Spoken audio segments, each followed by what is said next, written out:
Easy to see things all on the way up. Used to think it's hard, now I feel just like a layup. I've been in the gym, yeah, I'm tryna get my weight up.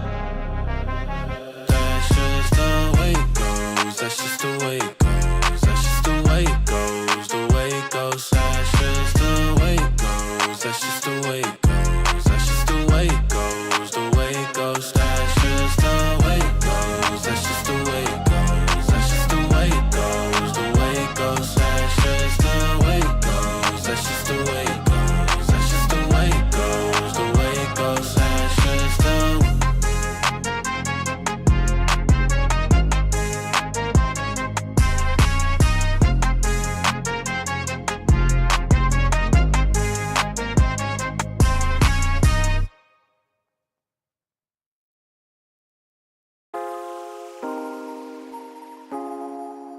yeah. Foreign gal, foreign whip, boy, roll through the street, yeah. Bodies on 10, my gosh, look at all the features. Baby, from your head to your waist, you the real deal, yeah. If them want run your race, put them in them, girl, your body winning, winning, oh no. I wanna be the guy you winning, winning, oh no. Girl, your body winning, winning, oh no. I wanna be the guy you winning, winning, oh no. Yeah, yeah, you could lay it all on me, let it fall on me. I never lay your body down. You could lay it all on me, let it fall on me. I never do your body wrong. You could lay it all on me, let it fall on me. I never lay your body down. Anytime you want me, you call on me. Baby, I'ma come around. Come around. Stay around. Cause you're winning, winning, winning, winning, yeah. Sexy, where you get it from? She said from she mama. She from the West Indies, she not deal with the drama. Yeah, yeah, yeah. Bumper so big, my gosh, bring it back like karma. You could lay it all on me, yeah, baby. Girl, your body winning, winning, oh no. I wanna be the guy you winning, winning, oh no. Girl, your body winning, winning, oh no. I wanna be the guy you winning, winning, oh no. Yeah, yeah, you could lay it all on me, let it fall on me. I never lay your body down. You could lay it all on me, let it fall on me. I never do your body wrong. You could lay it all on me, let it fall on me. I never lay your body down. Anytime you want me, you call on me. Baby, I'ma come around. Fall on me, fall on me. Fall on me, fall on me. Fall on me, fall on me. Fall baby, call on me.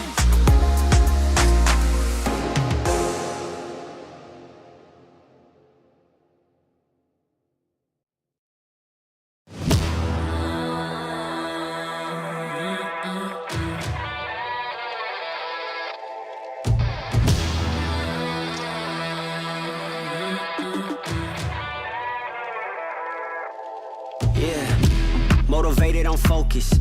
Came a long way from the lowest. Yeah, gotta get it, the mindset, gotta put it in motion. This is the moment, gotta one up my opponent.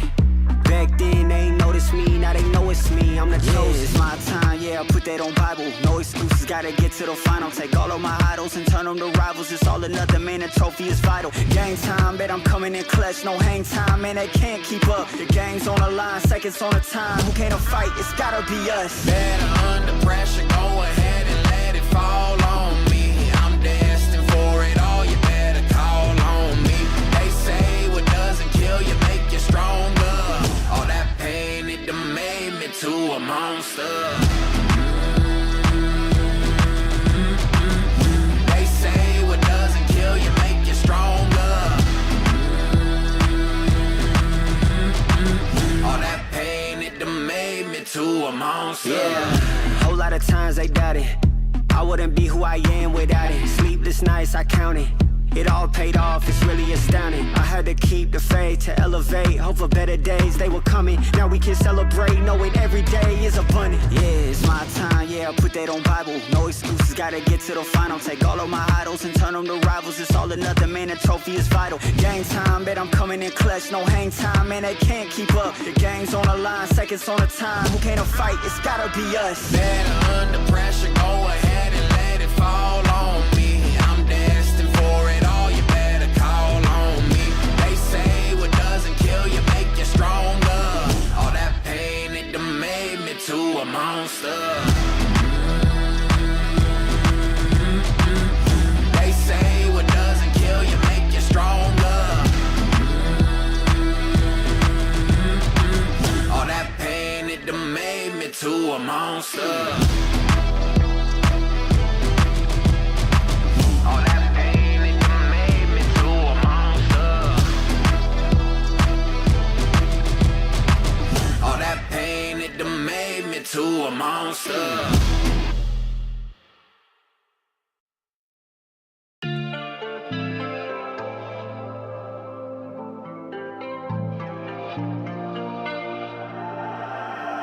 Why don't we take a trip, quick flight overseas? Somewhere you ain't never been and slide on something. It's got me wondering. Why don't we take a trip to the 513? Take a shot at the liquor and slide on something. And it's got me wondering. Why don't we quick trip to Miami and back, ayy. Down a party, let me know where it's at, ayy. Drop top off the coupe in the fast lane. Pull up to the club, pull up with, tell them valet. Off the tequila, we mixin' a drink up. Hit up your friends, we all get to link up. Only do sins, we all getting teed up. Back of the bands, we in the seat up. 5 ways on a B&B. Turn it off, leave the phones on a D&D. Good view with the scenery. And we all for the grid. Lost in it, why don't we take a trip, quick flight overseas? Somewhere you ain't never been and slide on something. It's got me wondering. Why don't we take a trip to the 513? Take a shot at the liquor and slide on something. And it's got me wondering. Why don't we slide on something? Why don't we? It's got me wondering. Why don't we? If I throw it at you, would you quarterback back? One too many, I'ma quarter past that. Got one roll, then you better pass that. 2 throat, I'm teed up, I mean it, that's facts. Why don't we get up out of here? Got your eyes on me, and let them interfere. Put it right on me. Go ahead, shot. Put your tide on me while I ride the wave. I'm wide awake. You know we gotta live in the moment, no time to waste. I know you wanna work to live and live to play. Forget that, live life, take a sip, sip. Why don't we take a trip, quick flight overseas? Somewhere you ain't never been and slide on something. It's got me wondering. Why don't we take a trip to the 513? Take a shot at the liquor and slide on something. And it's got me wondering. Why don't we slide on something? Why don't we? It's got me wondering. Why don't we slide on something? Why don't we? It's got me wondering. Why don't we?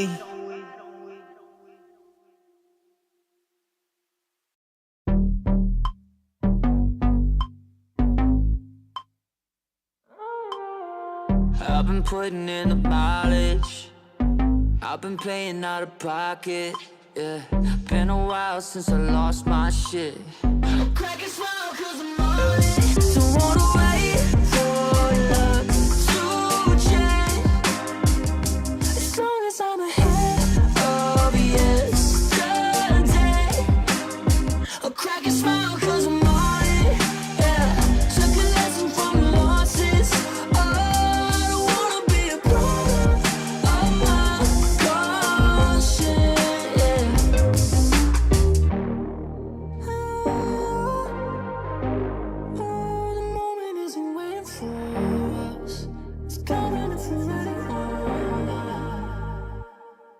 While back, thought I was defeated.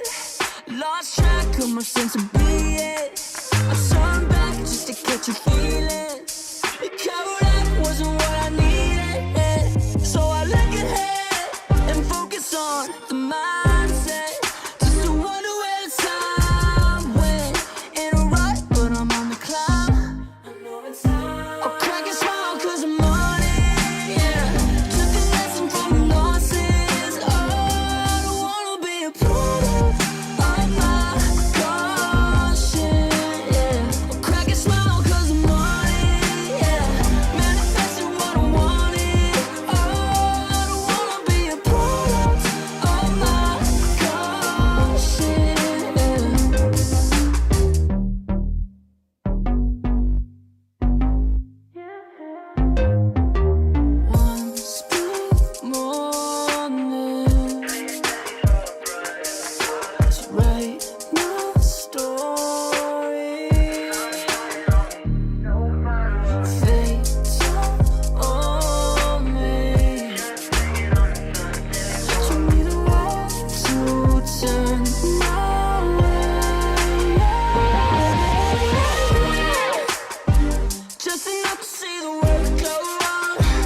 yeah.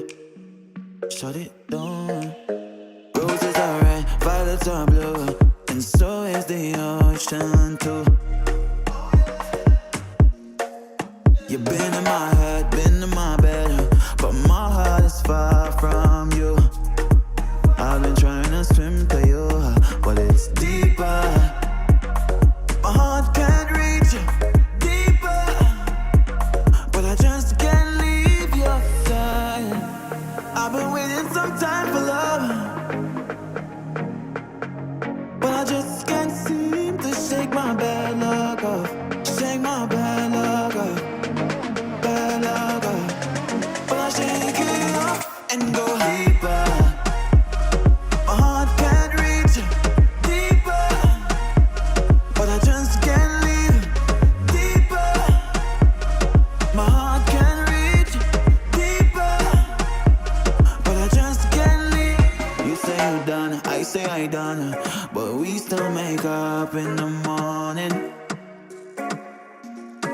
You say this isn't love, this isn't us, but tell me what do you call it? See, I've been taking bruises, taking burns, still I choose you with lessons learned. I've been taking bruises, taking burns, still I choose you.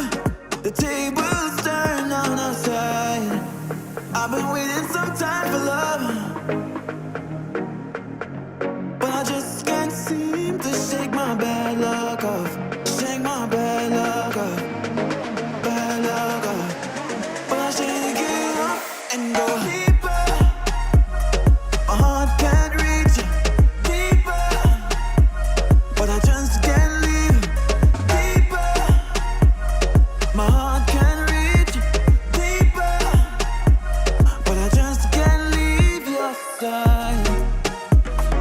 Just can't leave your side. Leave your side. Can't leave your side. Oh yeah.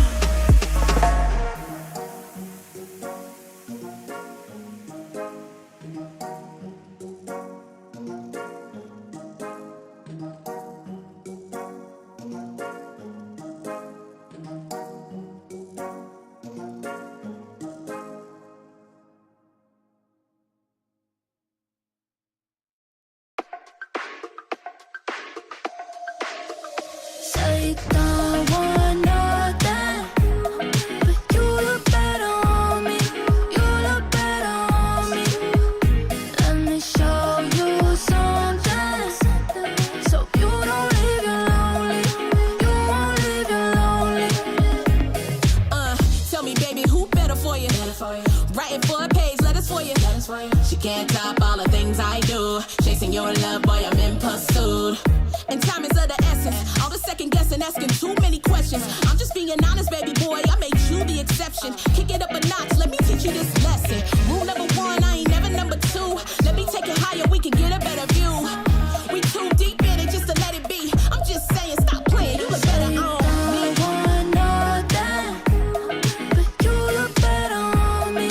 You look better on me.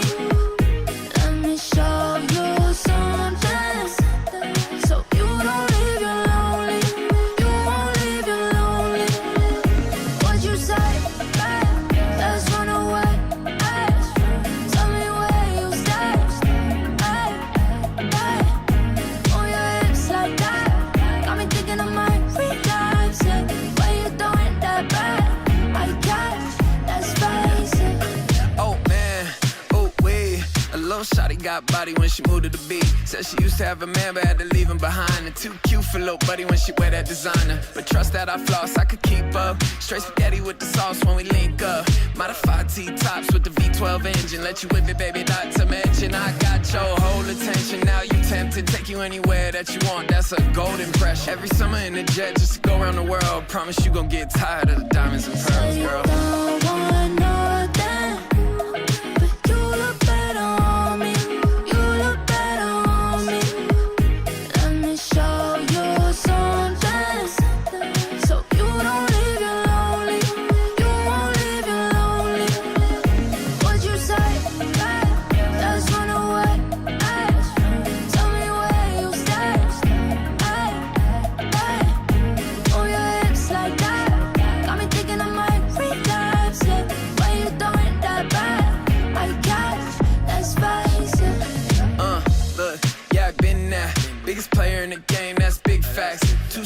when I slide, yeah, you know I do. She wanna fight just to see how I move, and if she touch, better grip that, grip that. Tell the DJ play somewhere to hit that.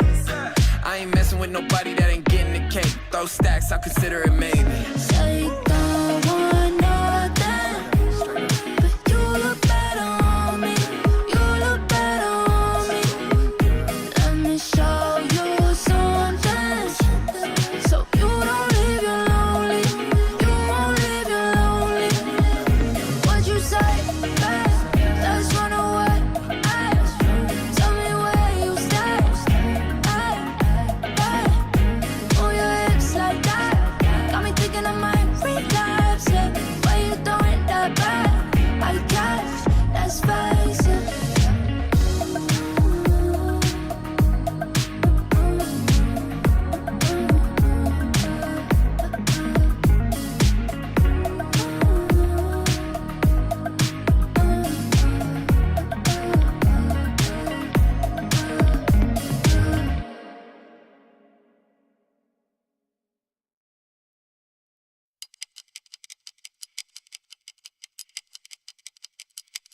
See, it's been pretty fun, but it ain't been fun, and it ain't been pretty.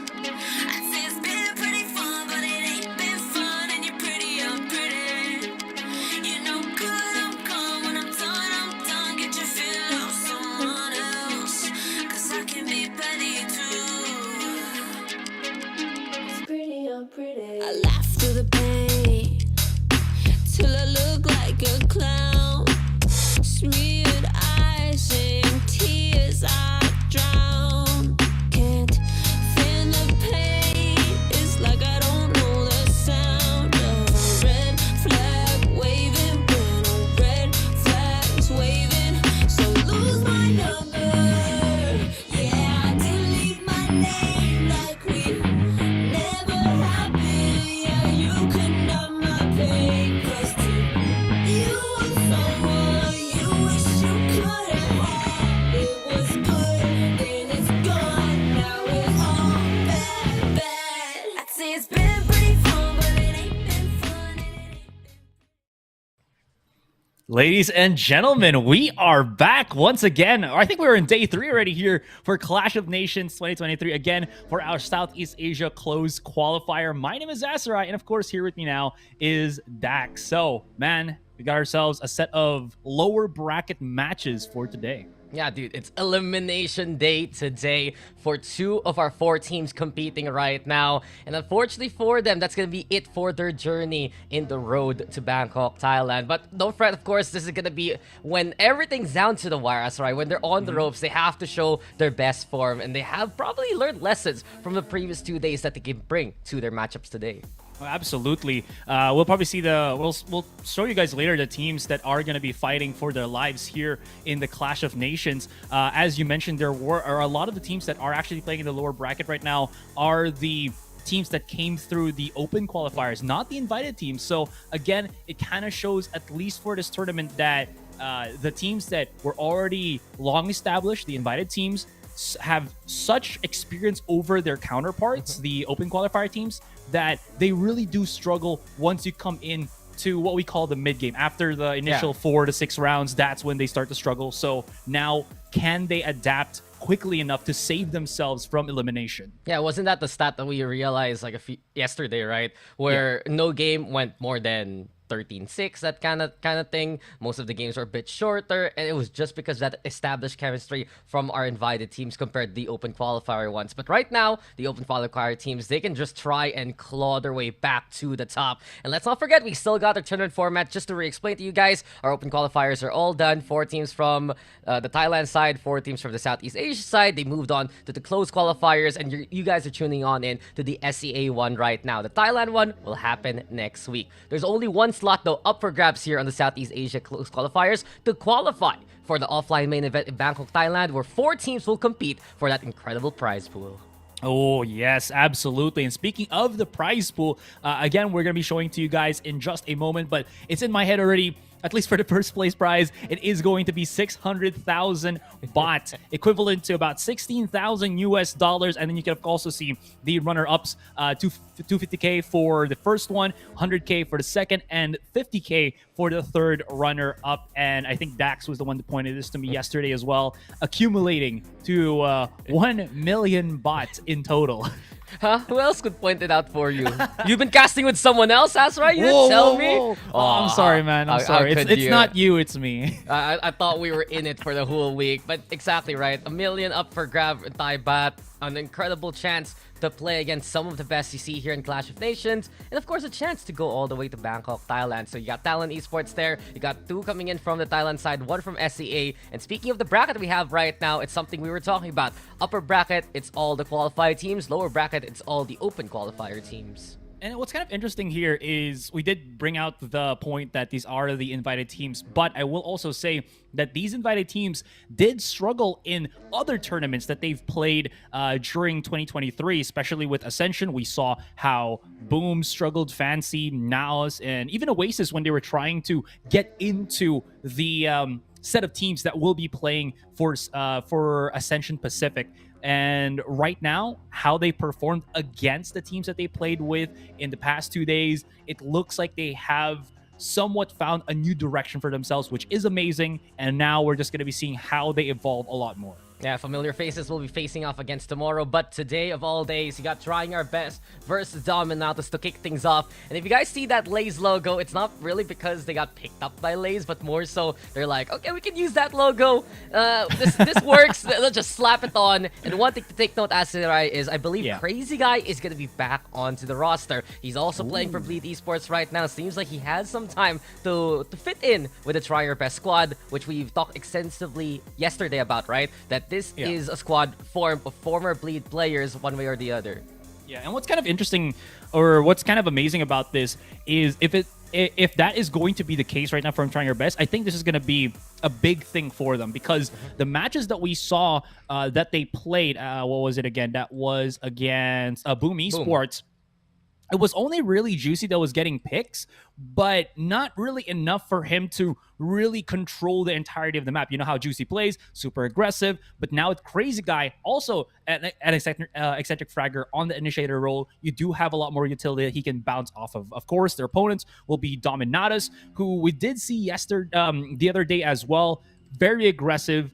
That's what we mentioned about them. 6 rounds straight or 4 rounds straight, they were able to just oppress their opponents, but once their opponents started adjusting, that's when they really struggle. I think the biggest players that we'll be probably seeing here, we did see Capisha, absolutely strong initiating prowess. Sixky as well, super good with the double satchels. We'll have to see how they kind of bring more of that to this match against Trying Your Best. Yeah, it's a new roster for Dominatus as they picked up a whole new squad here in the offseason. And one thing to take note, I like that you mentioned Capisha because he has the second highest headshot ratio right now. 51%. This guy is very sharp. So if you give them the opportunity, Dominatus will take it. And that's something we mentioned yesterday. Their entry potential is very solid. They have a lot of explosiveness, but it's kind of the mid-rounding that's lacking right now. And that might be where Trying Our Best can exploit that factor.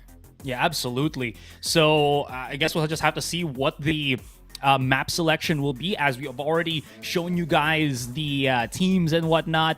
We're probably seeing that in just a moment. Actually, I wanted to check real quick what maps are we looking at that might actually look good here for Dominatus. Their breakout match against Fancy United was, I believe, on Bind, so they might try to do that again. Maybe just find maps where, again, 6T can really hone in on that raise and just try to utilize what they've already kind of shown to us here in the tournament. Yeah, what's kind of unfortunate is both teams lost their map pick the other day, 13-2. So there's not much confidence moving into things like Ascent, moving into things like Lotus. So perhaps where they performed a little bit better, Bind is one example. I would love to see if Trying Our Best can play something like Haven early on instead and look to find the more usual lineups. And the more we talk about Trying Our Best, yet again, we kind of go back to their Bleed roots. It's just, where is the leadership structure right now? What are they willing to do as a squad? And sometimes we kind of scratch our heads and be like, why would you actually do that, right? Why would you dare to do that in the first place? Because sometimes they know they can get away with it, but more often than not, in what we saw versus Boom Esports, they were punished accordingly because of the more disciplined approach from Boom. Oh, absolutely. Again, that's going to be a big factor that we'll be seeing here, showcased by both of these teams, to be honest. So with that being said, if I could just like ask real quick while we're still again waiting for the map selection, who do you think has? I know it's a very basic question, but I feel who do you think has a more solid chance of surviving in this first best of 3 that we have? I think I'd still go for trying our best given the pedigree that they have. Let's not forget some of the reasonings why some of these players aren't in Bleed Esports anymore. For a big example, Juicy, he was a byproduct of the Bleed Academy squad into the Bleed main roster. He just couldn't participate in the Pacific League due to his age. So he's going to sit out the year for that roster, probably come back next year. And we saw how explosive he could be in pinch moments. But honestly, I have to look at San right now. He underperformed in that series the other day. And if he can step up to the same level Juicy has, trying our best can be a squad to watch out for. Oh, that's true. He really struggled, I believe, on the Jet when they were playing on Lotus. So that's going to be something. There we go. Dominatus actually picks up the bind once again with trying our best. Going to be starting on defense. Of course, TYB going to be picking up Ascent.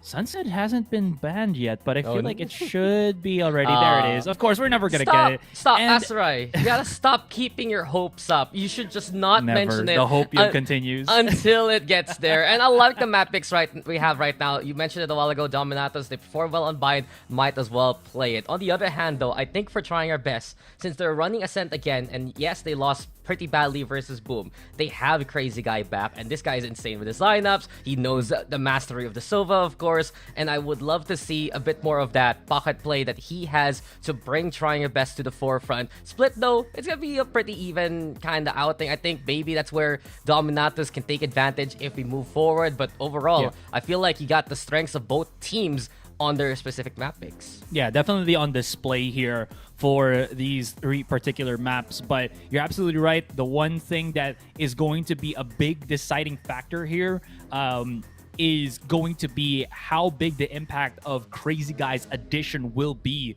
for trying your best. Because again, was mentioning how Juicy felt like he was alone when he was just trying to create plays by himself. But with Juicy Guy, as you mentioned, having that initiating prowess, especially when he is on that Sova, I feel like is just miles better from what we had in the previous days here for trying your best. So Dominatus, they got to be prepared for the worst, because definitely the best is coming from Crazy Guy. I mean, one thing Dominatus has a slight advantage against trying your best are the fact that they have played Ascent and Split as a team in the open qualifier, so they have a bit of tournament experience with it. But of course, trying our best is a very fresh team with very familiar faces, so it's kind of understandable why that's the case. And you look back at Dominatus, what were the keys to their success on Bind versus Fancy United, right? You had explosive moments from 6key in terms of the entry, just those stellar picks coming in from Tupai, and Be Yours also finding those kind of timings.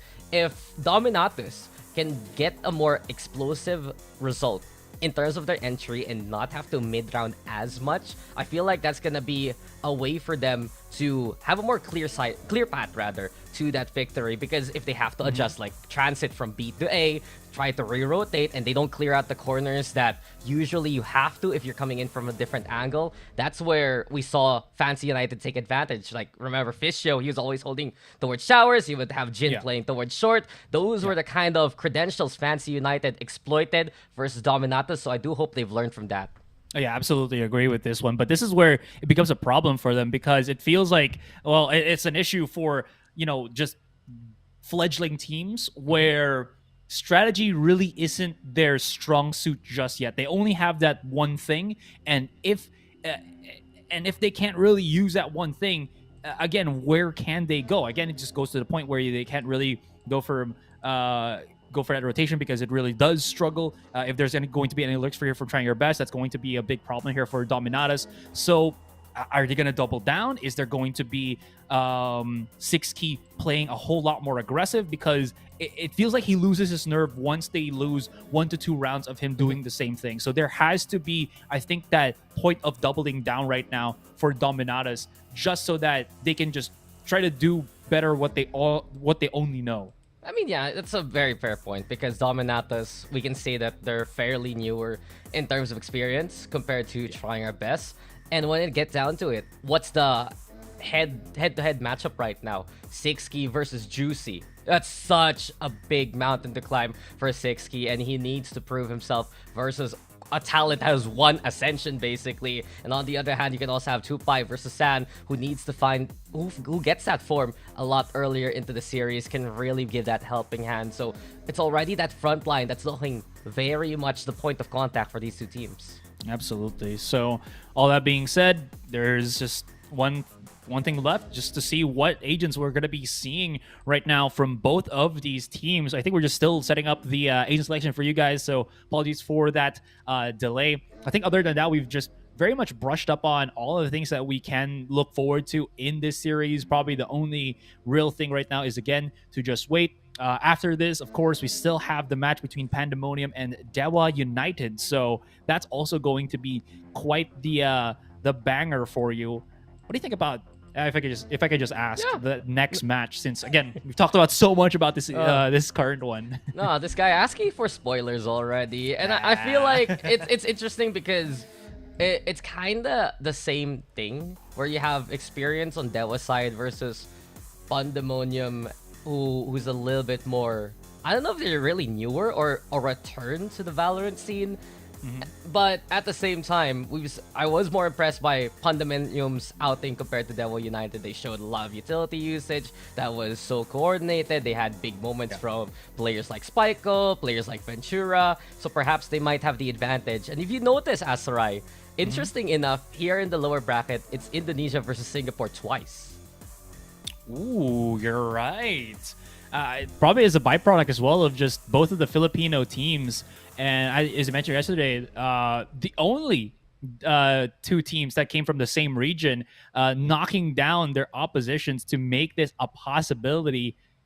It's kind of interesting to say because you don't really expect that to happen. Anyways, I am getting a little bit of confirmation right now. We're still waiting for some of the players to get ready here. So again, just asking for your patience, guys. And I will say, happy, not Halloween, because everybody knows about that. Happy ISO release, because he's been out now. 7.09. You wanna 1v1 like right now? Later. Later. We're on the job. We're on the job. Dude, ISO is just fun because he has that whole 1v1 ult. It's like, you want Mordekaiser in Valorant? Here you go. And speaking of, that's actually a really good point, Asurai. I know you're just trying to stall. So guys, just in case, to take note, we're still playing on patch 7.07 based from what our production has said. So it's not like 7.08, which had the smokes. It would, where it would tell you, oh, it's gonna fade away. There's like a particle effect. It's not there. We're also not gonna have ISO. We're not gonna have, I think most important actually, we're not gonna have the Cypher buffs as of yet. Have you seen the Cypher buffs, Asurai? I haven't played today. They're kind of crazy. You should play Cypher more. You wanna get I will give it a try. Oh, by the way, life hack for you guys out there. So if you don't wanna use real life, money to buy, let's say, any new agent in Valorant, you can actually subscribe to PC Game Pass, so that you can and link your Riot account there, so you can unlock all the agents very early on. So I actually resub just so that I can get like a free. Where's the ad read right here? I'm looking at sponsors right now because it is cheaper, and then you get other games on Game Pass. All right, we are really in the territory of just just stalling time, so we do apologize for this. Look, stop apologizing. It's gonna happen soon. I think though, if you have played enough Valorant, you probably have enough. What's the new currency again? Kingdom credits. Here's the thing. You cannot do it because there is the agent event thing, where you can play a certain amount of games so that you get XP and then just unlock the agents after that. You cannot use Kingdom points to buy it while that is active. I have seen. I tried it a while ago and it says that I have to wait for it. So if you don't want to wait for that and you don't want to use, 100% of the cost to get ISO, Game Pass, and then you have yourself also a library of like other games there for like a fraction of the cost. I know it sounds very ad sponsory, but we're not sponsored by them. It's just more of a hack for you, life hack for you guys.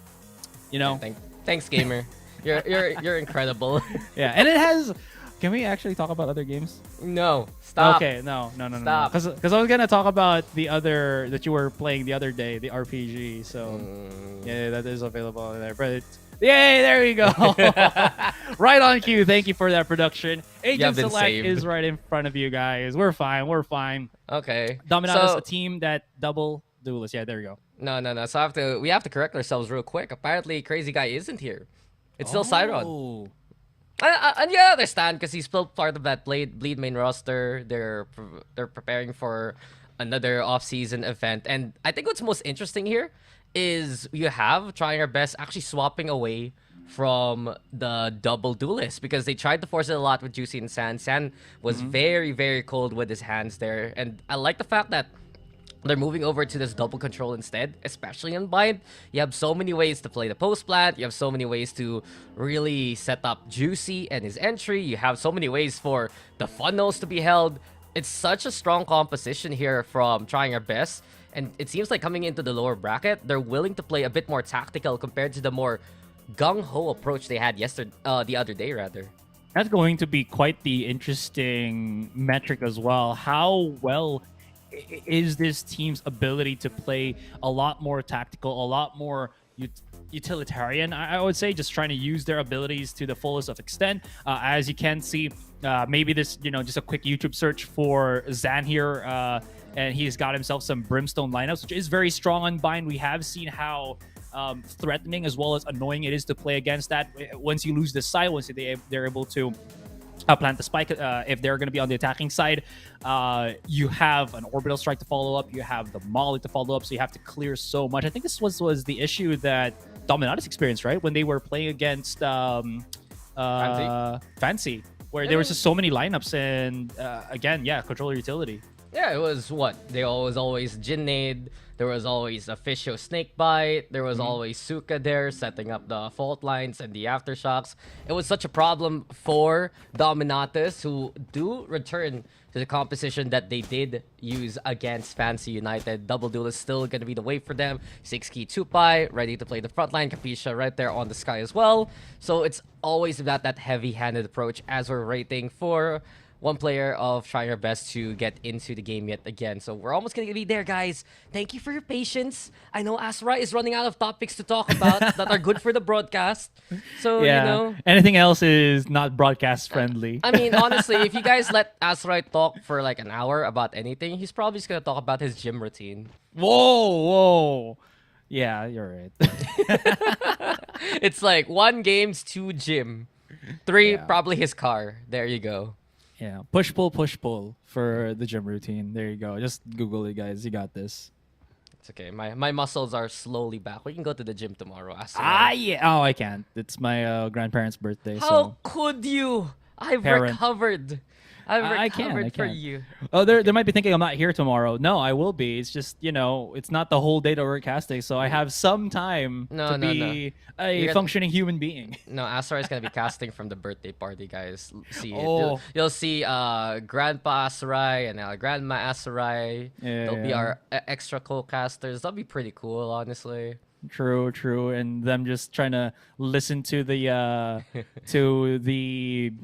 what do you call this? The terminologies I'm using for Valorant, and they're like, "What is a phoenix? Isn't that the bird that once it perishes, it rises up again from the ashes?" Is that how your grandparents are supposed to talk? They use words like perish the thought, Asurai.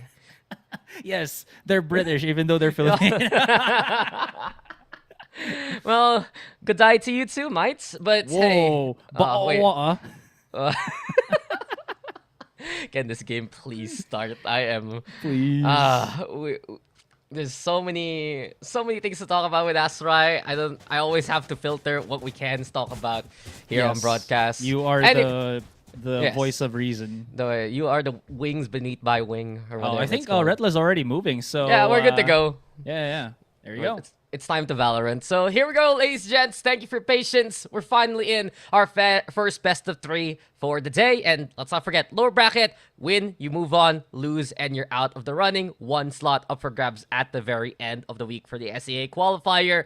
And Dominatus, they're going to begin the action on the offense. Yeah. Dom's name, family. Gonna start this one Tom with Toretto. yeah, with a 5-man push on B-Long because they're family. But this is actually pretty risky because, again, B-Long is where Sky reigns, and both Skies actually going to be playing there. If they push a little bit too far in, they might get hit by that double flash. Styron's already trying to get that contact, but it's going to be the full 5 of Dominatus pushing up here to say, hello, we're going to go for B. Yeah, so many numbers really on that longer swing. Here comes Tupai though, trying to lead the charge alongside Sixky. Pain Shells flash for the entry. Sand getting it blinded for the time being. Juicy though with a duel. And sure, the thing's there, but Juicy, Sand, they bring damage. Gold and Blue fighting back. Dominatus still ready to fight, but it's 2v2. Smoke's there. Neff trying to find the timing from the hookah if ever. Looking to coordinate, but inside the tin can, it's to be yours. Capisha trying to get in position. Retla will be able to get that takedown. It's now Neff tracking down his final target and trying her best. They take pistol. Ouch. Be yours. Had to go for that reload. Didn't have any bullets left, and he's just hanging there. How's it hanging? Yeah, but still though, that was a great re-encapsulating of the round. I thought it was just going to be a straight strong offense or defense from trying your best here, but somehow Biors was able to get all the necessary frags just to secure once again that B site. 1-6 key fell to his opponent that was Juicy. It felt like they might not have had enough firepower, but they were still able to somehow salvage that round and almost get that W on the pistol. I think what's most impressive for Dominatus is they love to full send things. As soon as they see that point of contact, they commit as much as possible. It does become dicey. Try Your Best is a squad that can handle that kind of contact though. And you can really see that there's always a position that their opponent, Dominatus' opponents, can take advantage of. That hookah, since everyone came from B-Long, hookah was in control for Trying Your Best, and they got a pinch because of it. Yeah, 100%. So very good stuff there. And this is the problem that, again, Dominatus will have to deal with. But this is the style that they really are just, I think, best known for. Seems like we are going to be looking at a quick little technical pause once again. So, again, just going to have to wait for that. But at least we are seeing what Dominatus has set in terms of what they want to do with their approach in this attacking side of theirs. And it seems like they're going to do the same thing once again. Just create that mental state for Trying Your Best, that we're going to keep going for B long and maybe address a lot more players of Trying Your Best to hold B. And then once they have the weapons, can go on A there, and it's going to be less crowded. We'll have to see how this goes. Yeah, it can get very chaotic when you're facing against Dominatus. Flash coming on in.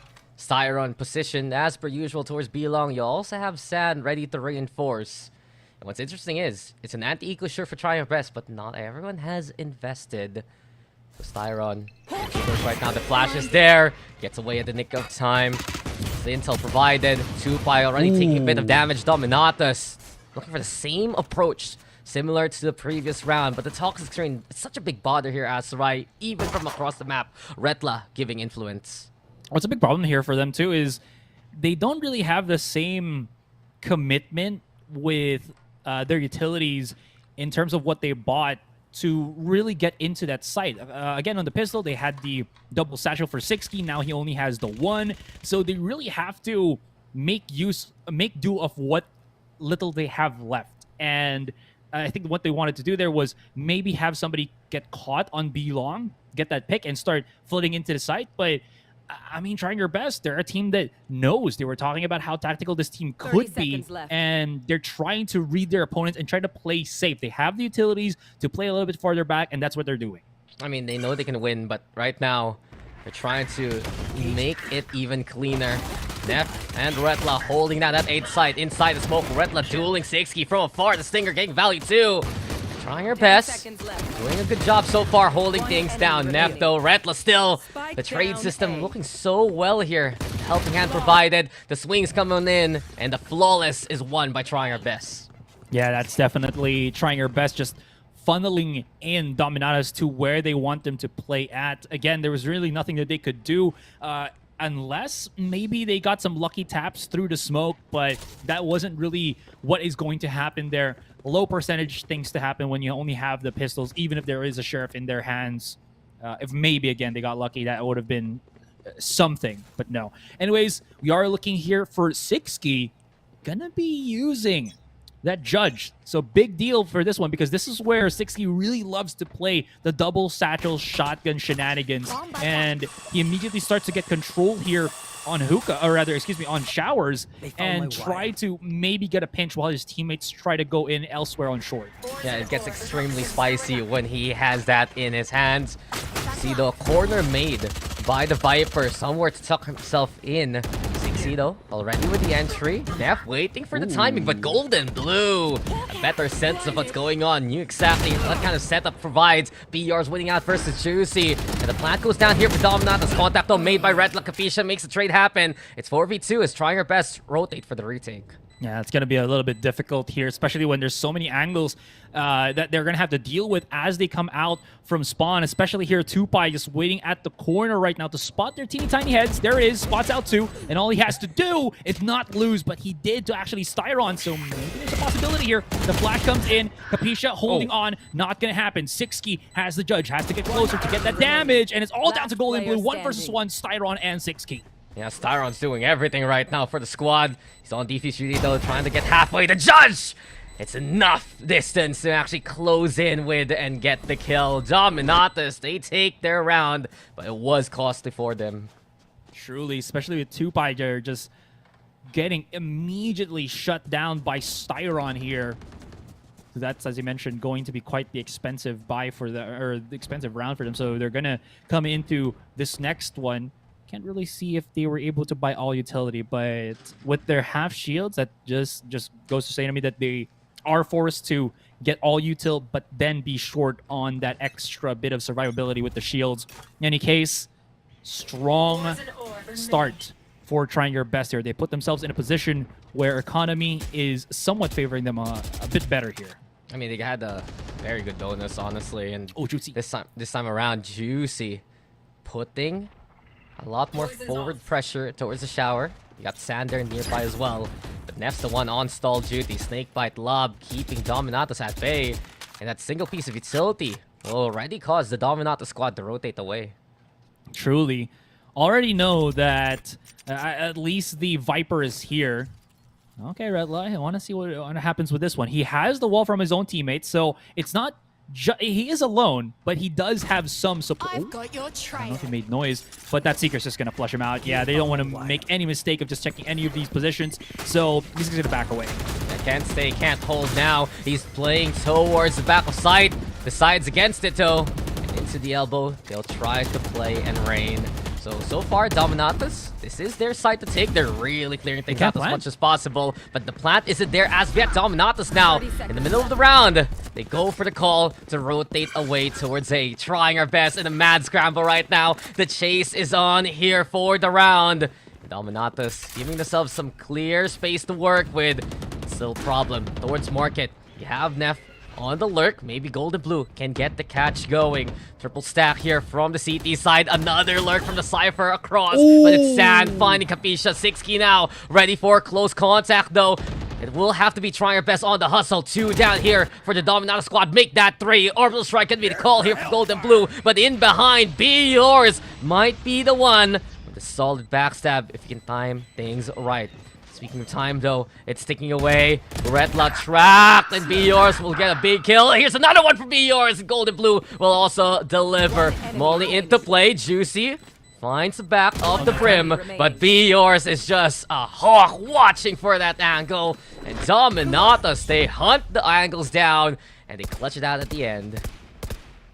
Great stuff coming in from, who was this? Golden Blue, actually. If he didn't have his orbital as well as his molly to deny much of the post plant against Trying Your Best, that might have been a whole lot different. But again, that's the power of having your self-controller with those post plant shenanigans, counter lineups, whatever you want to call it. Again, there is so much for Trying Your Best to deal with, and the pinch from Be Yours timed perfectly to get maximum impact and divert the attention of Trying Your Best so that Golden Blue could still do his thing outside of Showers. Yeah, such a brilliant call there from the side of Dominatus. Exactly what we were looking for the other day versus Fancy United. Just the way that they went for that rotate. even find that flank along the way. Just goes to show Dominatus is feeling very confident on this map right now as they tie things up. Sando on the inside. Sixkey better at close contact, man. That's a judge. You can't beat that. True. That Stinger's strong, but the judge is stronger. Stronger, excuse me. Anyways, still has a double satchel. He's got the nade. He's got the setups. Just waiting probably for the smokes to dissipate, and they're going to go ham onto the site. Styron, that's the last flash that he has just to get that bit of information. No more to blind anybody on the site itself. And here comes Sixkey. Yeah, Dom's still gonna go for it, and here comes Sixkey as you mentioned. What a shutdown from Styron! But that's all she wrote for him. Juicy now! He's the marksman of the squad! He gets 2 before he's felled. And it's now 1v2, and intel provided by Yours already tracking down wherever their last opponent may go. And in the halls, the Viper is seen. Spikes planted. Cybercage is set up. Neff now over onto elbow, picking up a gun along the way. VR should know this, but the vulnerable state, the trade comes quickly, and Dominatus takes his lead. And solid stuff. Bior not leaving anything to chance. Straight up uses that neural theft of his. One of the few ultimates I think that is just on the 6 counter for ults. That and the Phoenix. So you can really see how valuable it is once you can get it rolling for yourself. If you get the kills, you get so much information, and you can use that to clearly know what to do next in these situations. And Bior's being top rank right now for Dominatus is giving them such that clear picture. And again, with their style of super aggressive forward play, this really helps out their case. He's been so critical for the past few rounds. Forward play, yes, but also just that lurk potential once that forward movement is established. Just the way that Dominatus gets that space gives them more avenues to work with later on. Watching out though for the showers. Showstopper available here for Sixkey. But look who's tucked away and neatly into the corner. Retless waiting for any kind of cross. Trying our best. They're also taking Fountain away. So as soon as they realize this, it has to be trying our best. Understanding that this is going to be a potential A hit. The split though. Still waiting for the timing here for Dominatus and Capisha. Sixkey, they're going to look to lead the charge here. One snake bite definitely stops them dead in their tracks. Oh, but that's going to spot out Retla here. Can't get away, and there's the showstopper to get him down. Neff onto the corner, trying, but the quick refrag from Capisha secures the side 4 versus 3. Seems like trying our best. They were gambling that they'd rotate away towards Juicy instead. But Dominatus, this is what we're looking for. Juicy can't hit the shot. And it's Gold and Blue who will glisten with the kill instead. Advantage clear here for Dominatus. They have the sight. They have the spike. And for the time being, they have such a good post-plant setup. You even have Gold and Blue ready for the lineups. I feel like for trying our best, as soon as they realize, okay, Juicy lost that duel versus the Brim. He has a lineup ready. There's no way we can win this round. Yeah, nothing that they can really do there. Might have been a chance if Juicy won that fight against Gold and Blue, but now it's all down the drain, all down the toilet. Really strong stuff here for Dominatus. Their timings on these offensive plays have been a whole lot better from what we saw in the past couple of days here at Daks. And because of this, there is that big struggle point for trying your best. They try to position themselves to catch their opponents early, but because of that, because of how cautious yet confident or sure of the push Dominatus is, they're getting punished for it, and it's not looking too hot right now for trying your best. Yeah, it's just trying our best, struggling to find their form here versus Dominatus, who's looking so much more coordinated, who seem like they're really trying to set up these kind of plays and timings well. And it just goes to show they've improved over the past few days already. It's such a new squad here for Dominatus banner. But there has to be a reason why they've been signed by the org. And right now they're trying to prove it here. Fountain though, intel already provided.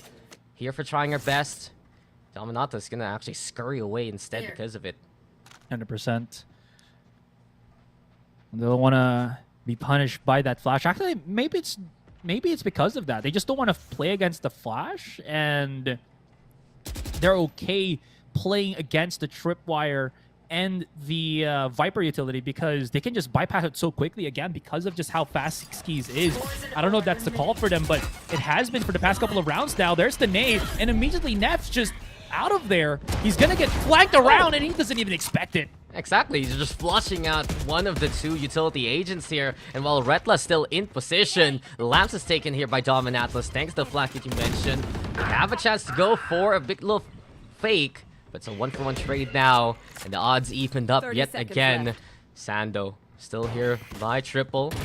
Guiding Light coming on in, but Capisha, fake intel basically, just runs out in open to die. But the spike, it's being brought here towards B side. Asurai 6, he's the one holding it down. Gold and Blue is known to be in showers, and if you do get Styron getting this pick, this will be basically the round over. Trying our best, silencing Dominatus here. I wonder if there was time for 6key, even though he TP'd, to go back onto short. Because, again, that was a hard read for Trying Your Best. They knew exactly that if his opponent TP'd, he was just in the nick of time to actually either punish or completely stop that plan altogether. So, huge reads for Styron there, who has been doing so much in these most crucial of rounds. Not at the very top in terms of the kills, yes, but, again, the impact is definitely felt here. Yeah, and I'm impressed there from Trying Our Best. And it feels like you were talking about the fearlessness of Dominatus to go into the Viper and the Cypher.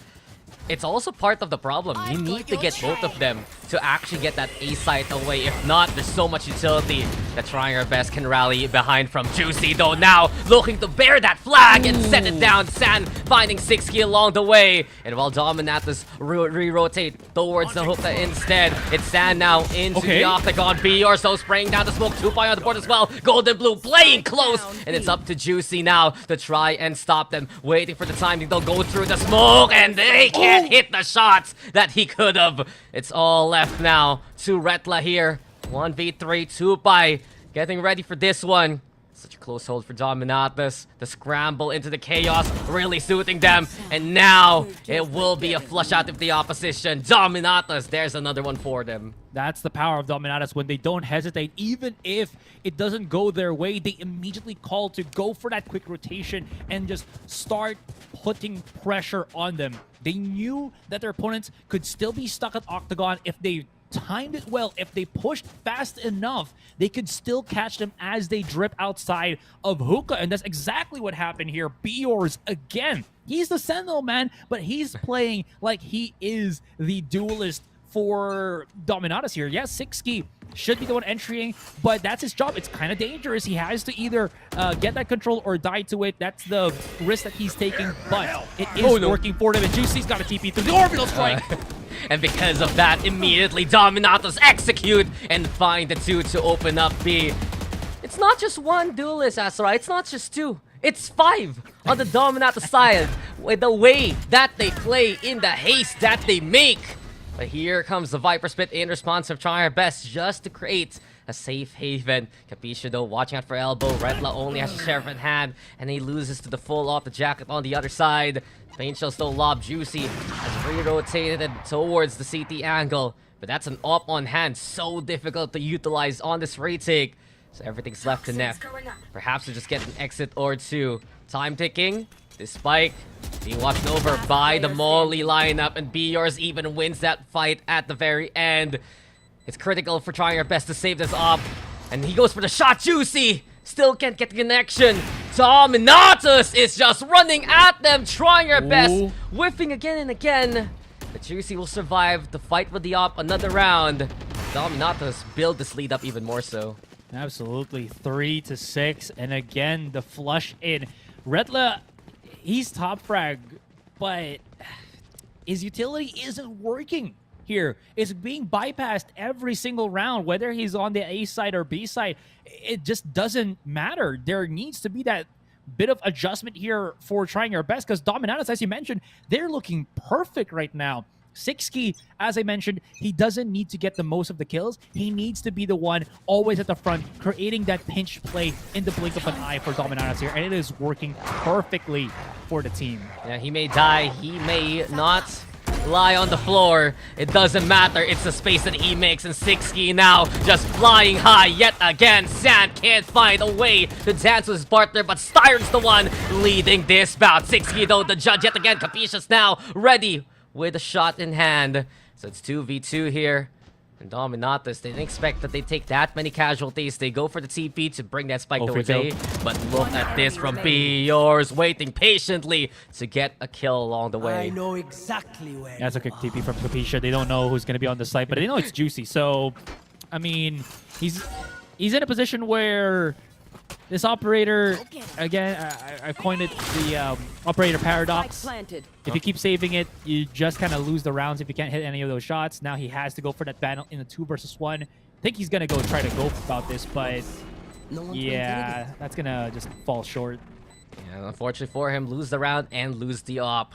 It's Dominatus now on a streak. Yet again, 3 rounds so far in a convincing fashion. And if you want one good TP, Asurai, Capisha gives you 2 of them. The way that he didn't force that A site, because after that kill from B yours, they knew that B was right for the taking. And it's those kind of communications from Dominatus that has given them such a good survey on this map.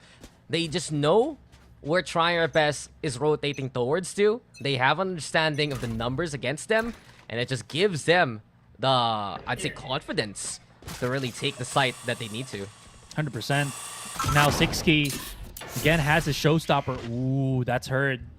Neff, they know, or at least now they know that somebody's just somewhere in hookah here playing with a judge, so don't want to go against that.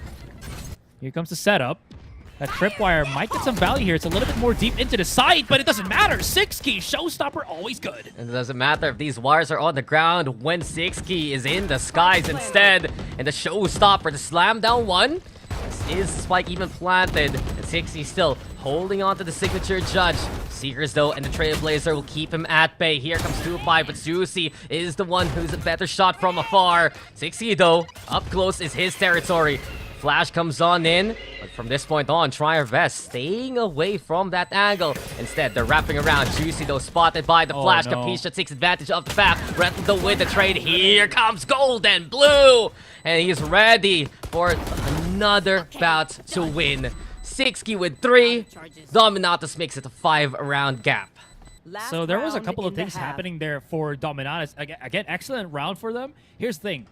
Huge frontline hold for 6key. That judge, the way that he entry is getting a lot of value. Also, if you're, again, check out the minimap. While 6key was doing that, very tucked into the own side of the map for Dominatus here was Golden Blue. He had a molly lineup just so that he can throw it if ever things go awry. The options for Dominatus here was numerous. And this could be, again, a problem here as they're looking, or problem for Trying Your Best, as they are looking to hopefully get that 4 to 8. Yeah, options both pre and post plans. There's extra plans along the way, but the first plan, of course, is always hard contact. Juicy now grounding the opposition, and Guardian Gaming at its finest as he gets 3 with the semi-auto. This is just looking good from Trying Our Best. This is what we expect from them. And at the very least, at the end of the first half, they get a recovery round. Truly, the 4-stack on the B site, just trying to catch that 50-50, whether it's going to be on A or B. It was a gamble, but it definitely paid off, as you can see there. Now, as I mentioned, it is going to be the flip of the table here, the flip of the switch. Wondering how the offense right now for Trying Our Best would be. Juicy hasn't had the chance to really pop off. Again, he is 10 kills here, but hasn't really gotten that, I guess, that impact that he's kind of hoping for. So hopefully it might happen here. I mean, it happened in the last round. Also true. But that was last round. So we'll see. Yeah. It's 4 to 8. Yeah, maybe that's where it begins here for Trying Our Best. I understand your point. Usually we expect from Juicy to hit those nutty shots a lot more often. He did so, honestly, versus Boom. It just didn't lead to those round wins. This time around, though, versus Dominatus, it's the numbers that are truly overwhelming Trying Our Best. If they move over to the attacking side, look at the pre-fire angle. It's just, if you dare peek this, you're gonna get clocked by a shot. Juicy, though, ready to lead the shot, the charge rather. The flash is there too. And Trying Our Best. They're scoping things out, but they're still playing a sort of default here, Asurai. 3 here on the staff, ready to teleport if ever. Yeah, there's not really any big utilities right now. They're called back 6key to go the other direction. Capisha gets a little bit of hi hellos from Zan here. There's still a tripwire for Biors to utilize, but that smoke coverage is gone, so they're just going to go the opposite direction. And Retla's clearing the site as well as he can, but if Sixky survives and he can throw a nade, that could at least delay the plant well enough so that the rest of Dominatus can come here onto the A site. Well, it's a little too late. Instead, it's Golden Blue early to the party. Ooh. He finds one. Sixky's there with the paint shells to net that kill. And this time around, it's Dominatus with the advantage. Dominatus with another set of demises versus the opposition. Spotted, yes, and found and dead. Dominatus, they take this pistol here in the second half. And such momentum really in their favor right now. Again, we are seeing everything here because obviously we're casting and we're reserving, right? But you could see the thought that was behind Dominatus as they rotated quickly enough Sixky. They didn't need Sixky on that B site. They had the smoke from Golden Blue. Biors had an angle where, again, there was that off-positioned trip that if you hug more the cubby outside B, you could get caught by it. And then again, just knowing that still had the paint shells to either punish or deny the spike plant is huge already, because that's gonna basically make Trying Your Best panic. Really went into the palms of Dominatus there. So Trying Your Best struggling in this bind map. Trying Your Best have just not found as much value with their comp so far compared to the way Dominatus has been playing. Expect a little bit more control from the double controller. This time around, the Juicy with the full send. The Stinger in hand gets that kill. The flash is there too. And the force buy from Trying Your Best working so far. Sando also wanted to play that close contact. Here comes the paint shells lobbed by Sixky to allow the cross to happen. With the spike planted. Trying Our Best. They also have that hookah control, so they should know it's all coming in from the CT side here from Elbow. Sixky, Golden Blue looking for the clear potential. Golden Blue has already got it too, but Sans there to find Sixky, and Retla lurking from behind, lying in wait. Trying Our Best. They will change their fate. That's truly what happened there. Again, Styron able to assist Juicy enough. That flash helping him clear out the Capisha on Elbow, really solidifying that B side control. It was a risk, definitely paid off. Now, Dominatus, they're going to be pushed back into a corner for the moment. At least they will be able to purchase some shares, but this is unideal for them. Juicy now showing that it's not only Sixky can really that can use that raise to fruition in this match. It's also him. Even with the judge, he's able to create so much tempo and pressure here. It can be a start of something new from Trying Our Best, and they get the right read at the right time too. Retla Styron stopping the advance in its tracks. Here comes Juicy, giving Sixky a taste of his own medicine. And Trying Our Best, this site is so clear to be taken. Even more so, the run and gun from Neff to finish off this nice round. And because of that risk that they took a round earlier, they're starting to branch that gap, or bridge that gap, excuse me, very quickly here. And this is where the top fragging ciphers get a lot of value. Once you have, again, as I mentioned, similar to, or same with Biors, Retla has his neural theft, can keep using that to give them even more of an idea of how to attack. And I will say it right now, Daks, feels like there's a lot more success for teams that are going on attack here in this particular match. There's a lot more because of how efficient the raises have been playing. Yeah, it feels like just the way we've seen both teams play off Juicy and Sixky's space, right? It's very much more forward-facing. And the swarm that Trying Our Best was able to inflict versus Dominatus, because they have to spread out, it's Dominatus actually taking a gamble here. They go for the force stack towards A. They're going to leave everything to the Cypher to try and hold the B side. And that's why Biors is playing into Elbow instead. The retake for the 5v5 is the call for Dominatus. Truly. Now, Jesus is going to play it very close into the entryway onto the site just so that he can maximize that judge, but his teammates not really wasting opportunity by Juicy here. They're going to be pushing on Elbow, getting that pick, and Juicy snuck up. And they don't even need it to they don't know. Finds a couple of picks, and Juicy cleans up house. You saw how quick that was. Also, one shot for one target, another shot for the other one. Trying Our Best. You know their names already if you've been keeping out in the VCT scene, keeping watch rather. And at the same time, this is what they can do. This is what their potential can be, to be this efficient, to be this quick at getting these kind of kills. And from what we've seen so far, the dual wins, especially courtesy of Juicy, the pushes coming in from Styron, coming in from Retla, even San along the way. It's really helping the try our best cause. Oh, look, what I'm interesting as well is that was supposed to be a buy round for Dominatus, but it looked like a lot of their utility players were kind of short on the utility buys. So Dominatus, they're going to take a different play here, just push up on short. They're back on the eco. Half buy at the very least. Sixky had the Bucky in hand, gold and blue. The Spectre enough to provide that damage, but the Seekers finding those targets and trying their best now know they can actually go for a default plan towards the orbital strike though. Gonna be response, gold and blue lurking inside the showers in front of the flash. Gold and blue still wins it! He was able to advance far enough just not to get full flashed along the way.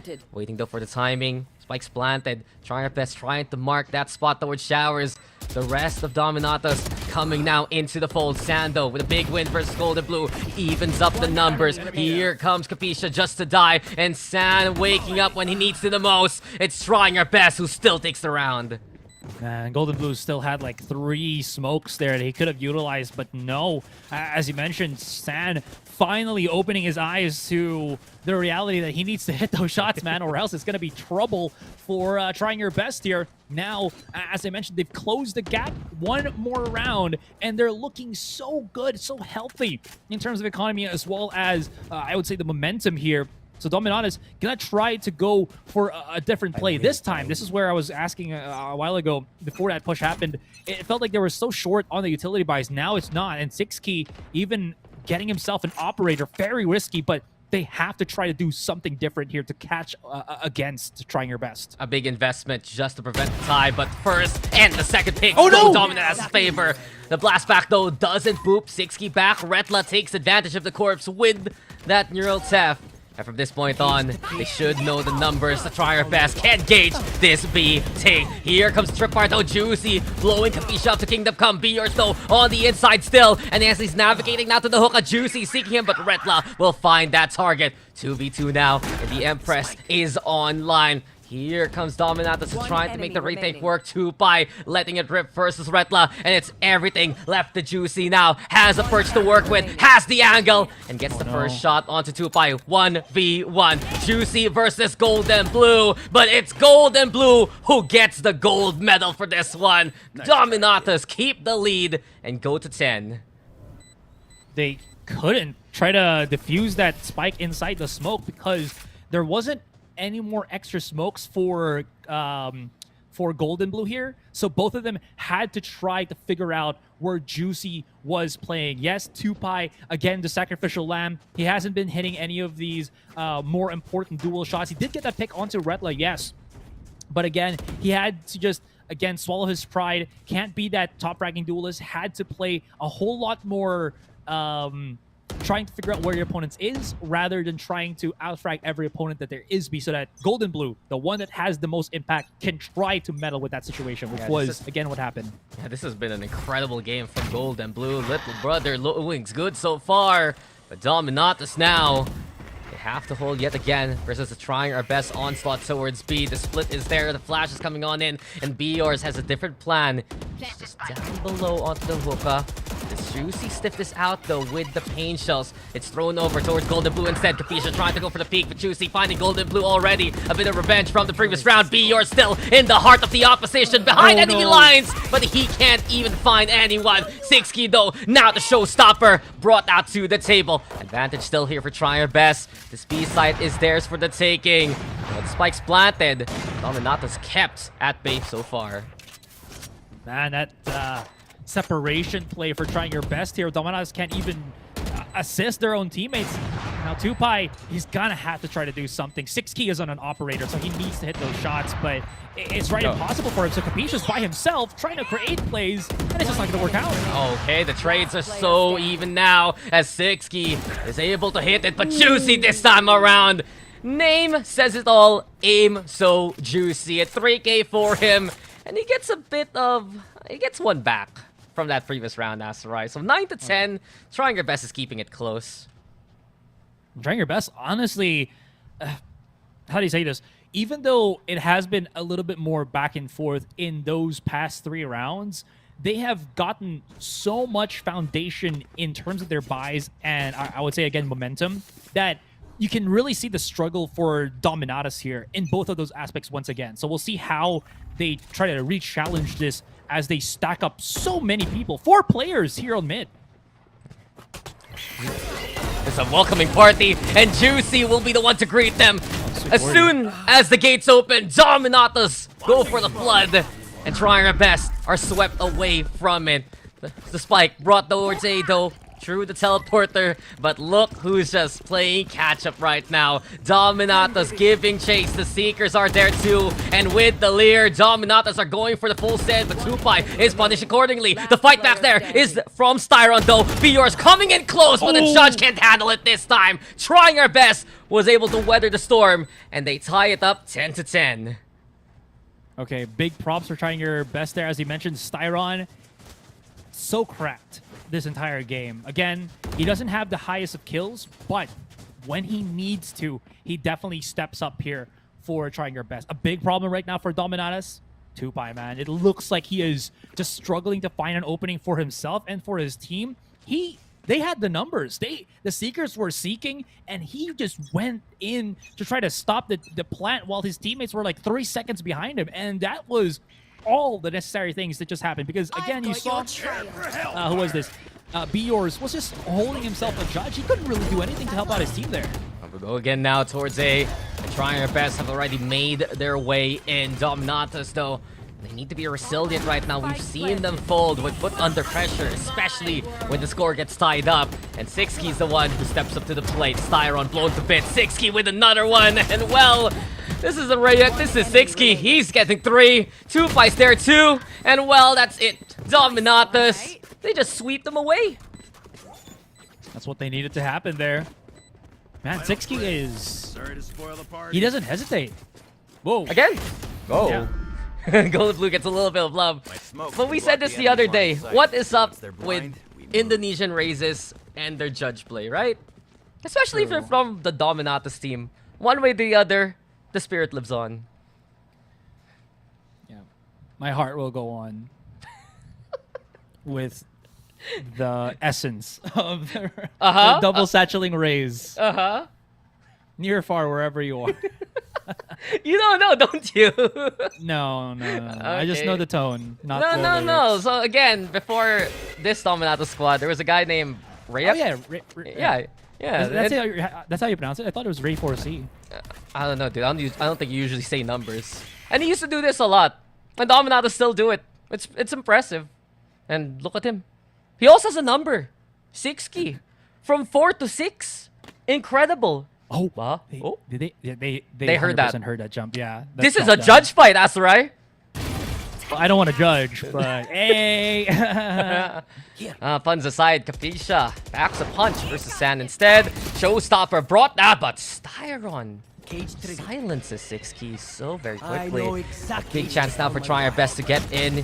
And it seems like Juicy looks really clear towards backside. Biors is the victim of such a familiar gun to them. Showstopper now launched by Juicy. And Golden Blue is hit in the blast radius. Retless still standing tall until Capisha makes the trade work. Capisha holding on for dear life. It's 1v2 and Neff knows he's coming. Spike planted, shot rings. And 11-11, we're tied up yet again. Dang, they are just bullying each other round per round, pound for pound. I don't know how this is going to end up now, because it feels like there's one play Dominatus does that catches trying your best off guard. There's trying your best trying to outpace, outmaneuver Dominatus here. It is truly a cacophony of just I don't want to say confusing, but super aggressive plays that try to one-up each other. Sometimes I also don't know, right? If it's a best of 3, we're seeing a bit of a show match with the judge. In the end, though, it's both. It's also because Bind is a map that still enables the judge anyway, the Bucky, the shotguns in general, and we've seen from both Dominatus and Trying Your Best that they've gauged the angles that they can actually get away with this gun. Quick little reminder again, still on the older patch, so 7 bullets rather than 5 right now. Still no changes to raise 2. Yeah, that's a big actually. You're big. In my heart. Thanks! I mean, that's a common question usually, right? But thank you very much, Asurai, as we're waiting now for the action to get on going yet again.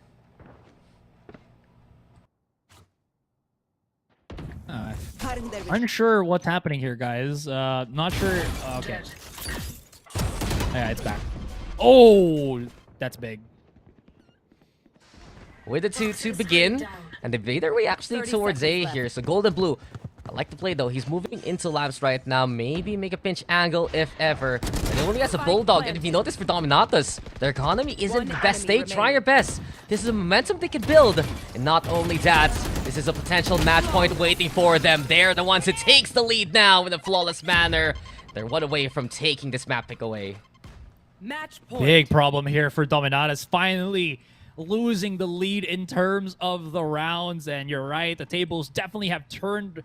They even have weapons. They even have the economy to buy up. Oh, this is going to be a measly buy to what Trying Your Best has rather. But this is at least a silver lining for Dominatus. If they can, again, weather the storm and win this round, they can straight up reset everything and go to overtime. But of course, that is easier said than done. Yeah, but here we go again, Asurai. You see their buy. It's just scrounging for whatever works. They force bought the last round. They're force buying yet again because it's the last round of regulation. And the answer from Trying Our Best is to use that money to run the double operator instead. So, Trying Our Best. It should be similar to that previous round. Wait for pick potential and then go for the rotate if ever. So far back. Trying Your Best also knows that one misstep, and again, it's going to be that overtime. So both teams really pressured to try to make this as good as they can for the initial bout. Man, weathering the storm here, or the calm before the storm. It's such a pace change too. Yeah. From Trying Our Best. We've seen how explosive this game has been all throughout. And this time, Trying Our Best, moving towards A. Be yours, though. He's alone. He's alone. He has to set up tripwires, but the camera's broken. Juicing the rest, looking to go for the clear. Neff, though, navigating into the lamps. Be yours, trying to get away from the boombot, which has already spotted him. With a snake bite now lob. It's Trying Our Best. Making a foundation, making an island for themselves onto the side. The 2 by now. It's time for him to really bulk on up. Neff will fall as the Empress is popped. Styron here takes critical damage. The nade is there too, but Styron scurrying on away until Biors and 2 by get on the board yet again. Dominatus, they were in the lead a while ago, but Juicy, he tried to be on the driver's seat. It's taken away by Capisha. It's 3v1, make that 3v none, and we go for more as overtime is a go. All right, man. I've been hankering a lot on 2-Pi there, but that one starting pick was huge. Once he got that, they immediately knew we can start pressuring them. They haven't set up yet for their post ban. You already saw that Zan was trying to run away to set up for maybe something with the Molotov, and then they started catching people trying to go back onto short, trying to find some position, some solid ground to just play on, and that is where Dominatus really strike the hardest, just so that they can secure that round. And it was tricky. They didn't really have the weaponry, and it felt like there was so much pressure on Biors. He was just getting stopped from rotating to U-Haul, staying in the back of triple, but then somehow they managed to do it. And now here we are. Dominatus not done just yet. Trying Your Best, same thing, not done just yet. I think that was our biggest concern with Dominatus. Even if they got the lead, could they hold on to it? At least they do tie things up to make it into overtime, to still survive in their map pick. And it's a lower bracket. Already, all the cards are on the table. Dominatus, though, on the attacking side. So they go for this usual approach towards Fountain. They put the numbers to it. They have a member or two actually go for the longer swing to contest anyone peeking into B-Along, which is usually Styron. And Try Our Best, they expect this already, those numbers, so they back away instead and play with having Neff onto hookah, which has been usually left alone by Dominatus. Okay, Neff here at least still being there. Oh, they're going to push through the snake bite. This might be a little bit risky because 6Key now cannot find that pick. Big damage. Paint shells as well as Styron still holding. Going to stop the offense here. Capisha. They tried to do something for B-Long, but that's going to be all shut down. Yeah, this is a right break from Trying Our Best. They understand what's been happening from that first half. They know what is the comfort of Dominatus, which they usually stick to. And now they exploit the weakness of the approach. Juicy wins the final duel, and Trying Our Best are back to match point. And you could really see the Switching sides. struggle there Match point. for Dominatus. Again, pushing through that snake bite. I think that was the first mistake for them. But now let's see how this goes. I mean, we don't have a draw, so they could, they can push it into another overtime. We'll see how that is. You know how that would ruin things if draws were possible in competitive Valorant, right? Oh, yeah. Yeah, you know how much that would be such a pain to put in scorings and brackets. Why you gotta complicate things, man? Want to be complicated. It's okay. You're a simple guy with simple joys. Truly. You know this. Anyways, similar thing here for Trying Your Best. A B long push. But of course, the difference is they got no Viper. So we'll see how that unravels. Capisha is still getting a lot of information, but he's used both his flashes here. So no more blinds to stop really the push. But Tupai finds Juicy. Yeah, it's a right call from Tupai and the rest. San, this is where he pops off when he is needed. Trying Our Best. They still make their way towards B, despite the numbers Dominatus put there. And BR660, they have to scramble now to the other side just to stand a chance and go for another overtime. But Trying Our Best, they've gotten the approach that they wanted. Styron, oh, that was way too close for comfort. The time to get into cover. Jumping now to get the intel. Here comes the pain shells, but the orbital strike, the answer from San, who's able to build it up. BR's still with the advance instead. BR's will fall to the hand of Styron. Up is that from 6key. He's low HP, same as Retla. But there's tap already. Here comes the flash into the kill. Trying Our Best. They played to their name and they put in the effort to get this win. And that's going to be, again, a solid comeback here for Trying Your Best. They struggled so much on that first half, but they were building up come the second half. And even though it went to that overtime, that last 2 rounds looked like they were so decisive. They knew exactly what they needed to do. Even if they had a bit of mishap in that last round, still was able to convert beautifully, giving Zan those kills. And we were talking about this. For both of the teams, Zan was underperforming the past couple of days, so really stepping up as he is put onto a more utility-based agent with the brimstone, excuse me here. And then on the flip side for Dominatus, Tupai kind of didn't step up to the plate as same as Zan. He had some good picks, but not enough to really tip the scales for Dominatus here. And we saw also an impeccable showdown between Juicy as well as 6key in terms of impact. Those raises flew, those raises had judges, those raises made all the space. But I think the key factor there for Trying Our Best was the fact that they were able to temper themselves a bit more compared to Dominatus. There's a lot more mental fortitude what we saw from Trying Our Best in those final few rounds.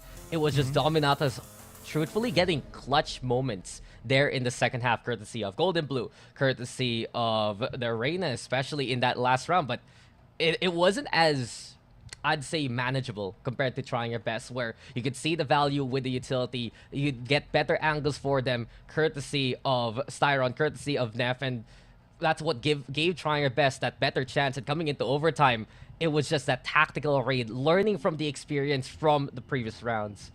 Truly. And again, their ability to just follow up more consistently once when it truly mattered, again, pushed on that brink. So that will conclude our map 1. That was, I believe, the map selection for Dominatus here. So it's going to be quite the interesting fact as we go into Ascent, which is the selection for Trying Your Best here. Now, looking quickly into the match results, Retla, 249, ACS with 25 kills as the Cypher, somewhat similar to Bior's as top frag, but not as high in terms of that ACS and kills as well, but still was felt.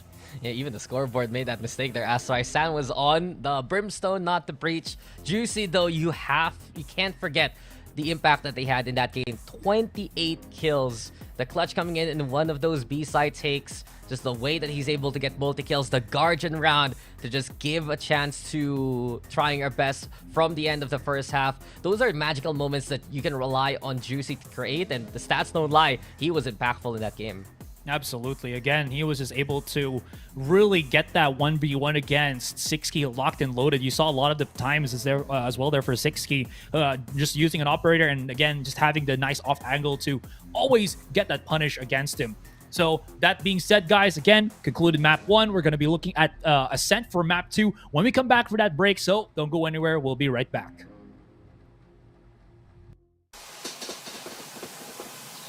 You love it, you wear it. Wear your passion. Share your passion. Wherever, whenever. Gaming is a lifestyle. Get your merch at shop.eslgaming.com.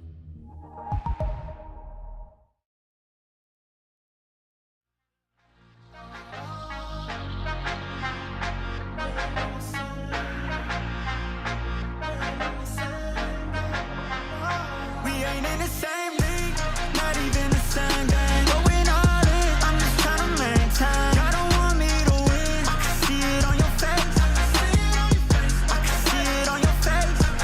Think it gon' be me, good luck, that's a long shot. Shot the ball, full field ahead, I ain't gon' stop. If I ever fall, I'ma still end up on top. Right now, I'm feeling like everything that you're not. If I was you, I would probably feel the same way. Winning in my blood, something that I can't change. If I was you, I would probably feel the same way. We ain't in the same league, not even the same game. Going all in, I'm just trying to maintain. Y'all don't want me to win. I can see it on your face. I can see it on your face. We ain't in the same league, not even the same game. Going all in, I'm just trying to maintain. Y'all don't want me to win. I can see it on your face. I can see it on your face. Gotta be in first place, second's just the first to lose. Working in the gym, taking shots, I'm trying to perfect my moves. Early bird gets the worm, I don't got time to snooze. I'm not in the frat, but every year I still pay my dues. Do it for mama dudes. Wanna get a house with a pool and an amazing view, so she could watch her son do what he wanna do. Cause lately I've been ballin' like an alley-oop. We ain't in the same league, not even the same game. Going all in, I'm just trying to maintain. Y'all don't want me to win. I can see it on your face. I can see it on your face. We ain't in the same league, not even the same game. Going all in, I'm just trying to maintain. Y'all don't want me to win. I can see it on your face. I can see it on your face. I can see it on your face.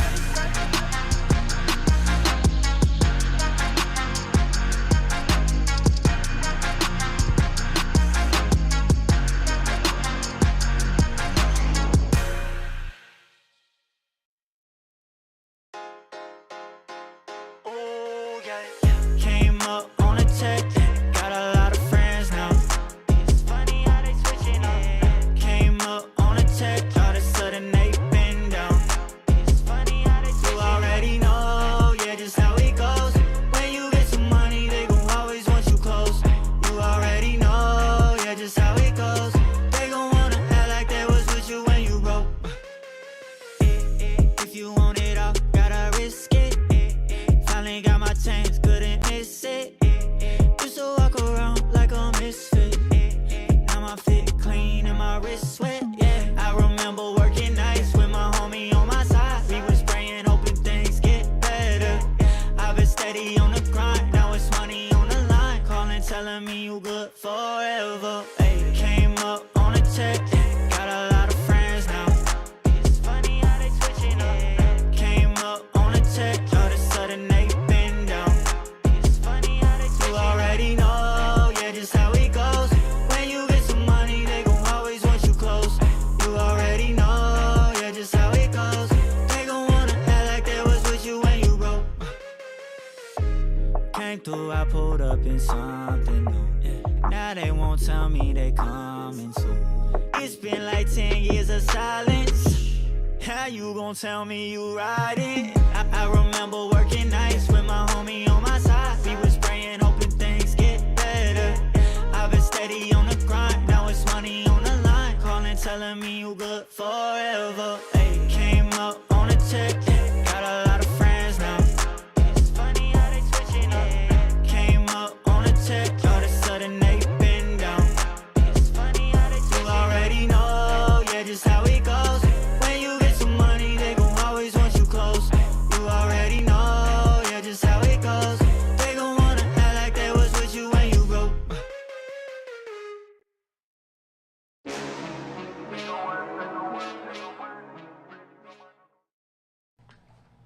And we are back. Again, we just witnessed map 1 in this best of 3 series for Clash of Nations Southeast Asia qualifiers, Trying Your Best versus Dominatus in this elimination lower bracket match. My name is Asurai, with me now is Daks, and again, what a nail biter that was. We went into overtime, but it didn't go back and forth anymore there. It was Trying Your Best, just sealing the deal already and ending that first map. I mean, it's the closest game we've had all tournament long. It's the first one that even went overtime from what we've seen so far. And I think we were talking about it a while ago during the break that it felt like for Trying Our Best, it took them a while to really get to the form that we were expecting from them. In the more latter rounds, it was better reads from them, sharper shots compared to the start where it was just Dominatus overwhelming whatever kind of setup that they had. So maybe this time around, Trying Our Best, this is where they're going to have a bit more momentum moving forward. That's right, because we're moving into Ascent right now with their map pick. Will we see the Judge again? Maybe not as much, but the Odin, you know, it's something you can play on a map like this. And given for Trying Our Best, they're going to look for a recovery game compared to the beating that they took versus Boom. We'll have to see, again, how that is, because, I mean, they were facing Boom Esports. So that was, again, a team that we know just is so hard to beat, especially when Berserk was just doing so well on the Killjoy. Again, the anchoring onto the sites. They really couldn't mess about, to be honest. Now, I'm looking quickly into Dominatus's match history here. For Ascent, they've only played the one game, and that was against Crocodile Tier, where it looked like they had a much better outing, 13-9, and this was also part of the open qualifiers here for Clash of Nation. So at least their only track record for their recent match was somewhat good. So that could be something. I mean, that's something we tackled a while ago, where we know that Dominatus has played both Ascent and, if we go to Decider, into Split. So there is a bit more comfort in running these kind of maps, still playing into the map pool. We're in Trying Our Best. It's just, okay, these guys, they formed up, they made this kind of squad. What will be a map that they really thrive in? And looking at the composition, especially from the side of Dominatus, they run that standard KO Sova. They just love to play something like a default. On the other hand, we saw from Trying Our Best, they tried to run that double duelist, but San really struggled on it. And speaking of San, it's something you said a while ago, where San delivered more so in some of those clutch moments. Maybe if he put them on something like the KO, right, you get that Ascent standard meta comp, then he'll be faring better there for the side of Trying Our Best. Yeah, because again, if you're struggling as a duelist to really get that value, you still have you can still have that value even if you're not on, or you're not you're at a non-duelist age, excuse me. You still have a weapon in your hands. You have more utility to really assist your team. You're absolutely right. They don't really need to go for double duelists at this point. They just need to keep giving Juicy that opportunity to entry into the site and let him loose into it. So that's going to be, I think, a big factor here for Trying Your Best. I don't know if they have figured that out for another map here. They did try it on Bind. It worked out, as you mentioned. So again, we'll just have to look at the agent selection that is coming up soon to see what the decision truly is here for Trying Your Best. On the flip side for Dominatus, real quick look again. This is a map where, again, as you mentioned, it's only going to be 60, but now he's going to be on that jet rather than the Raze. But again, his last outing here, it looked really strong. I think he was able to net 20 plus kills, I believe. So that's definitely something. I think I want to see here from Dominatus is where they can actually coordinate it better with those kind of utility-based compositions. Stop running that double duelist that they do on Bind. They rely too much on Crazy Guy 2-Pi to deliver it. You're right. The man's back. No, they're making sure. Okay. So we thought he wasn't going to show up because Cyrus was in the first map, even though he was in the preview. But lo and behold, he has arrived. And with Crazy Guy into the scene, you already know he's good for those lineups, good for those angles. And maybe we'll get a flavor of bleed here for Trying Our Best, where Dominatus will truly be put to the test. What's Neff going to use then? Probably like KO or maybe Breach. I mean, Neff is Neff has been running that Breach even back in Ascension, if I remember correctly. It was one of his signature picks, and this does make it here for the side of trying your best. San's gonna be on the Omen, so he has moved on. There you go. Neff is gonna be locking in that KO instead. So it's mirror matchup here for trying your best. But you got Crazy Guy in, and that is a bit more familiarity. No knock on Styrant, who did an incredible job a while ago, but there is just a bit more of that history between Juicy and Crazy Guy, especially that they can build on here for trying your best. And I mean, I think this is safe to say as well. There is, how you mentioned this, like star power status for Crazy Guy. So if you can choose him over Styron, who, as you mentioned, was doing so well, even though he was doing so well, you still want to pick Crazy Guy because this man can really perform each and every round, not just in burst. He is consistent throughout. That's why he was one of the biggest players in Ascension Pacific when he was still with Bleed. I mean, he's still with Bleed. Oh yeah, he was. He is still with Bleed.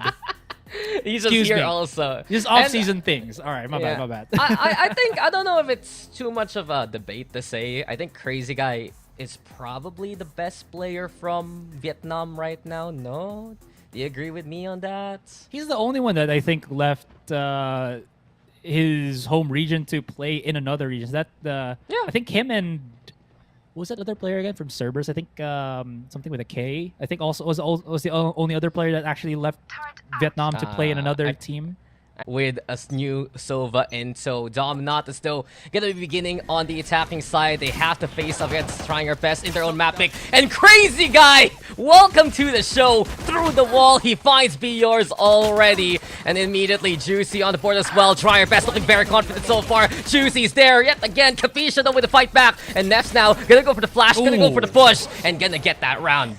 Yeah, just finishes it with a bit of a flare with the blind, but again, was that just the double shock dart into, or a shock dart into just, you know, embracing hands of the bullets of Juicy and Crazy Guy? Absolutely phenomenal for them. And between these two players, Juicy and Crazy Guy, it's 2-1-2, 1-1-2. So a lot of tapped assists from just tagging opponents of Dominatus coming into B main, really softening up the whole team.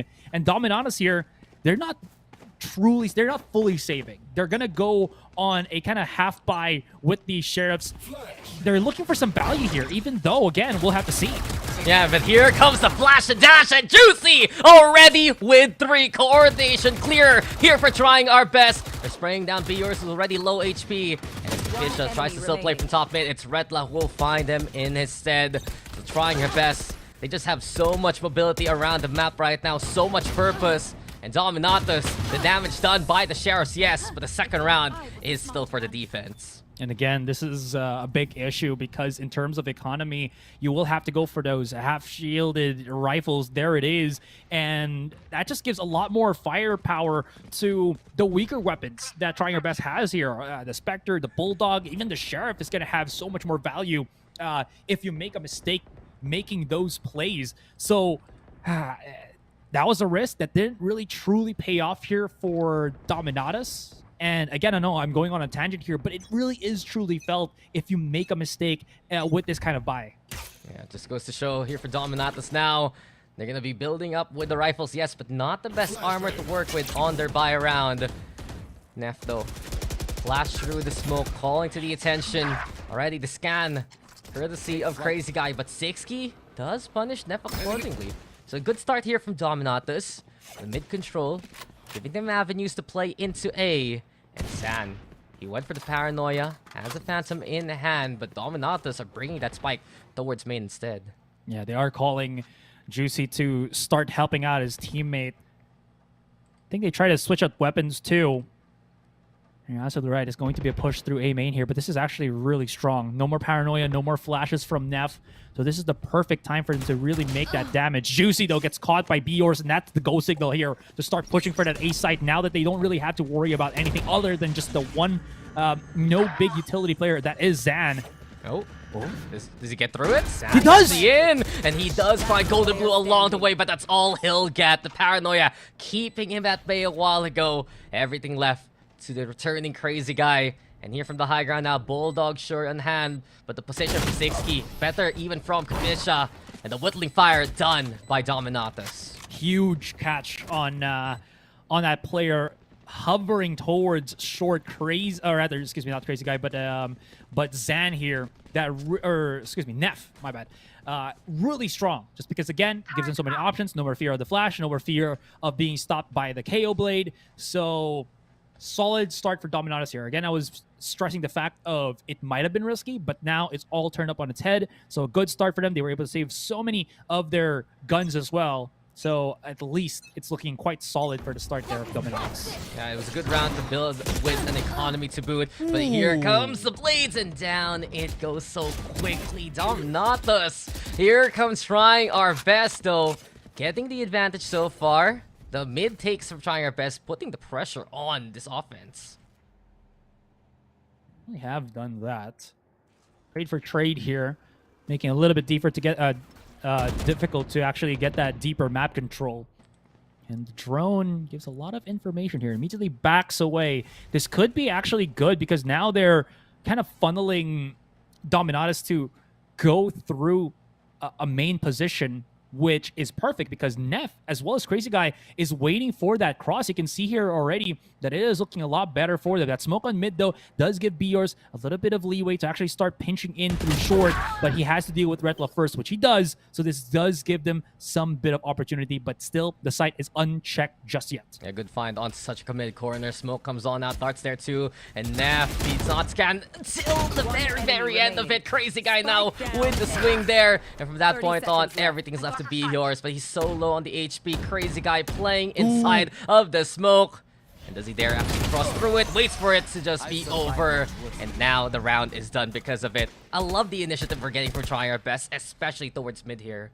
Oh, truly. And again, that is a very standard play that you can do against your opponents. If you start to bully them out on mid and your opponent loses their nerve on pushing that mid side control, you already know they're going to be flushed to actually push main, and you could just again set your pieces where you wanted them to be placed for countering that push, and it works so well for trying your best here. So Dominatus gonna have to go back to this drawing board once again. We'll have to see. It looks like they're just gonna try to brute force their way onto the A site with Sixky hovering with a judge once again. It doesn't stop on bind, guys. It continues here on Ascent, but with the blade, with the smoke, it's just gonna have to wait a little bit longer before he starts to do some shenanigans. And trying her best, though, instead of making that space, Crazy Eye is creating it by pushing, by timing it, and Capisha was just caught unaware what's coming. Crazy Guy now with a second shock dart into play, bringing Sixky to the grave with him. And the round is already over. Trying our best. Looks like they're doing their best this time around. It truly is. The timings have been perfect. The peaks just unchecked because of the, again, the timing. Really putting a bit of a strain here for Dominatus. And now, even going to be worse, this Crazy Guy has his Hunter's Fury. So they have to be very careful. They have to stress the fact as well that they need to bait out a little bit more utility here rather than just rushing into the side. But that's not Dominatus' strong features. They need a way to quickly rotate, but I don't know if Ascent allows you to do that. So we'll have to see how this works. They don't win that first contact. What else can they even do? Juicy, though, suppressed so far. Playing into the stairs, if ever. Retla also getting into cover. So it might just be a sight hold for the two. Still standing there. Retla, though, gets the two of his own. Dominatus answer back in kind. So it's 3v3. The spam coming in from Sixky. But from that timing, Neff uses utility to make his way to the other side. Be your store. Gets the catch on. Advantage down here for Dominatus as they put that spike down. And not only that, they plant lockdown along the way. So pressure is on with the time ticking. San advancing now towards main. Tosses the paranoia. Looks to break that ultimate. So it's left behind by Dominatus. They're going to bank on the contact. Moving into both houses if ever. But Crazy Guy finds the first. Sixky responds. San gets the tap going. No Sixky's not looking the right direction. Picks up the rifle. Waits for the swing to come his way. But can't hit either of those fatal shots. Dominatus gets a second round here. Moment I start talking about how there needs to be that adjustment from Dominatus, they're like, no, we're going to be doubling down on what makes us this Dominatus team. Push in aggressively and let all hell break loose into the site. It worked so well for Dominatus here. And again, this sureness of personality, team personality, is what allows them to get these rounds, and that is absolutely what they needed to be able to at least bring one back. And now they're creating that foundation. See how it goes on B here as Juicy immediately struck by the paranoia. Yeah. That's a bit of a bummer. Yeah, not just that, even the null command. Speaking of, Crazy Guy now bringing the blue screen to the KO, but 6key just reboots Sorcaficia to get shut down yet again. You never want to do that to your PC, guys, but trying your best right now. Big advantage as they hold down that B side. Well, from the shadows, though, should have been heard by trying your best. And San with the find Retla with another one. The front line secured here by trying our best. Crazy Guy just a step above the opposition there. 5 now here for the defense. Man, that was so quick. I thought that was going to be the open site already, especially with Juicy just dropping down from that B main quick peek. But then just out of nowhere again, Crazy Guy, huge holds. Just again stops them. It sounds like we're hyping this man too much, which maybe we are, but I will say his impact is just incredibly felt. No, I think it has to be crystal clear right now. Given this roster, what we have for trying our best, this is 3/5 of that lead roster that won Ascension. This is a core. This is a core ready to play. And we know how much impact they've already done. And Dominatus is a relatively new team, but they have been fatal so far in terms of the pushes. And speaking of, 6, he gets 1. Retla already with the trade in response. Juicy though, this time around he's not blinded to suppress. He can fight, he can try and stand, but Be Yours will fell him. Crazy Guy though, going insane. Sure, he has the gun advantage, but he also has the 4K to his name. 4 is the number now, as that's the gap between these two teams. Gap is widening. 13 kills for Crazy Guy. And I mean, I talked about how Dominatus is allowing them to just let all hell break loose. Doing kind of the same here in this point. He's just doing, Juicy's just, again, unleashing himself, getting all that information, and he says, Crazy Guy, follow up after me. You got it. I know you will. And it has happened for like 2 rounds in a row. I mean, look at who's playing. The 2 initiators that is enabling Juicy. It's familiar hands with him. It's Neff. It's Crazy Guy. It's some bleed strategies along the way. And as Be Yours now is able to get the scout on. San breaking the utility. The lurk's still here for Be Yours though. And check the setup from trying our best. Got 2 holding on to Cubby. Crazy Guy. Did he spot Capisha though? That's the big question. Capisha now gets a good surprise on Retla now. And San answer back. And from the Cubby, it's trying our best trying to come on out. But Gold and Blue still able to fight. Ooh, now the trade after trade. Contesting for the mid. Be Yours now. Those kills are his. And slide off to Juicy to try and catch him off guard. Watching from afar, but the shot is true. The clutch from Dominatus. A very skirmishy round there to end it. No lack of firepower here for Dominatus. Once you can just force the swings, the 1v1 aim duels, they do not disappoint at all. 2 more points for Be Yours, and he'll have his lockdown. That's going to be absolutely pivotal here, just to try to create some openings, maybe even bait out the Hunter's Fury to, again, make it easier for the lives of Dominatus to actually secure themselves a site.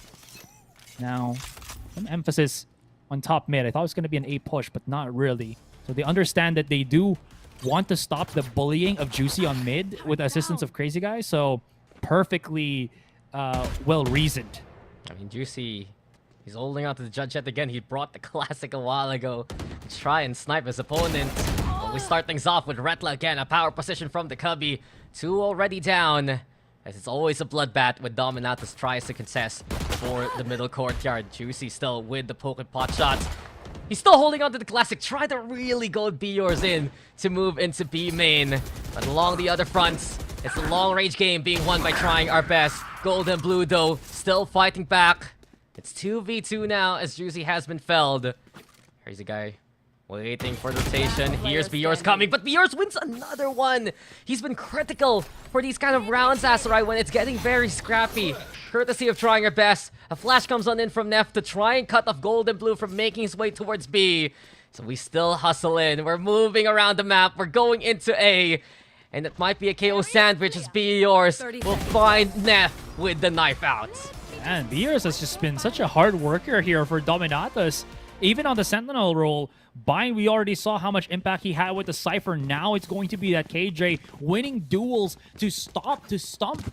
Try your best here, trying to get back the momentum. And again, these past 2 rounds, aside from the back and forth swing that we've seen, it's been these aim duels, Daks, that have really put Dominatus on a much more leveled ground against trying your best. I mean, that's where their strength really lies in. They've been so good at finding the clashes, just getting impact with the frags, and Biors has been delivering again and again in any instance, in any range. 6key though, ready now to contest with the operator that might give them the control for mid if ever, but Juicy, he's back with the rifle and back on the board.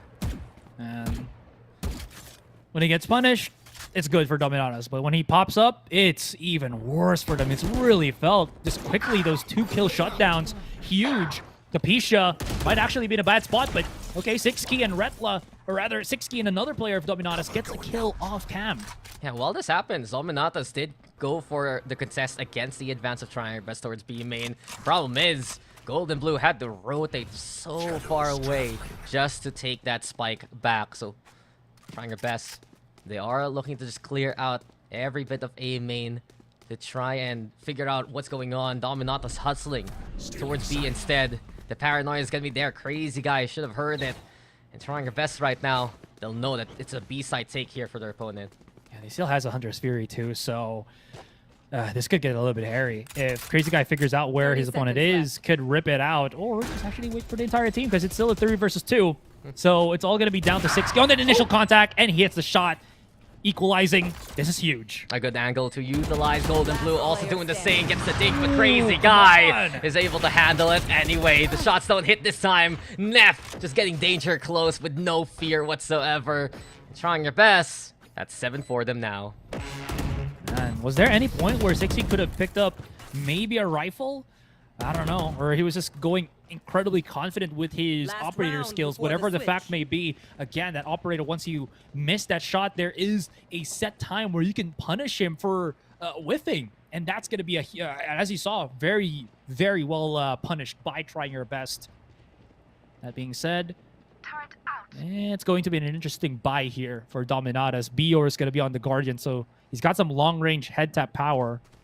And 6key on the Judge, but I don't think we've really seen him get big value off of this. Yeah, it's not buying. That's the thing. And Trying Your Best, they just force their opponent to force buy in the last round of the first half. 2-buy, no, please. Oh, Juicy! He has to hit that shot. Can't get the second. And now he has to run on away as 2-buy will punish him accordingly. While this happens though, onto the A side, 6key's in, but the spike has been dropped out in the open. Retla ready to take center stage. Moving towards the dice right now, and Dominatus is just dead to rights on the angles. Trying Your Best is taking. It's 4v2 as 2-5 fights back. Hunter's Fury gonna be the call though, and San is able to get the find. Yours has the up in hand, makes it a 2v1. Scoping to try and find a target or two. The Aldrone gets the tag though.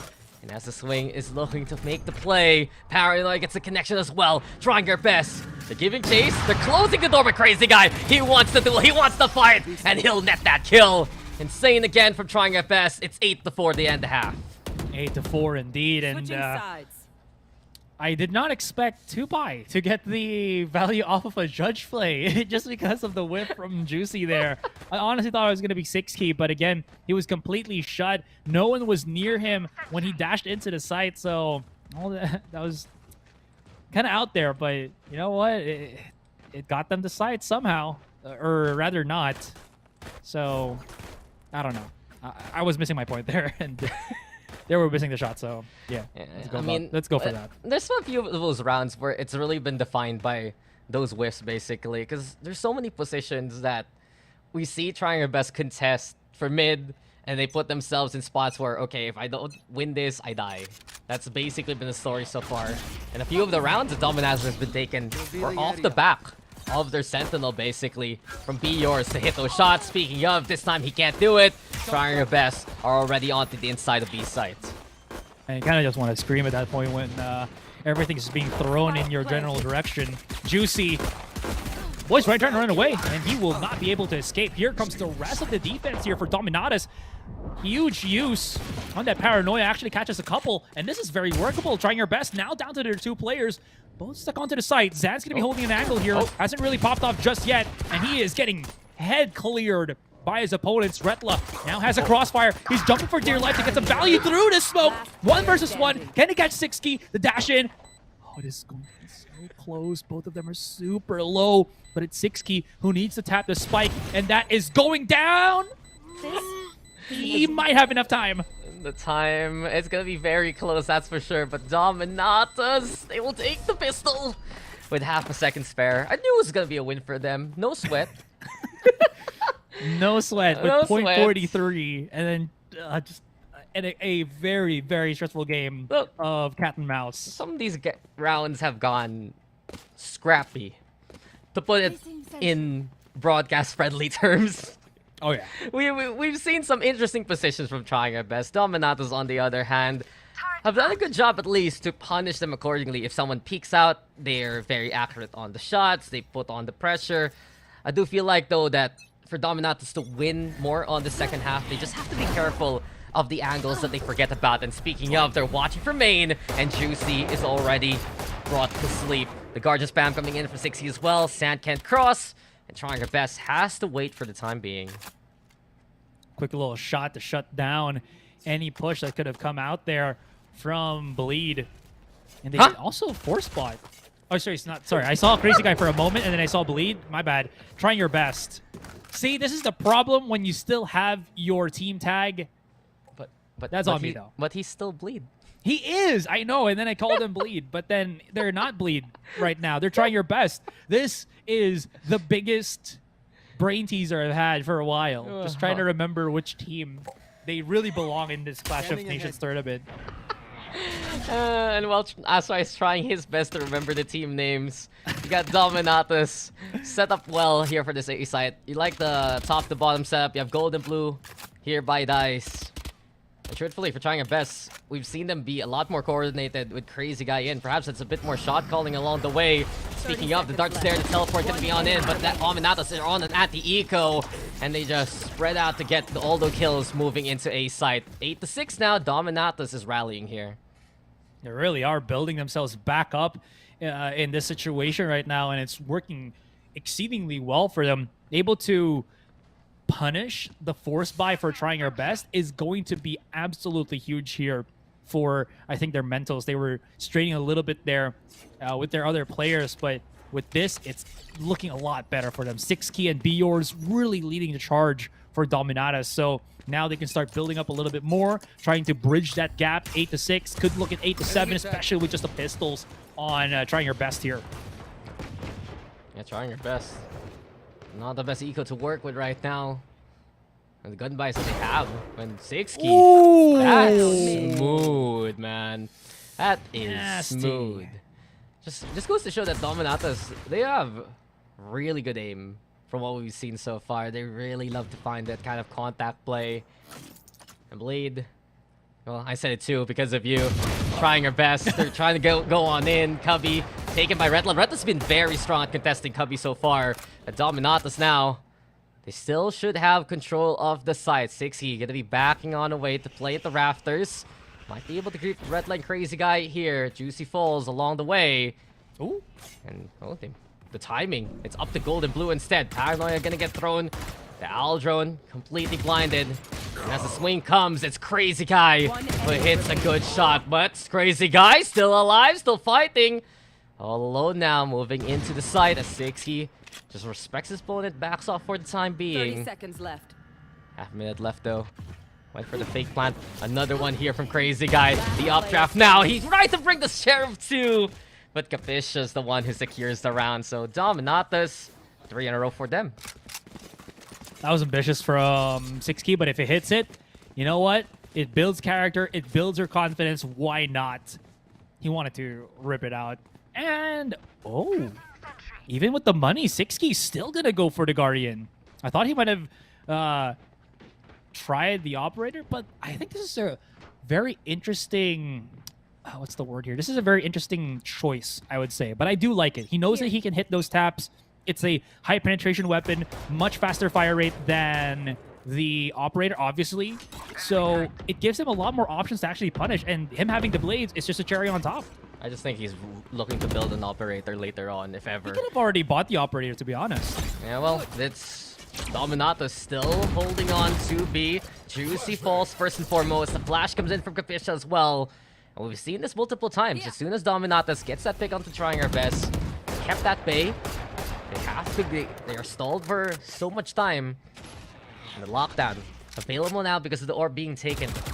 Still, they can't find the angle. Capisha is putting so much pressure against them. And if they try to push him, he still has a fragment to catch them on through the push. Man, Neff is, or rather, excuse me, 6Key is trying to do a lot, but he is really dwindling down the ammo capacity of that Guardian. It's very close right now. Oh, he tries to go in for those stabs. I love the confidence, but he actually gets shut down through the smoke. That is a big blow to them. One more player onto the side. That's going to be yours holding and could punish the plant. It's not clear. And there you go. Punished accordingly. Be yours. This is his site. Paranoia coming in from San Neff. They take advantage of it. And they now have to clear the angle that they didn't a while ago. Time, though, running out. It's a do or die time here from trying our best. And they do the job that needs to be done. Be yours falls. It's 2v1. And the big problem for Dominatus, gold and blue, with only a sliver of HP left. Has his paranoia to utilize. Tries to blind his targets as he moves closer and closer. But San, on the inside of the smoke, can be a big surprise towards gold and blue. Creeping still into the lane, and surprise indeed. A 3 for San. Trying her best to get around finally in the second half. Yeah, with how much HP gold and blue had, it's either he needed to get lucky, needed to get very, very creative with how he approached, or he had to just YOLO. Like, as he threw out the paranoia, he just had to hope that he could catch somebody, but again, perfectly played by Zan. Just put down a smoke so that he can cover himself, and then Neff can just play as a quick little refragger just in case. And speaking of Zan, again, not leading the pack, but you can feel his presence here. 13, 8, and 11. He's been doing a lot on that Omen of his. Yeah, and I love the fact that they stopped forcing that double duelist compared to that matchup versus Boom. San has done a better job here on the utility front, and especially in those clutch scenarios. But on the other side, this is what I was talking about a while ago, Asurai. Guardian a while ago, Operator now, 6Key also. Just playing the light armor, but effectively, it's just to keep trying our best from taking mid too easily. You can see for trying our best, San's struggling to even get the intel to move into courtyard here. He's looking for some contact. Golden Blue might end up in the bad spot right now as he... Oh, Paranoia is going to have to hit somebody. Juicy somehow manages to get through the site, but Capiche is there for the crossfire. He breaks the door, wants to make as much noise as possible, so the rest of trying your best now gets access onto that B site. It's free for them, and someone's ripping out 100's Fury, and it's going to be Crazy Guy. Did he hit the... I'm not too sure. I think he's just guessing, but trying her best effectively. Yeah. A battle of two fronts. They brought the spike to the right side, and San right now with Paranoia. It's Capisha who's in the blind and fell, but surprise indeed! The answer back from 6Key. He was waiting, lying now, but this time around it's Crazy Guy who'll be brought to bed. Dominatus. Big round from 6Key. Big impact with the blades too, and it's an 8th round for them. That was much needed. So much noise from Redla there. Took the attention of all the Dominatus players. They just looked at that A site, and then they somehow got confounded. It was B, but like you mentioned, huge stuff. That was a missed TP from, or a misshotted step from Zan there. To be fair, he didn't know where 6Key was going to be coming from, but definitely 6Key, a contributing factor to be able to just clear up that round. Anyways, quick little gander here once again. Not the strongest of buys right now for trying your best. Yeah, it was the initiative really of Dominatus to be in more advanced positions, and it has been the case all throughout the run in the Clash of Nations so far. Tupai though, the Aldra now scouting around for any kind of target, has the Hunter's Fury in hand, but 6Key goes for initial shot, doesn't get it. Pistols out here for trying our best. We're playing an eco. The mid is taken, so Juicy trying to break through the doorway. B yours crouched down, waiting for someone to actually get through to the other side, but Crazy Guy's the one who is found first. Dominatus is just anticipating the upcoming push from trying our best. They've already marked the locations and their targets. Asurai, You mentioned it, Retla also on short, but Tupai. Oh! Ooh, that's huge. They can try to go for the rotation right now. They're pushing through spawn, which could be a misstep here right now for trying your best. But Juicy's hitting shots with the Sheriff double kill already, and that's going to be the A side secured. All they have to do is bring the spike there, but it's been dropped through the smoke. 2 versus 2. They have to fight this. Yeah, they've tried to force the issue, and Retla, he had the rifle. Be yours, the only one still standing. Here we go again, the repeaks, and all the duels in the world. But trying our best, they will take the round. They just want to fight, don't they? They really do. I mean, you kind of get it. They don't really know which other opponents were maybe in other angles because they only really cleared the A short position, so they don't know if A side's going to be secure. It was more of just them trying to go for the hard contact. Again, we all have to remember, if they can't see what we can see, because that's ridiculous if they can. Anyways, matter aside, that was just pure contact, pure aggression, pure instinct, and pure skill from both teams, and trying your best came out on top. Man, trying your best. They got the intel now immediately, courtesy of Nef. They know Dominatus is just trying to flood mid. It's only pistols on the opposite end, and trying our best. They make quick work of the opponent. 11 now, 2 away from taking the series. Wow. 2 definitely, and again, the tables definitely have turned. Ooh, glass cannon operator for 6 key here. Very, very ballsy, we'll have to say. He has been hitting some of the shots, but not the initial ones that I think he would like to be able to do. You know, the quick 4 versus 5s definitely is something that he would love to bring to gift his teammates, but I don't think it's going to happen just yet.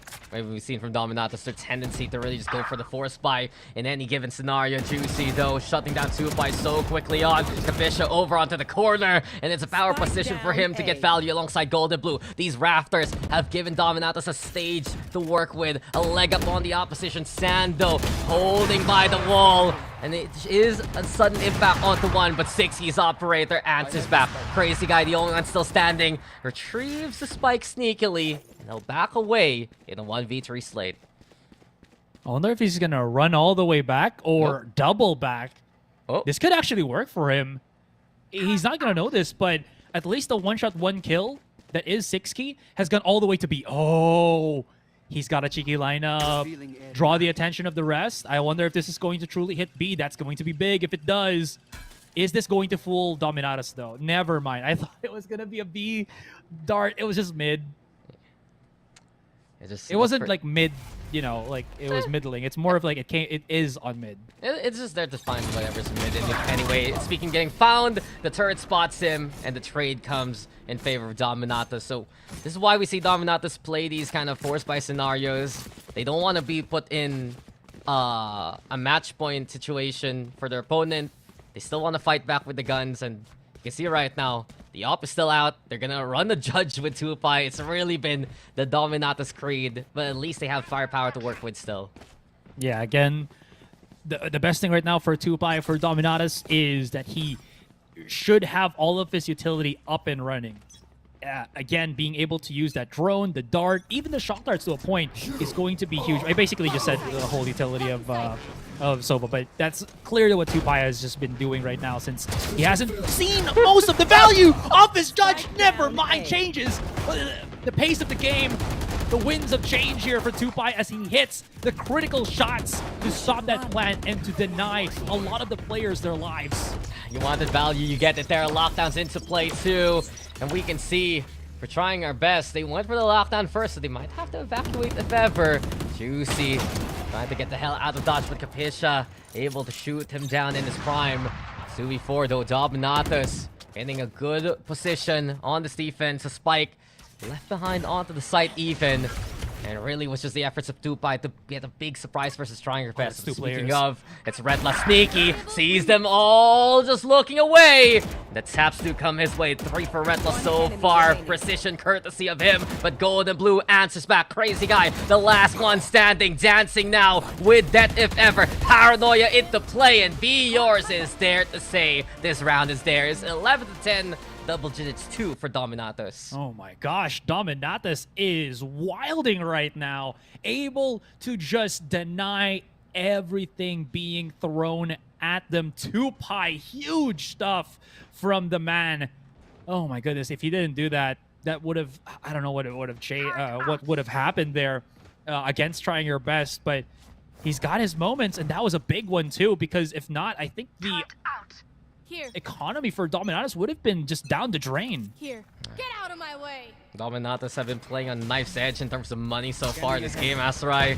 Oh yeah. They've been surviving, they've been thriving, and right now they're building just a little bit more versus Trying Our Best, and are one away from tying things up. The blades though are out, so the impact player of the round has to be Juicy. Capisha already low on the HP. Redla with a rifle here, but Sixkey not even allowing him through with the Odin. Redla though swings on in, and Redla's been very sharp so far in this game. He's found moments to actually get the angles moving into the CT side, especially the rafters a while ago. Dominatus tucked away into the corner, smoked out by the opposition, so they have to spam. Sand with it from the shadows to just check out what's going on the B. And with that intel, and Redla with that contact, it seems like Trying Our Best. They're trying to make their way into the site. Smoke's about to go and spawn, so they need to reposition quickly right now and give themselves the post-ban positioning. Redless in a corner here. What a fadeaway on Biors.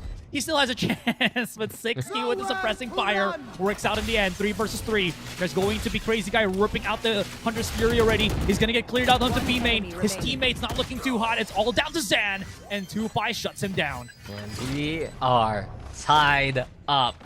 Dominatas are here to play, and we've seen how willing they have been to just establish contact so many times. They tuck themselves away so eagerly whenever they give up a spot or two. They want to try and hold towards the sites if ever, and sometimes you see for Trying Your Best, challenging that isn't the wisest decision. It gets very dangerous. It goes very tooth and nail, Asurai, to put it lightly. And we've seen for the past few rounds, impact after impact. 2Pi in one of them, Sixkey in another, Capisha, Biors, Gold and Blue all finding moments. And that's what has allowed Dominatus to tie up the scoreline. 100%. Going down to the wire. This elimination match really has gone to the utmost. And 2Pi really redeeming himself at this point with a double kill. And Sixkey follows right after. 4 versus 2. Redla's just waiting for the bullets to at least diminish from that magazine of Sixkey. Sneaking his way through short. It's the best that he can try to do. Sixkey's right here. He's down. Oh, Golden Blue. And now it's all down to the 1. Just didn't expect a second guy there, and Trying Your Best now. Everything's left to Sand's hands yet again. Dominatus overall, if you challenge them, you give them momentum, they really just look stronger and stronger when they get that confidence.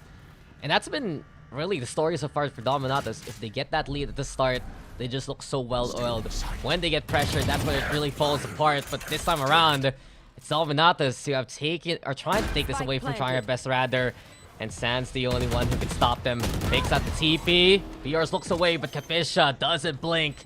And instead watches the same angle to provide Dominatus the match point status.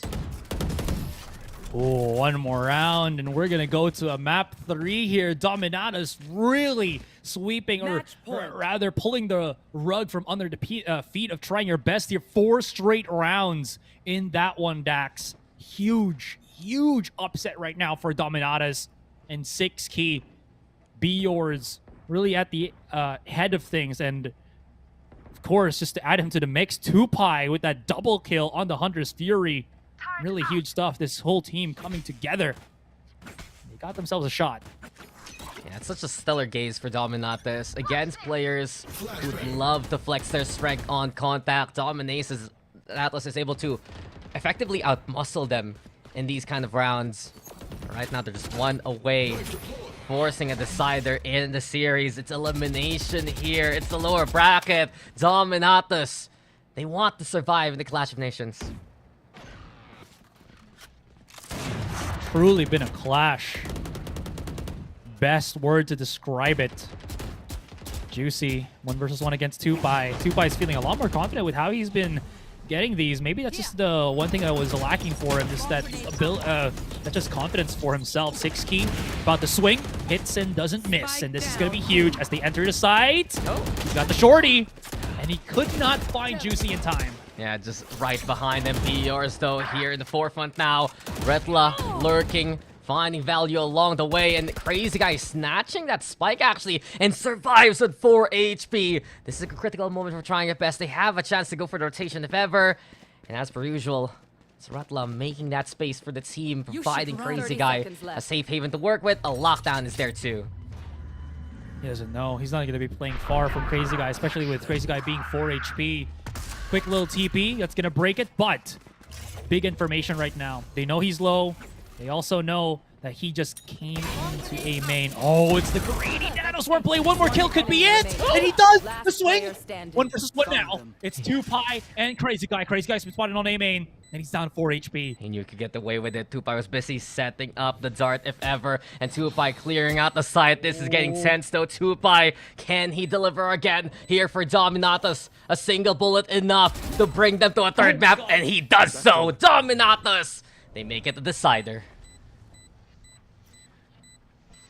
13 to 11. I am just lost for words. What a comeback from Dominatus.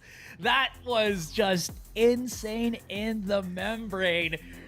There was a huge heroic play there from Retla. He tried to go for the aggressive push through his Nanoswarm to get that double catch. Could have been a triple if he actually saw that there was a double up there from Capisha as well as 2Pi, but it was not enough. And then 2Pi, huge stuff coming in from him. Of course, it was a little bit more easier to digest because Crazy Guy was low, but there was a recon dart that actually spotted Crazy Guy, I think on A main. I believe he did get tagged there. In any case, he rallied himself in the past couple of rounds to double kill with the Hunter's Fury, the heroic play with the judge. Cannot deny that 2Pi was pivotal to bring back this game for Dominatus. Yeah, it was basically an arm wrestle matchup between Trying Your Best as well as Dominatus, and in the end, Dominatus was able to stand tall against them. It got very close though, you mentioned it. It just came down to the wire when it comes to 2Pi, and between his judge antics moving into that A site, that last kill onto Crazy Guy, there were just moments being made by Dominatus, and I really feel like it all started with how we saw they played that backline. When they were lurking at the very start, I believe with yours right, moving in from that first half, he would provide that impact to just navigate around the map, to get those kind of picks to surprise Trying Our Best. And it gave them that kind of chance for Dominatus to still be feeling confident moving forward. Because once Trying Our Best moved over to that second half, wherein they were trying to make some ambitious plays, when they were trying to force a bit of that contact, it was Dominatus who was able to hold their own against them. Oh yeah, 100%. And again, they needed to somehow wake up.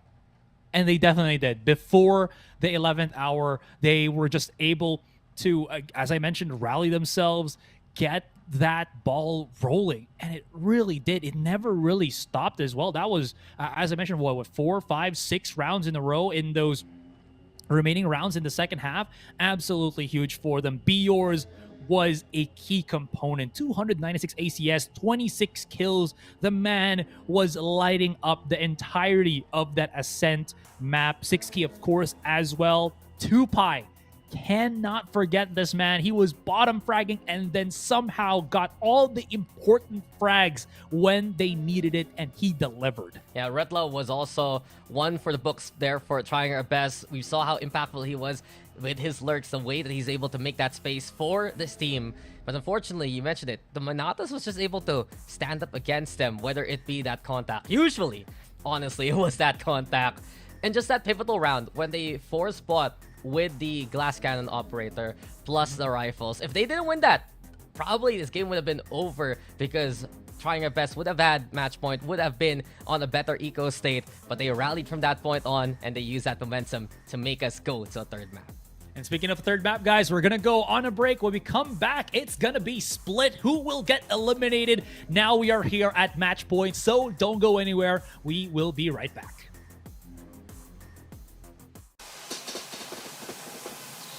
You love it, you wear it. Wear your passion. Share your passion.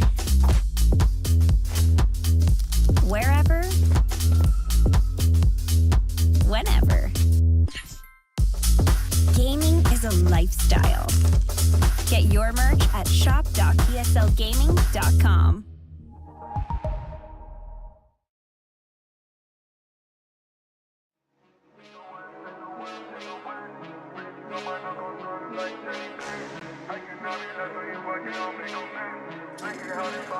Bout to take a win. Take the win, take the win, take the win. Rings on my knuckles, sunlight, let it clean. I cannot realize who you are, cannot make amends. Make it how they pop out and they bout to take a win. Big ticket item, I'm the one that they will see. I don't know about the will do's or the will be's. I don't need a once was, they misunderstood me. When I told them giants in the room was where I could be. And I should be, I will, and I am now. Looking at that kid like I turned into a cash cow. I don't need a lesson on the business cause you cashed out. You a light bulb, I'm a flame, and you flashed out. Take the win, take the win, take the win. Rings on my knuckles, sunlight, let it clean. I cannot realize who you are, cannot make amends. Make it how they pop out and they bout to take a win. Take the win, take the win, take the win. Rings on my knuckles, sunlight, let it clean. I cannot realize who you are, cannot make amends. Make it how they pop out and they bout to take a win. Friendly faces all around, yes ma'am. Cause I made a move, made a scene, made a plan. Pull up in the land, throw back to the minivan. Big baller hustle, that's the way to make a stand. And the fans in the stands, in the stands. Quicker than the ones trying to catch me with their hands. That's adrenaline when I beat their defense. I just stayed ahead, the result. Bout to take a win. Take the win, take the win, take the win. Rings on my knuckles, sunlight, let it clean. I cannot realize who you are, cannot make amends. Make it how they pop out and they bout to take a win. Take the win, take the win, take the win. Rings on my knuckles, sunlight, let it clean. I cannot realize who you are, cannot make amends. Make it how they pop out and they bout to take a win.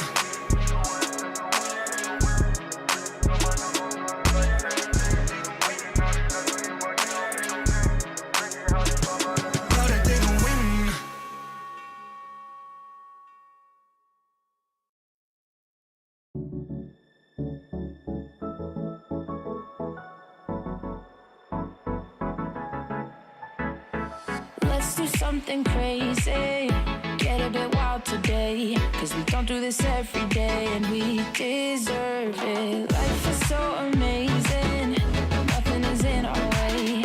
Baby, let's fly away. Do you feel it? Is your heart rushing the way my heart's rushing when you take it all in?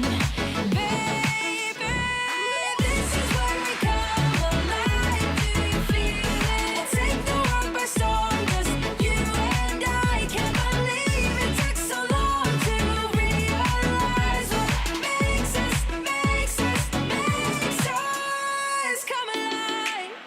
Oh, what makes us come alive?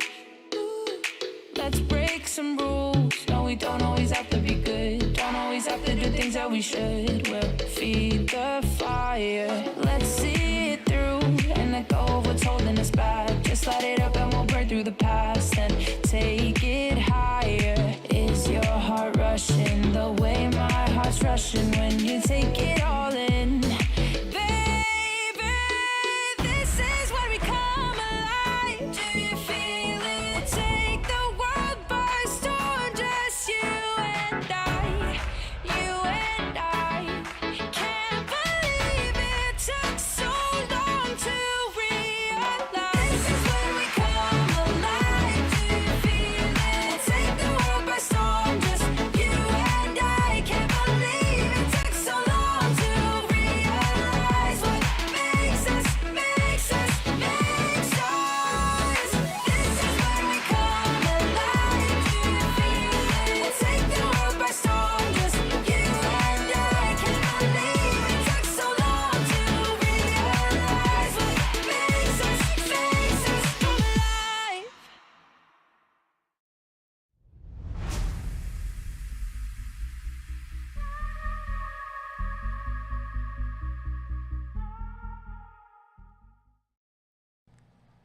Coming back from that quick break, we are now preparing ourselves for Game 3, Map 3 in this best of 3 elimination series between Trying Your Best and Dominatus here again at Clash of Nations 2023. My name is Asurai. With me now is Daks.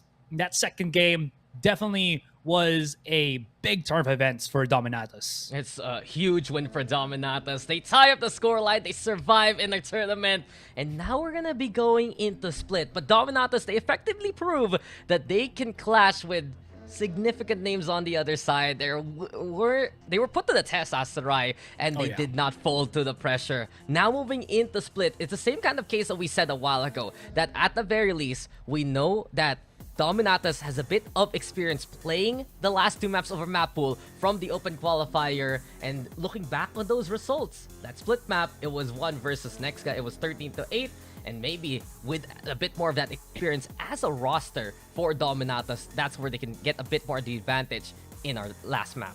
100%. Again, Tupai that was struggling on bind, and the better half of Ascent really stepped up to the plate when he needed to, and I think that really saved the bacon here for Dominatus. So if he can bring that that energy to split, it's going to be a true big one as well. Okay, I thought hopefully it didn't was heard during that one, because I think I had a bit of issue with our stream. But now we are here on our agent selection. Yeah, and I'm looking at what we had from Dominatus before. They run a double duelist actually here on split between Tupai and 6K. It's similar to what they run on Bind, except that instead of a Reyna, they are playing that Jet for Tupai. And it's pretty interesting because Dominatus, they really have this creed of going for contact as much as possible. But I think my biggest concern with them running double duelist compared to what we have from Trying Our Best, which is the Astra, the Breach, and the Sky together, is they're gonna get outclassed by that if it comes down to a utility fight. There's always that flash control, there's always that star control that we're gonna get from Trying Our Best. And we saw that be a problem for Dominatus coming into Bind into those latter rounds. When Trying Our Best could just be able to dictate the rules of the engagement, it was Dominatus who would struggle to find any kind of space to work with. And again, you're putting Tupai back on a front-heavy agent such as that Jet, so there's a lot more responsibility that he has to put on his shoulders at the start of each and every round, so he can't take a step back unless he's not going to get that value on his Jet. So that's going to be definitely a big factor here of what could be the success for Dominatus. But you're absolutely right. It feels like if they can't really set that pace and try to ride the wave that was created here by Trying Your Best, that's when they really struggle. So that's, as you mentioned, going to be something to watch out for as we prepare ourselves for map number 3. And Try for Best, for them, it really just has to be them getting better at the decisions that they need to make all throughout the map. There were just so many points of contacts that may have not been necessary coming into that second half there on Ascent. And Dominatus proves that, okay, sure, you want to fight us, you want to peek us, we will punish you accordingly. The duels moving into the defender spawn. We'd see the contest coming into Cubby, the way that they would play against Main as well as Courtyard. As soon as the outmuscle didn't really work out in Trying Our Best's favor anymore, that's where Dominatus was able to rally, and that's why we're moving into split for our final map of this first series. Yeah, one of the biggest things for Dominatus as well is, at least on split, if it doesn't work the first try, there is that quick pinch that they can always do from mid. So split, the split on split mid isn't really gonna be as good if you're not simultaneously pushing that. So speaking of simultaneously pushing, they're just gonna go run them off. And Zan's been spotted. The nade could provide some damage, but not really. Tupai and 6K open up the B site. Yeah, stellar speed immediately from Dominatus. As per usual, Juicy though with the boom bot. Crazy guy here looking down and be yours. Trying to surprise Juicy, but he's able to just recover and still net a kill of his own. So 4v3, low HP for the Rays of Trying Our Best. Dominatus might be able to heal if they bought it, but Juicy actually buying life to Tupai there. So even up the numbers for now. 6K holding on still. Retla though, still rolling in from the previous map, and Golden Blue's the last one standing, stuck in the corner all alone. It's Trying Our Best who'll take this pistol now. And they were just hoping to dear God that none of that utility that crazy guy was throwing at the back of the site would hit them. You saw them just really putting their backs on the wall, literally, and then they just got cleared hard by Retla. As you mentioned, you know, on that second map on Ascent, he was just so strong, and that continues here on the pistol on split.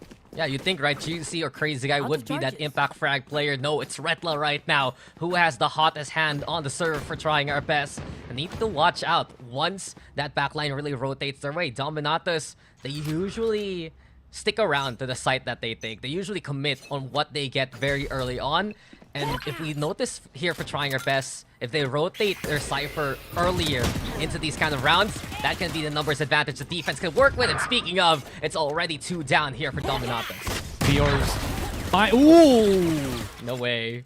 Okay, I was talking about Biors there on A main, but the shotgun, need no value. No bueno. No bueno. Yeah. And here, the Trailblazer instead gets a chomp onto Golden Blue. Mid recontested here by trying our best. They already spot out Biors. Juicy is ready with the rifle and with the second round. It's a strong anti-eco here from trying our best. They're looking cleaner than ever. And it's similar to the start they had on the set a while ago. Really is similar to that, but now the change of pace. Split is a map where a judge can get that value, and 6key is now on it. What's the play here? You can try to push, but if Zan times his Astra Star correctly, that's going to be possibly a null and void on the satchel, but he's got to be quick. They just be wary of those blastbacks coming their way. Here comes the flash, though 6key also blinded, but it's close enough to net that kill anyway. Advantage now here for Dominatus, but they can't push in because of Juicy's presence. And the blue bot keeping the opponents at bay. Tupai gonna dash on in, but he's just isolated. Capisha though trades back in response, and Skixky is there yet again. The judge getting value. Everything's left to Crazy Guy, and while he fights back with the Sheriff, looking to go for a bit more. Seems like for Dominatus, this is their round for the taking. Well, there you go. I was talking about the stars and everything, but 6key just flies right past it, especially with Capisha's help on that flash. Huge stuff. And this is where it's really good to have that judge be potent and you can keep using it every single round, because it's way cheaper than the rifle, as we already know. Because of that, it just is easier for 6key to keep sending himself through the meat grinder, get that value. Even if it gets taken down, it's fine. He could always have it up and running that next round. It's a cheaper buy anyway, but this time around, San can't buy any time whatsoever. Tupai with the first blood drawn. Juicy here dropping down to go for more. Showstoppers, let rip! And Tupai and Juicy bring each other to the crate together. So 3v3 for now. 6key on Spike Plant shoot. The Aftershock though, keeping the objective at bay. So they're gonna have to redo it again. And from this point on, it's trying your best. Trying to utilize that high ground to the best advantage. Crazy Guy with a clear on the corner. No one there to even catch in the first place. Flash comes on in. Gold and Blue trying to get back into cover, but Biors is the one with the contact. Crazy Guy with a trade, but 6key and Gold and Blue swiftly answer back in response. We're tied up. We're tied up. San, kind of interesting that he keeps challenging these angles. He already knows that he gets bullied so hard. Trying to do that is a little bit interesting to say at the least. 0-3-1. That's going to really hurt the impact that he's done in the past couple of games. We'll see how that goes. Sheriff's into the hands of trying your best right now. And Dominatus, they've considerably gotten themselves on a nice little lead here in terms of momentum and economy. Not just around, but they do have big stuff to use for this one right here. Yeah, and this can be some knives brought out already. Tupai dashing in. We got 6key there alongside him. But Crazy Guy for a bit of intel. He secures the kill so very quickly. Saito being taken here by Dominatus, trying her best on an eco state, still with Heaven. The showstopper though, heard now. San blown to bits. Here comes 6key yet again. He's still pushing. He's still chugging on along, and he doesn't care who will try to stop him. Already Nesto on the opposite end, trying to fight back. The Stinger, a single clip getting 2. Absolute value now for trying our best. And the hubris of Dominatus punished at the seams. The fly high movement from Juicy provides a distraction, and the stellar shooting from Neff delivers the round for trying our best. They have so much time to pick up all these weapons too. All that lost momentum immediately brought back. I keep talking about this, but then somehow out of nowhere, trying your best with the quick little punishes. I mean, yeah, okay, there is Dominatus who can push so quickly onto the sites. but there is that trickiness that Trying Your Best still employs that works in their favor so well. And of course, the one big factor, A side didn't work, so it's probably going to be a B for Dominatus here. It's as simple as that, and they're looking to do the 4-man push once again. I mean, they do leave behind B-Yours to lurk if ever, especially contest mid, and make that space and sound. The adjustment, though, from Trying Your Best. Already, Asurai, you notice San has had enough of dying by Garage. He sets up a star there to try and go for the catch if ever. And the flash comes. So Juicy now knows there's mid presence, but the numbers may be the true variable. San peeking right now, trying to see what's going on. The Trailblazers out the closer angles, and suddenly it's Sixky who still steps on him. Tupai though falls along the way. Neff, you're onto the corner. Rolling Thunder gonna be the answer, and such a sharp shot. Neff is truly juicy now, trying to go for the challenge. It's Neff with another one, and a 3v1. Retla just patiently waiting for a next victim if ever. Bior steps in, and he has to step out of the round. This is Trying Our Best to take another one. These angles, these shots from Neff, man, is lighting up Split. Tapping heads, taking names. No mercy is to be had there.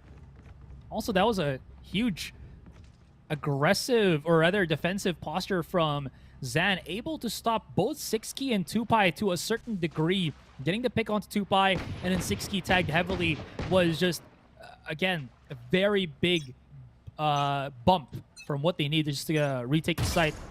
Crazy guy? Oh. Okay, preemptive shot on the Cypher Util. Amateur. He just knows, and now, speaking of, he just finds the push immediately. Gold and blue already fell. Neff is here yet again. As the smoke is out and about to dissipate there. Neff still playing with his food. And Biors is consumed by the Trying Our Best setup. Sixky, he tries to get through, but Retla prevents him to get even further in. This is looking more dominant from Trying Our Best compared to that last map. Yeah, A is just no bueno right now for Dominatus. Whether they have the... Whether they're starting to come together or not, it just doesn't work either way. So it's either straight up from B main or mid to B. That's about it. But they still want to tempt fate right now, Daks. There's a 4-stack here coming in. And actually 5. They're going to be calling in Biors' ability to frag right now to help them push on that A side. Tempting fate is an understatement. They're just willing to just throw caution to the wind. Tupai, though, a victim of their own machines. And Dominatus answer back in kind with one, but they still can't get on through as they're held off by Trying Your Best so far. That's a pick, though, onto Juicy. Leads now to the Seekers getting absolute value, providing that intel. Crazy guy, though, letting one through. Sands here by the Rams, yet again the stars for the stall. And eventually, it will be Dominatus getting the lay of the land, so they should know that all the defenders are here on A. Do they force the issue? From what we saw in the last map, the answer might be yes, Asurai. The smoke's gone.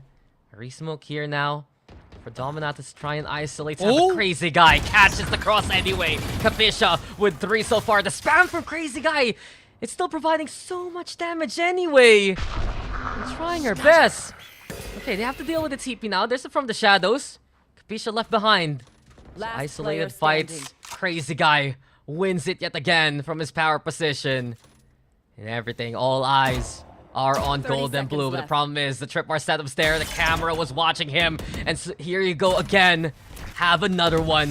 The fault lines here. Retla is giving chase. He wants to come in close. And the headshot to boot as he leaps for it. 6-2 now. I don't think it's ever worked for Dominatus when they try to split up like this. Again, it was more of a call because of lost hope on the site, but they still had the numbers somewhat. Gold and blue going in the opposite direction. Probably a big mistake right then and there, especially because he hasn't cleared any of that Cypher util efficiently or quickly enough. And just made it very, very crystal clear to Trying Your Best that he was where he was positioned. Dominatus need to be a bit more careful right now. Trying Our Best to play with some stellar angles, especially courtesy of Crazy Guy as well as Neff. They have found so much impact so far in this game. Neff again, though, Ready the flash if ever. Blinds 2-Pi. And we've seen this happen multiple times. A smoke from San isolates one. Here comes trying our best now to clear out the rest. But Capisha, of course, not making it easy for them. Say what you will about Dominatus. They're always raring to go for a good fight. And they provide it here. Retla now though on the board. Capisha with another one. But he cannot fight against all of them. Trying our best. It's now 7 for them. Comes down like a crashing wave once they lost 2-Pi in that push. And speaking of which, he's been really struggling to get that value on this Jet. Like I mentioned, putting him on a more front seat role has been hurting, I think, his capability to really follow up. But at some point, you need somebody to assist Sixkey here. He can't just be the only one pushing up into the site, right? So, I don't know. In any case, they already dealing... or they're already playing the cards that were dealt for them. And there still is a chance here. Sixkey does have his showstopper once again. He wants to rip it out onto the side, but it's going to be quite the risk if he tries to push up into this, and he's not entirely sure where he can find that pick on the show with the showstopper. Yeah, and that's actually just gonna push this. Golden Blue's the one who's a bit frightful of what's going on. And trying our best. They net that for a skill. We see from Dominatus, it's been a while since they've actually played the default setup, and this slow kind of play, it works out in favor of 2-Pi instead. Small opening made towards A. Crazy guy though on the opposite end, ready for the dash anyway.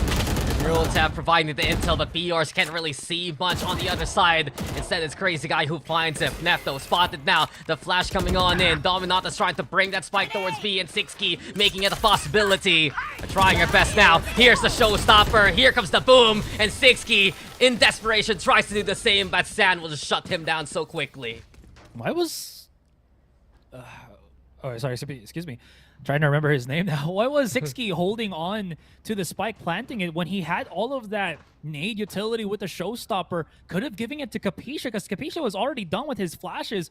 Could have just used it to threaten and stop Juicy from pushing out there with the with his own showstopper. That was just kind of just interesting. Maybe it's just, again, the panic of the moment had somebody to plant the spike as early as possible, but there was that quick retaliation for trying your best. And speaking of trying your best, they are so good right now at just being able to cut what the play of Dominatus is. They get a pick somewhere on A Heaven. They shut it down. They try to push through the smoke. They keep shutting it down. Yeah, it's such a clean half so far from trying your best. And I think it's a twofold thing. One, San has stopped dying early on from those garage pushes we saw from Dominatus, and his star value is just so paramount to separate the duelists from the rest of Dominatus field. On the other, Crazy Guy is just marking some incredible angles, getting kills even through the smoke, finding value through the fault line and all his other utility. It has been a while since we've seen Dominatus call for a timeout. I don't think we've seen a timeout actually this series, but that last round, it was the most shaken we've seen Dominatus in terms of that confidence. And hopefully they can recover it, because the way that they play, the way that they go for the hard hit is the best style that they have. Really has been their bread and butter here. They passed its expiration date, so we'll see how this goes. This spams through the smoke. Zan, how are you still alive? Playing with fire there, playing with the opposition, sure. But Dominatus, just with the lead that Trying Your Best has built so far, they're not taking as many risks as they have. They also have the firepower anyway. Nefto finding Capisha early on. Here comes the swing anyway. Smoke's gonna be there. And because of the pain shells, Golden Blue is able to put them down. Crazy Guy to holding things all by his lonesome. And Trying Our Best. And now just pulling up the standard of this map so far. Sando inside the smoke fades out at the wrong time, and Sixkey will just catch him ill-prepared for it. But Juicy's here, Juicy's ready, and Juicy will just say go next. 9-2 now. Sixkey, what was he trying to do there? Pick up a different weapon, maybe? Try to get himself a rifle. But Juicy was still at the ready to get that quick little second punish. This is... sorry, I just wanted to say, this is turning very, very difficult for Dominatus. They're clearly losing some steam right now, and they're trying to bring it back, but Trying Your Best is honed in at just punishing every turn, every play, every action that they take. Yeah, it's a heartbreaker here for Dominatus after all the effort they had on Ascent. It's been struggles for some of their key players. We've had moments there from Yours, we had moments there from Gold and Blue. But this time around, they're not finding the same kind of impact. San even as a smoke's gone. He smokes out 2 with his own rifle. Capisha, though, has been one to always answer back here for Dominatus. They're still vying for mid and trying their best now, sending an expedition to look for the contested Seeker. Still finding a target. San on fire this round. He gets 3-2 fire. Well able to cool him off. A crazy guy with the aftershock of all things. Rolling Thunder now the answer. Nothing to try and keep Capisha at bay, but he doesn't get hit by the stun. Crazy guy though, flashed up. Neural Theft now gonna be the call. Capisha swings, but Crazy guy just stands his ground and slays the opposition. It's 10-2 to end the half win. Switching sides. Man, this Crazy guy's just insane. These past couple of rounds, he's just made a shooting target of every single member of Dominatus. Now that we've flipped the switch, and a quick little summary of that first half, it's 10-2. There was a lot more. It felt like there was a lot more bite from Dominatus, but when you look at things clearly, it's just trying your best that has completely taken control of this third map. And again, don't forget, series and tournament life on the line here for both teams. And trying our best is really playing more so to the standard that we expected them so far. Cleaner rounds, convincing in what their plays have been. And Dominatus, they move over to the defense. Or maybe the struggle is that lack of utility. We notice these problems up here on Bind, just compounded now here on Split. 6key though, the one waiting on the opposite end. The Trailblazer gets the chomp on. And while he does answer back with the Pain Shields and the Satchels, try and keep Juicy at bay, he still is able to just reconvene himself and net that kill. So a start for Dominatus to work with. Get that first pick. 6key though realizes that there are many other members on the other side, and trying our best, we'll back away from it from the time being. Yeah. Sexy's been pretty good at just being able to duel opponents with how well he is able to utilize his abilities there. Gold and Blue. He has an angle where Tupai can't really assist him, so if he gets cleared out here, Tupai is in danger. Tupai needs to be able to fend off the opponents on top mid. That's not going to happen. And we give ourselves a 3 versus 3 by the A side, completely taken by trying your best here. 30 seconds left. Yeah, at least Dominatus clearing out the lurk, but they have still so much work ahead of them. Spikes now planted. The retake from Heaven is a go. And Yours and 6key just trying to find some space to work with, but Crazy guy is the one they have to watch out for. The flash also getting perfect connection. Yours out in the open, completely blinded, and Crazy guy is just taking names by this point. He gets all 3 of them at the end, and trying our best. They take such a convincing pistol to put themselves in a very good spot here. This has to be a force buy for Dominatus. There is no other way about it. There's going to be the call for the timeout already here. And it's probably just a call to take a breather right now, because again, it feels like all of the decisions from Dominatus have been quite panicky up until this point. They need to be able to keep that composure, and it has to be right now. I think it has to be that force by Daks. They can't rely on an overtime when they're 2 rounds in. It's just too big of a risk when you consider the fact that trying your best has such a huge vice grip in this entire split map. No, you're right, because we saw from Dominatus, they force bot when their opponents are usually on 11 in previous encounters. They're probably going to do the same in this scenario, but it does feel like this Dominatus squad right now, they're shaken compared to their last map. They're not getting the contact angles that they want. They're getting hit by utility timings that they're so not prepared for. And it really goes to show, trying our best, there's just so much caliber of play from the players that they've reached higher levels compared to a fresh squad in Dominatus. That while it's such a big accomplishment for Dominatus to already take a map away from trying our best, it's still a completely different look right now from trying our best with the way that they're playing and with the big win streak they've had, Asurai. It's like 9 rounds in a row for trying our best right now. Oh, I completely agree. It's just a whole different ballpark. I feel like it's also because maybe there's just a whole different way of playing split that Dominatus is unaware of that we're seeing here for trying your best. You can really see that at this point. The close tempo pushes out of nowhere, and they're really just sitting a deal at this point. Look at Sixkey. He is just wildly ripping out that Bucky of his, and it took him for a ride. But this Stallion, yeah, he can't rein it in. Yeah. Buckle up, Broncos, because we might be riding into series points soon unless we get some incredible kills courtesy of Golden Blue and Capisha. They're on the flank right now, but look who's lying in wait. It's Crazy Guy who's felled. This now forces the scramble, trying your best to get back their way towards the sites. It's 2v3 though, the flash coming on in, but the star set up ready for the stall. Sand getting value really in this more backline role. Flash comes in, and Neff delivers with the 2 to end it. 3 for him for the round, and series point for trying our best. Match point. 12-2 already, and that was also that wasn't a full save from Dominatus here. They bought something just to try to maybe eke out a round out of nowhere. Pray to God that they can try to get something. And there it is again, Daks. The half shield buys. If they were going to not completely commit to the purchase on that last round, they should have just full save, to be honest, if they wanted to play into this one. Because right now, I'm not a big fan of this. This is just going to put them in a position where if they're low HP, they're going to get just bombarded. But Juicy, going a little bit too far forward, does get punished.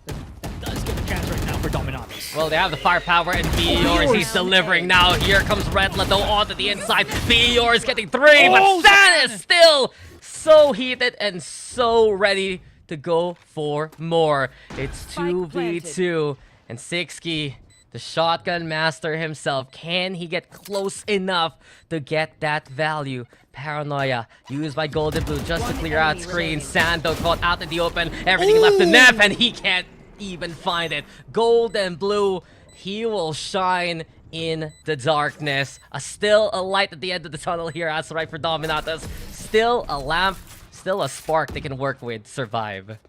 Okay, it's not yet done, but the journey is going to be brutal. That is 9 rounds up against a trying our best that has Neff online, Crazy Guy online. Basically, the entirety of this team has been creating highlight-worthy plays each and every round and each and every single player. So it's going to be a while if they want to try to go about this. So this is really going to test their mettle and their perseverance to be able to basically cope that. Shadows traveling. Dominatus, they need to be prepared for whatever comes their way. They smoke out the garage exit as soon as possible. You got Tupai here in his haste. Close with the judge too.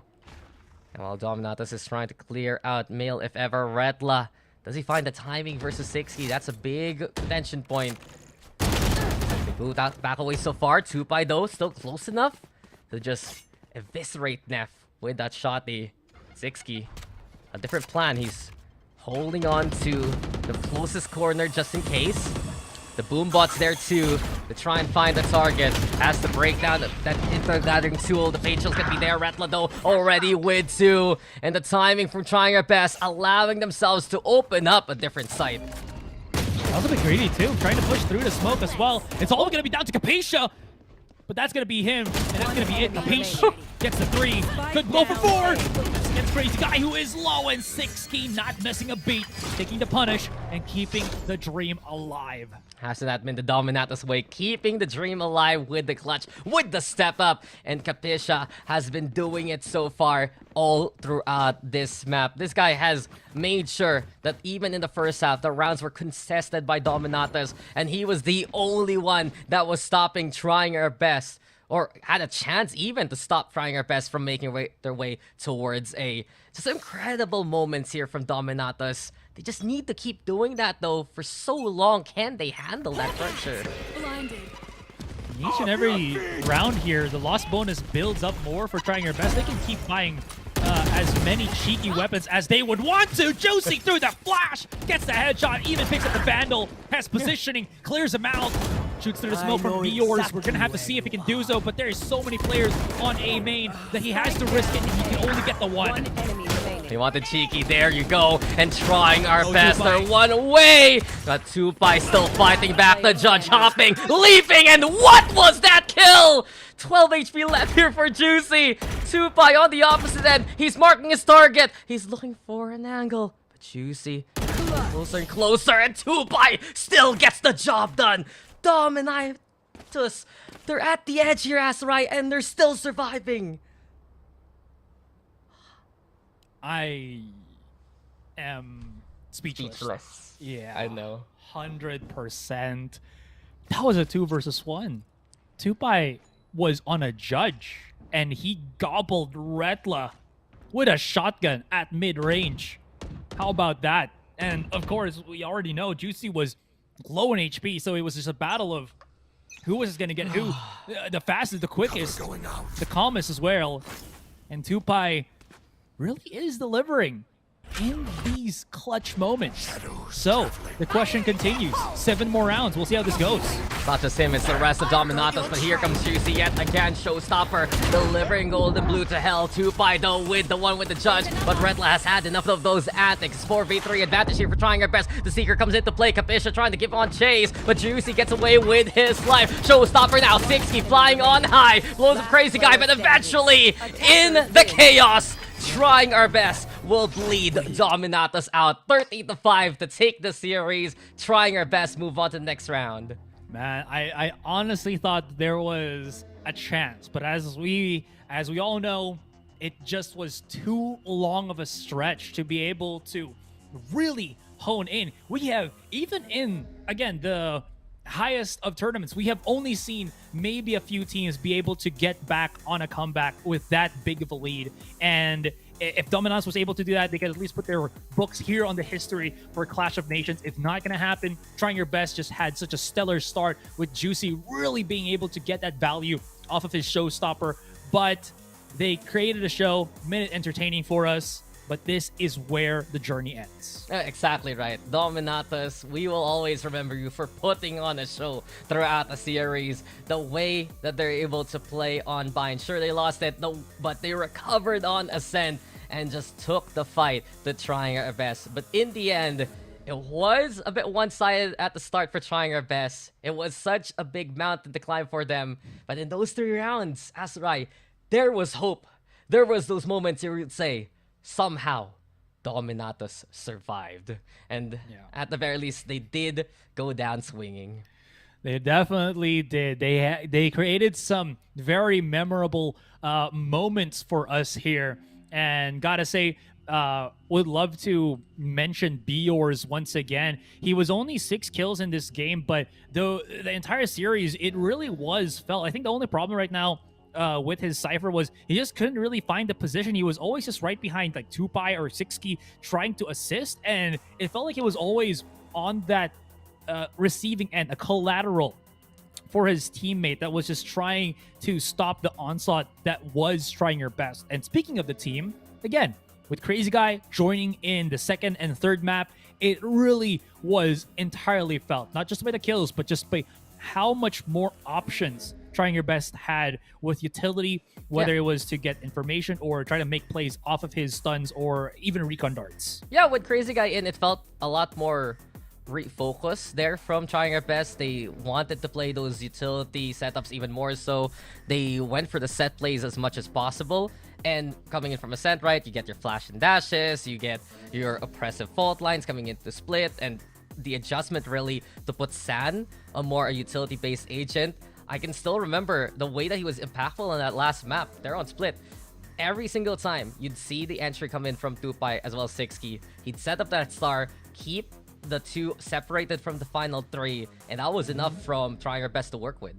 Yeah. Anyways, that concludes it. That means that Trying Your Best survives and they go up in the lower brackets. We're not done just yet for today, ladies and gentlemen. We still have another series to go, so don't go anywhere. We'll be right back for that to come.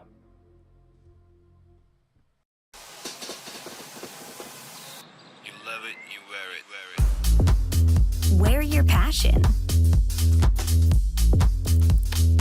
Share your passion.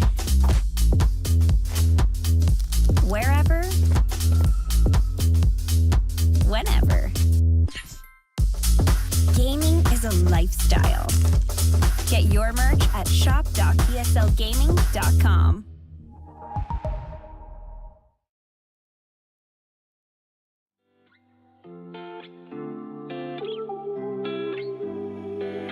Can you keep a secret while I dance to you this evening? No more problems, just throw them dollars. Can you keep a secret while I touch your body feeling? No more drama, just throw them dollars. More dollars, less drama, let's keep it on the low. Meet me in a city where nobody ever go. Let me be that body that nobody need to know. No, no, oh no, no. Do not draw the top down, do not hop out. Keep it on the low, this is not a lockdown. They all wanna know, gotta tell them nah now. I need somebody who gon' take it to the grave. I need somebody who gon' rock it in a way. I need somebody who on the same page, shawty on the same way too. Can you keep a secret while I dance to you this evening? No more problems, just throw them dollars. Can you keep a secret while I touch your body feeling? No more drama, just throw them dollars. No drama, I know you want it, don't want no problems. Can you keep a secret? No drama, I know you want it, ain't got no problems. Can you keep a secret? Bet that my daytime shawty. Check the road, call me, shawty to put it on me. Booty on the insane, she moving for Ben Frank. Look, she my little dancer, no need to explain. That's how she paying for them college loans and trips across the map to stop in Rome. The reason why she out and do not come home, she got guaps just in stocks alone. Can't tell no Betty or honey, life ain't better with no money. Cause she a boss bitch, wasn't raised to be a dummy. She got the hips legit to make it rain even when outside the club is sunny, that's facts. Can you keep a secret while I dance to you this evening? No more problems, just throw them dollars. Can you keep a secret while I touch your body feeling? No more drama, just throw them dollars. No drama, I know you want it, don't want no problems. Can you keep a secret? No drama, I know you want it, ain't got no problems. Can you keep a secret?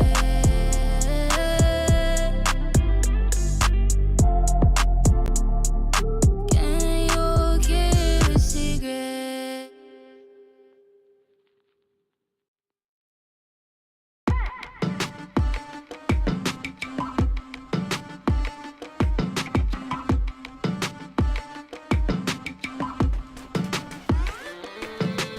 Tell me once, call me fool a couple times. Bring me in, worth a gamble, roll the dice. Count me out of the plans I made tonight. Unfinished business on my mind. They look so pretty when they're scared. Caught slipping, they're so unaware. I just kill the enemy, kill the lies. Kill the better me, it's a lie. Killing all the noise in my mind.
That's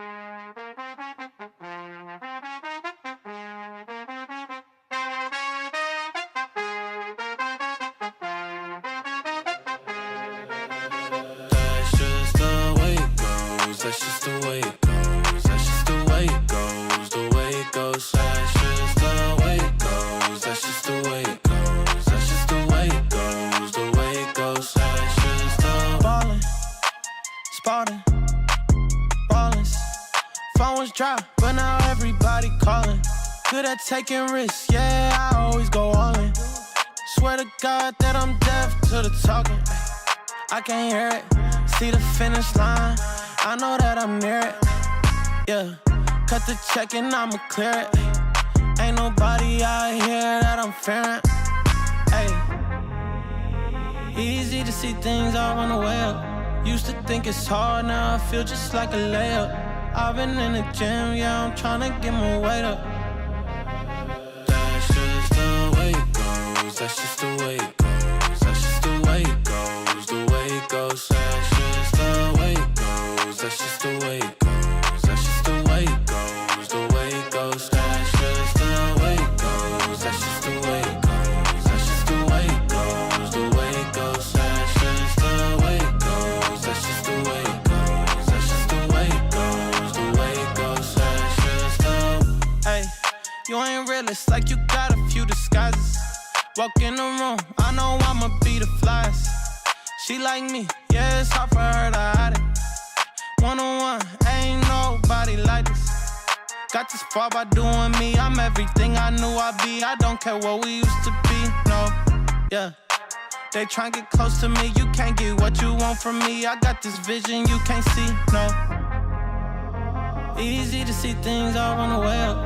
Used to think it's hard, now I feel just like a layup. I've been in the gym, yeah, I'm trying. The action never stops, and we won't sleep until we're done here on this next series here at Clash of Nations. Again, my name is Asurai. With me here is Daks, and we're moments away from starting the Pandemonium versus DEWA United elimination match. Wait, 1 sec. What was your intro? We don't sleep until the things are done. So Yeah. you're telling me you have a bedtime, Asurai? Will you get scolded if the series goes 3 maps? Is that how it goes? Oh yeah, of course. I can't, go past my bedtime.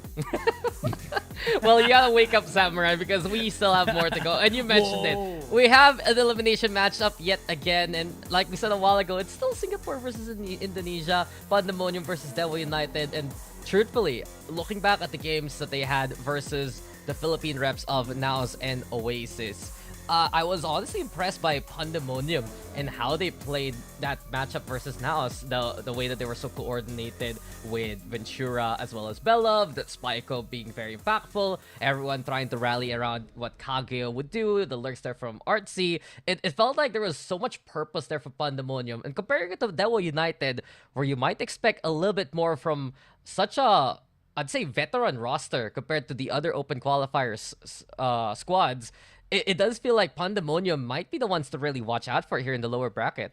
Yeah, you're absolutely right. Because again, DEWA United, even though they are a team that, or excuse me, let's go to Pandemonium first. Yeah. You're looking at their players here.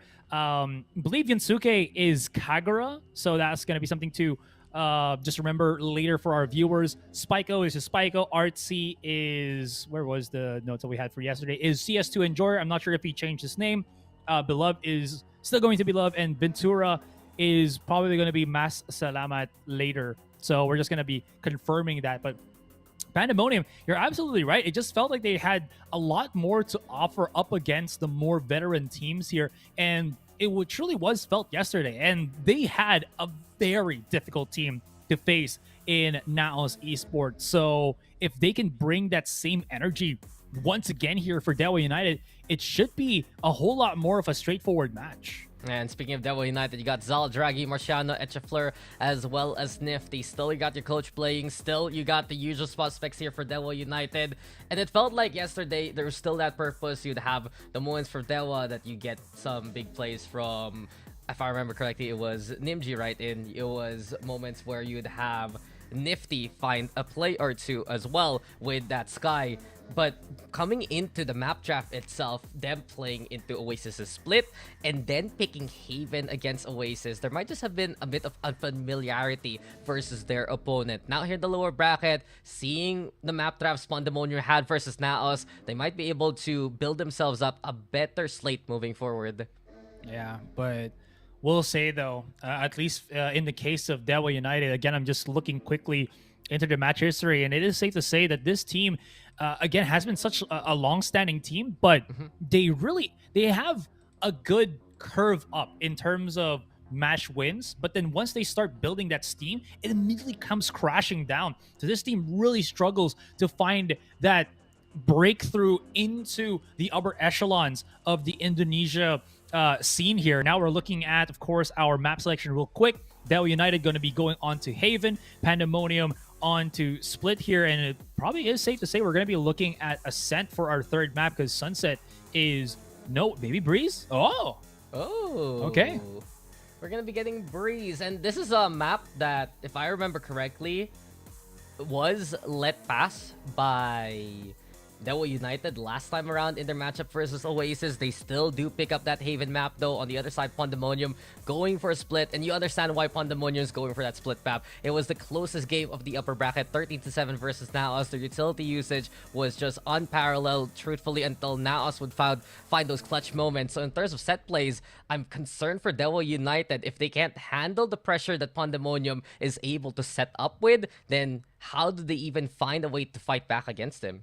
Oh, that's going to be a big ask here for DEWA United. What's going to be their offering here when they don't really have the, how would you mention this, that big clutch potential? Do they really have that capability to do so? I think the only one that we really saw yesterday from DEWA has got to be Zal. And him being on the Sentinel role might not really put him in a position where he can do that a lot of times, but we'll have to see. It's been a good day for Sentinels, to say at the least. Retla, as well as I immediately forgot his name. I was preparing into this one.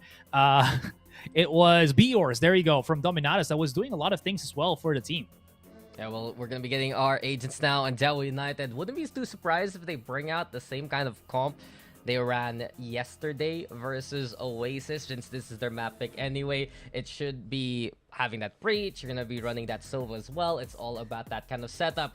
And it was actually Etrafleur finding the zones of contact that would give them the advantage. So it's a usual play. You got Draghi into the front line. He's good at creating that space. Perhaps for DEWA United, if they just don't get desync from one another, they're actually going to be able to support Draghi this time. But PUNDAMONIUM, on the other hand, we know how effective Ventura has been on playing initiators like the Breach. He's able to set it down and knock it down for himself. So he's going to be running that right now. So double initiators for both sides here. Oh, that's going to be a really big ask here from Draghi. It felt like he didn't really have much to offer from yesterday's matches, but this is his time to get himself back into the swing of things. Because the thing is here, Dax, we were talking about the Oasis versus DEWA United. That entire series, Draghi was only able to scrounge up 12 kills. And he is bottom of the pack there. Everyone else, 14, 15, 20, 22, 23. So there really is that form of struggle here for the duelist of DEWA United. So if that's not going to be available for them as an option, again, looking back into Zal might be the best option here for DEWA United. No, exactly. That's the problem. It just felt like Draghi, he was creating that space and he couldn't win the duels since he was separated from the rest of the pack. So you look at those 12 kills, yes, but what's more important is the fact that he died 9 times first over the course of that series. Oasis was catching that front line early on, and it was mostly really recovery frags courtesy of Zal, courtesy of Etrafleur to keep them in the fight. But speaking of the fight, we're straight into it, and Etrafleur already catching out Ventura. It's a big pick here for DEWA United to start things off because the PUNDAMONIUM really relies on Ventura to set themselves for a good take. Great catch and swing there off of the fault line from Nifty that gives them that insta 4 versus 5. Seems like it's going to be a let them cook situation, just to wait for the smokes to dissipate and then start pushing up once again on C-Long. There's the utility. Draghi still has position here, but, well, that recon dart's going to push him back, and even though it's a 4 versus 5, PUNDAMONIUM somehow still secures that C site, but it does at least beg the question, what's going to be the retake situation here for DEWA? Yeah, DEWA gave it up. Now they're going to be going for the swing. The stun is there too, but Belov and Michael already with the kills. Nifty! As well as Etrafleur. The answers in response, and DEWA United, they set it up so well, and Pandemonium fall like dominoes. Definitely do. I thought it was going to actually be Pandemonium for a split second there. All the pushes that came through on spawn was completely shut down, but Garage was the true imminent threat against DEWA United. So, or against Pandemonium, so that's going to be that. But Pandemonium here, one of those force buying teams, and they're going to be doing this right now. I do remember as well now, Daks, that Beloved was the LMG enjoyer. So he's going to be utilizing the Ares here. I wonder if he has a wallbang spot from the attacking side on Haven. That could be something. And there's a bunch. There's some by Garage. There's some by Short Right towards that A site. There's even a few towards Gong. So in the end, I wouldn't be too surprised to see Pandemonium be a little bit more antic heavy in terms of how they play some of these angles. It's very oppressive for Pandemonium and how they run Ventura and Belov together. They just flush out whoever is into these corners, and if you don't actually leave, they pellet you with things like the Aftershock and the Shock Tech just to kill you. Fair enough. Okay, I believe that was his small tech pause. Yeah, small tech pause. Right here. There it is, couple of pop shots. They haven't shown their hand just yet, unless Ultrafleur actually spotted it on the push out. Here comes Kagura using the smoke to actually pop a couple of shots, but Draggy's able to at least weather the storm for now, but they're about to go for the second swing. But here's a lot of the players on the defense already back in sight. Yeah, they're separated here by the site, but already Artsy gets one. Draggy responds with the Guardian. Nifty thinks sure, but the firepower is in favor of DEWA United. They hold the line down, and they get the second round. Expensive, very expensive for Pandemonium there. And for a second, you think it could work, but nobody from Pandemonium was willing to push all the way through backside without the necessary utility to go for. And that bit of hesitation, if not just wanting to go for the risk, really backfired on them. Because you saw Kagura was holding an angle, waiting to get the catch onto Nifty there. Didn't work, only had the stinger, so he lost that battle. And then everyone else that was supposed to maybe catch Etrafleur, catch Draggy, just couldn't get that value, Dax. And now it's going to be back to the drawing board for the moment, only on the Sheriffs this time. Yeah, Pandemonium, they're the ones who are trying to flush out DEWA, but instead, they're the ones who have to stay in their own side. And speaking of, now Draggy drawing a line here for DEWA United that Pandemonium cannot cross. Belov, though, looking to take a step ahead. And now, Pandemonium moving in to try and take A away, but Sal, crispy shots with the Guardian, holding on versus 3, make that 4 for him. And DEWA United looking so attuned this time around. Again, Sal really in a position where he can create such majestic, if not impactful plays. Really feeding him the kills. Not wise here for Pandemonium, as he is halfway onto that lockdown of his. This is going to be the first true buy for Pandemonium after shenanigans that they have gone through that force buy. So we'll see how this kind of pans out. But this is a 4-man push from DEWA United, both on short and on A long. Yeah, DEWA United playing very aggressive, and you cannot handle that pressure, then you will fall on apart. Pandemonium, can they handle the oncoming storm that is DEWA? The Aftershock right now to try and build down with, and Etrafleur peeking in just to die. Kagura now holding things down by his lonesome, finds the 2 anyway. And this is where Pandemonium can find a way to recover in the rounds, Asurai. It's exactly what you said. DEWA loved to play the aggressor. It was caught on by Oasis early last time around. That's why they had the advantage. But Marciano with authority, stomping down the 2 coming his way. Man, you'd think that there's going to be a lead already for Pandemonium from that misplay, but Marciano's just here Spike down again to counter out the tempo and make it even worse for Pandemonium. It's 2 versus 2, but ooh, that is just painful. Yeah, what looked to be such an easy round for Pandemonium after the punish now goes down to the wire in a 2v2. They get the plant down though towards a Nifty, trying to clear out Hell and going for the stun. Bella already with 45 HP, but here comes Artsy to fight on back. 2v1, Nifty dropping on down, gets isolated the ankle, sure, but suddenly the Killjoy peeks out, and it's Artsy yet again who makes a masterpiece for Pandemonium. A first round for them on the board. There was a world where Artsy could have lost that. The spray transfer from Nifty almost incapacitated him down to 20 HP, but you're absolutely right. Able to convert, and that is all that they need. They need to convert some of these plays. DEWA United is playing on a high right now, Daks. They're so aggressive. Even if sometimes there's a misstep, they'll have that extra bit of insurance. And now, speaking of insurance, they got themselves an operator to start things off. The peek out from Draggy onto short could be something. The shock dart and the tap on the head, I believe. Yep. By the reach there. Yeah, it was so well played by Pandemonium, and this is exactly the adjustment they need to do versus DEWA United. Be ready for contact as early as possible. Just play some defaults rather than just rushing on in. And Nifty, the one playing towards Link to just to try and survive. Bell already is felled. Spyco get the plant down. DEWA United now still playing towards the tower. Smoke's coming on in as well. Netrafleur trying to play on the inside, but behind enemy lines. He's found so early on by Spyco. Nifty still with the high ground here. And the 4v2, Zal, a dangerous cross to work with. Here comes Pandemonium, and they just create order onto the site. How's that going to affect the purchase power for DEWA United here? Considering that, it's a lot. Draggy can maybe pick up an orb. Probably going to go to A long here. Is the read from Pandemonium to try to counteract that? Yeah, there's a ping right now on the orb. They have a guess about this, and they're about to 4-man swing it.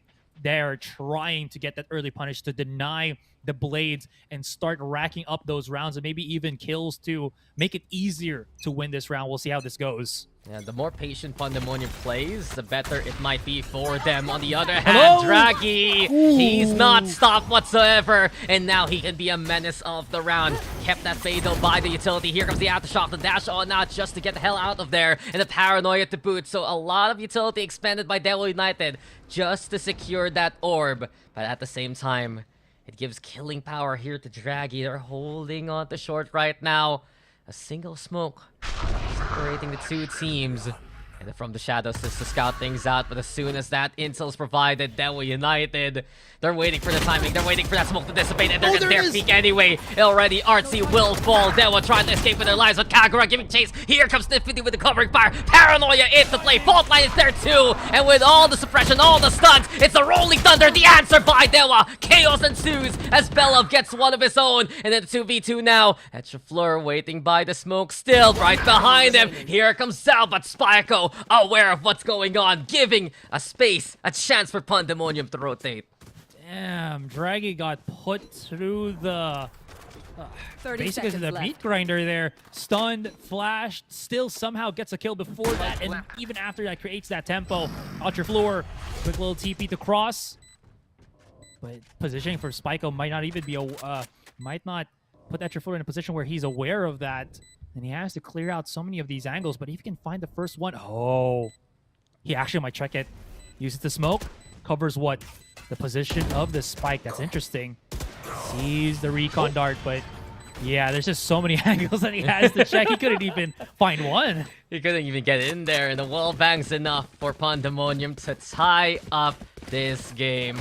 It got very dicey though, and exactly in those kind of situations are what DEWA wants to create, but we've seen so many times for Pandemonium in the series versus Naos. Right now in this game, Spyco is the voice of reason. He's a bit more of that veteran presence here for Pandemonium, part of that Reality Rift roster from way back when. It just goes to show, if he didn't get that pick, that would have been Pandemonium stuck and basically committed to try and play first towards A.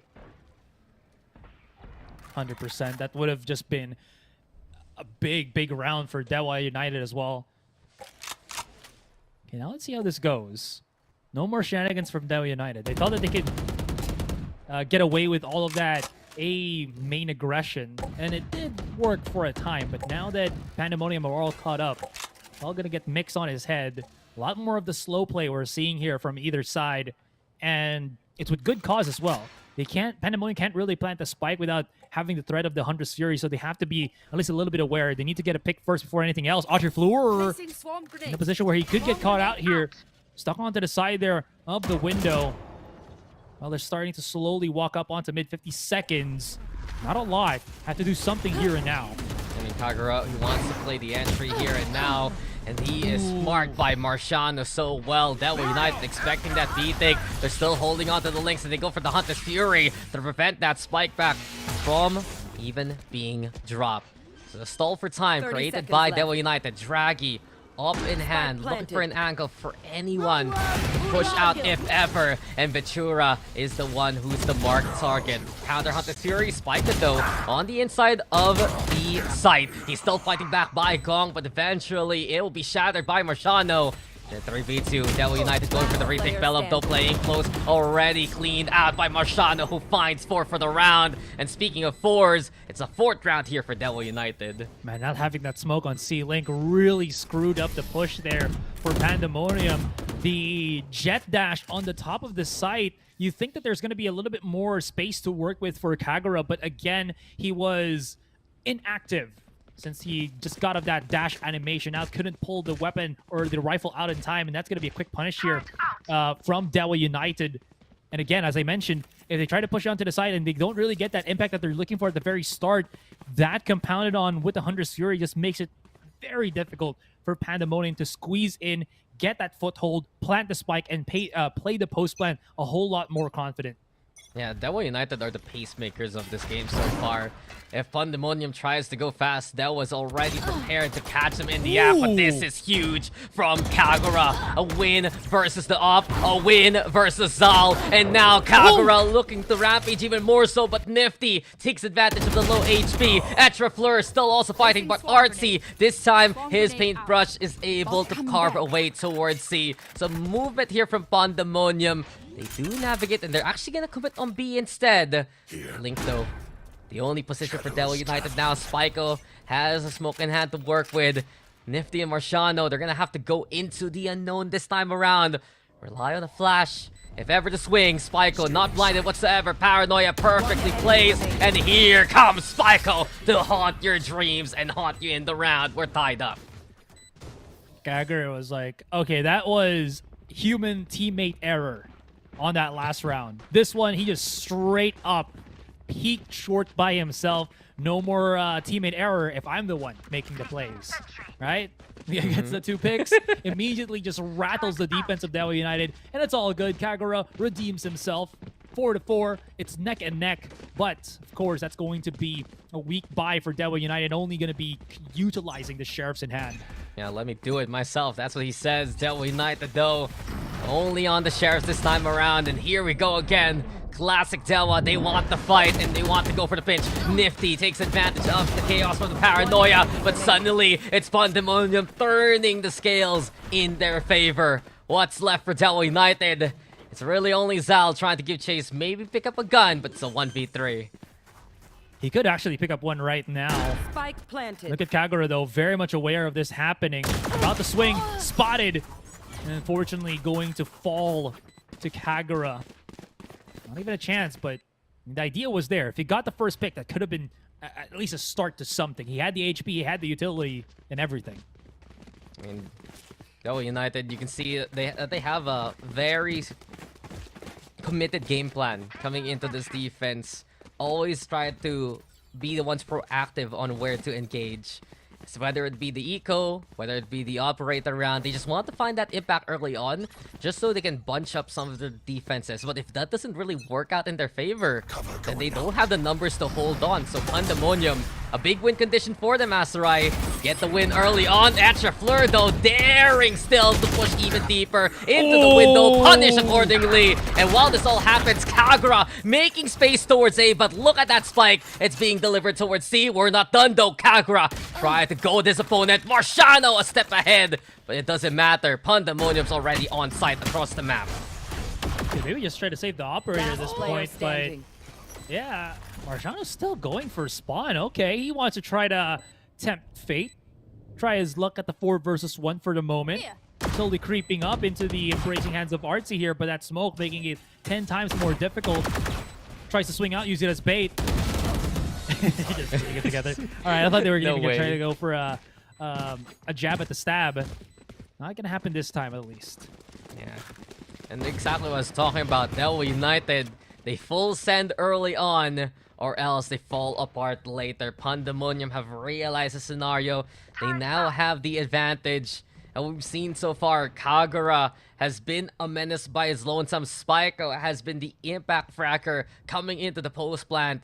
And the setup yet again, the utility giving PUNDAMONIUM the edge more often than not.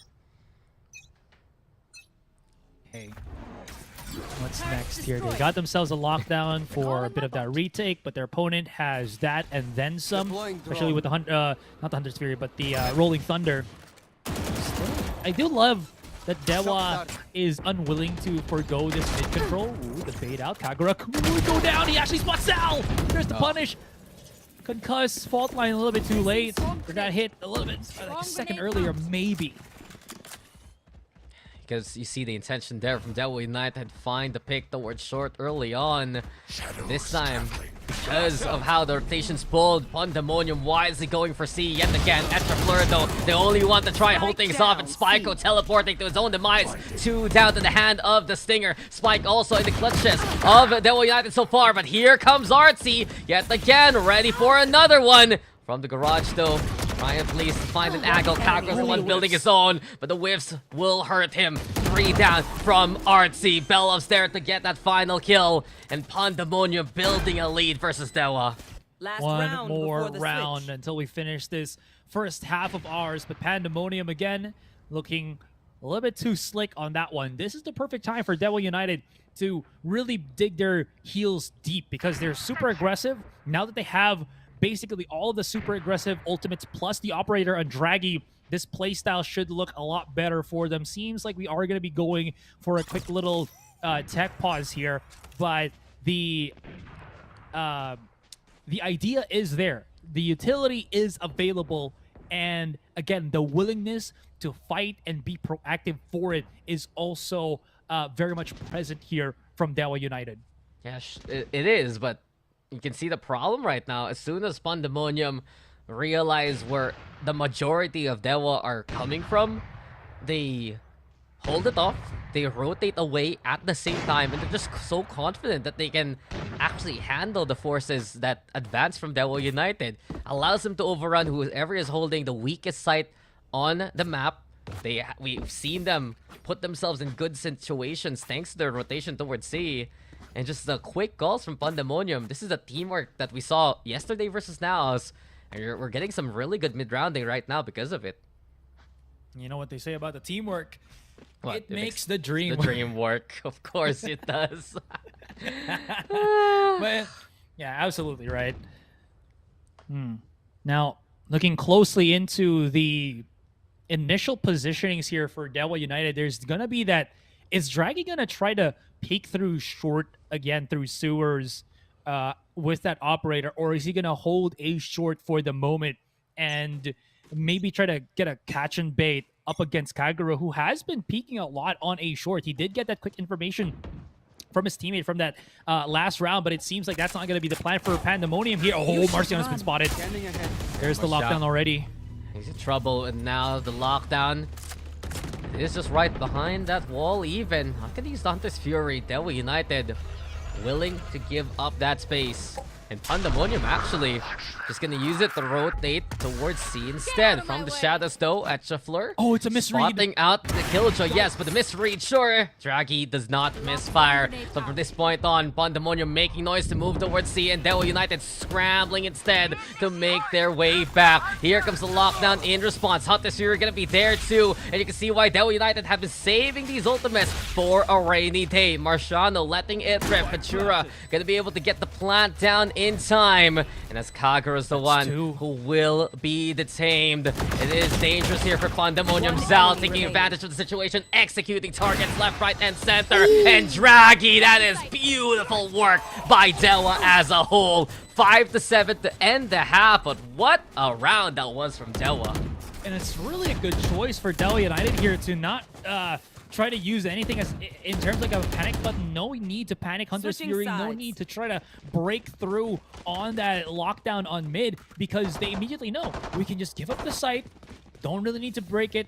And if ever they really plant the spike, that's when we can try to go for the punish. Because, again, they still had the Rolling Thunder. If there's any player that's left on that B site, if that B site was going to be pushed, there's so big of an AoE that everybody's going to get caught there. That's why you also saw Pandemonium try to go for the C, because they didn't want to fight for it.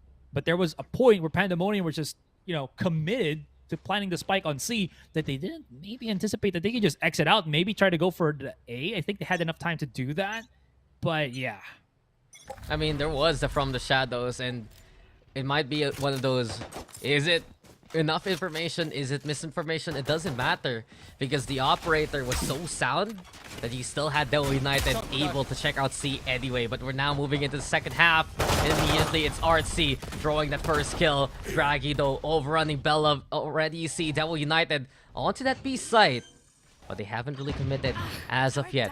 Watching out for Zal here by window, marking the garage targets if ever. Draggy, awkward spot to Rayla. Ventura with the punish. Nifty now with response in the trade, and Zal trying to be a sharpshooter. The classic taps are enough to net that kill. Here comes Nifty also on the flank, and everything left now to the Killjoy upon Demonium. Etrafleur though playing a bit of the wraparound. Artsy at least might angle to find the isolated target, and here it comes. Nanoswarm though providing enough of the stall.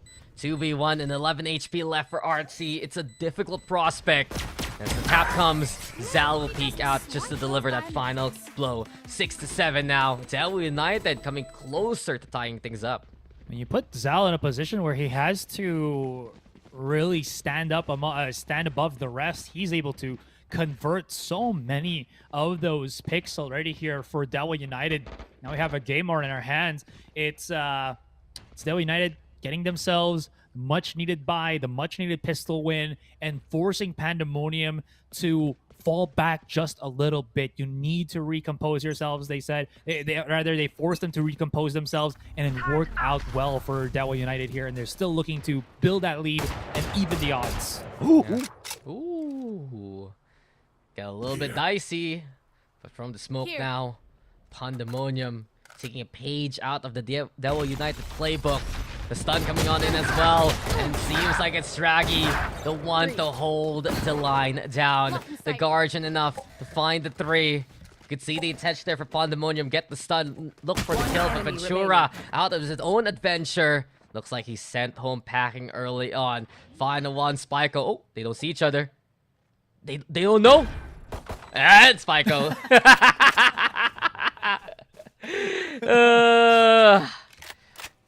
What a picture-perfect moment. Caught on cam. And Spyco, this round's over. DEWA United will tie things up. You know some of those clips, right? Where you're looking too high up, or you're looking at one direction, and the other guy's just right there, and he's able to slip by you. It's kind of one of those scenarios, no? It truly is. Spike is going to try to save this? Yeah, I was just thinking the same thing. You don't want to play on that Bulldog. Doesn't want his opponents to save it, so he's going to pick himself a Sheriff. Maybe get himself a pick. Not going to happen, but at least, again, they don't save the Bulldog. Looking at his body, he's like, oh, wait, this is just a pistol. All right, whatever. 7-7. But solid rounds for DEWA United.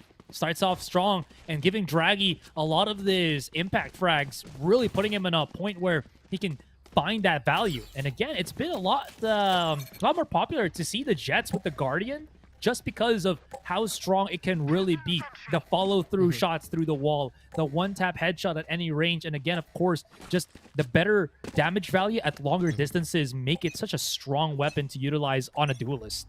Yeah, and we've seen it multiple times in this tournament already alone.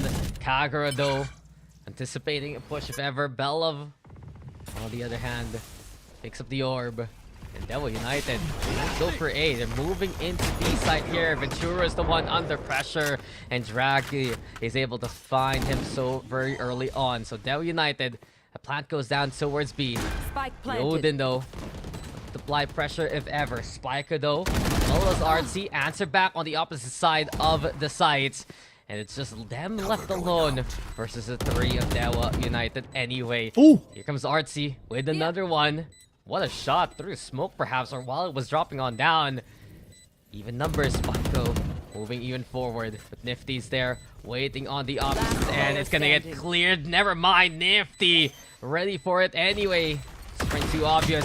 Stun is there, and Zal able to dance with that and give DEWA United the lead. That's 3 in a row, a bonus win for DEWA. That's true. Pandemonium's gonna have to start is gonna start sweating here, as it's going into a point where they're starting to lose composure in these rounds. And I mean, not gonna take it away from DEWA. Draghi has come full swing for this team. Such a strong anti-fragger, and able to follow up even better because of how him and Nifty have just been communicating from what it looks like. Look at this push though from Spyco. He's gonna try to be no push, just a peek, a gander. And he's actually gonna pay with his life for that one. Immediate dash into the back of the site. Yeah. Looking out the window, falls off the balcony basically. And DEWA United now quickly making their way to get the C into the post plant. Zal though just lying in wait from spawn. Kagura with a trade shirt and a gun to pick on up, so a bit of firepower for Pandemonium. They're trying to at least do some damage versus DEWA United's economy. It is a waiting game though, so exit's already applied, and DEWA United now to smoke even just to scare off their opponent. So seems like this timer gonna be ticking, and DEWA United, it's a way of exit that they need to be careful of. Do they just bring everyone back towards that long angle and go for the push? Kagura felled. a-esport is there to advance. And okay, Artsy's not prepared for both Nifty and him too. And DEWA United now, they're just flawless so far in the half here. Asurai, they won every single round of their attack so far. Yeah, and there's, again, just they're looking really unstoppable at this point. Beloved, this Odin Fizz, I do like the idea. I do like the suppressive nature of it, but there's not really much angles for a couple of scenarios that he can utilize this. First one, stopping the offense of this opponent. He hasn't found a certain angle to, unleash the Odin at an angle and just be able to get a couple of kills, some maybe impactful tags. That hasn't happened in like 5 rounds now, so maybe going back to the rifle might be the better option here. And don't forget, ladies and gentlemen, Odin, a little bit more expensive. That's why he's being forced to go for these half shields, which, again, up against Kagura at this moment, or excuse me, Draghi, it's not really working out too hot. Yeah, it's getting a bit too costly for Pandemonium as a whole. And here comes now the lockdown to try and answer this A-plant. Beloved though, Odin still ready to go versus Zal. Chance now to make their way towards the site. The only Thunder gonna be the answer in Kai. Draghi though, he's on a mission by his lonesome, and he is delivering justice for DEWA. 2 already, a-esport letting it rip. Artsy with the answer. 2v2 though, Nifty Marciano, the one still standing. Foul drone even to scout out what's going on. He's tagged, he's known, and Artsy, he needs to fight versus 2 angles, but Nifty a little too eager. Marciano a bit afraid because of the low HP, but Artsy held on too long. And DEWA United, they bought enough time, they got the lives, and they got the round. I mean, there's nothing else that he could do. He needed to have that first before dealing with Marciano, who knew exactly what was the situation put in front of him. But that was a mistake from Spyco. He wanted to throw out the paranoia to hit Draghi on Heaven, and Draghi just repeaked it. Basically got 2 kills for free, and that is a big no-no right now for Pandemonium. It feels like they're starting to panic here, Daks. It feels like they're trying to rush themselves into a situation where they can put themselves to win the rounds, but because of that, it's putting them even in a deeper hole at this point. And especially the fact this is DEWA United's map pick. It didn't work out versus Oasis yesterday, but you can see why they still stick on it. They feel very comfortable with their playstyle here. Draghi also more so online than ever. He's just not dying early on. He's finding the impact. He's getting some sweet kills with whatever guns he has. And we've seen so far, well, we're into another tech boss, that DEWA United They just look so much more comfortable today compared to yesterday.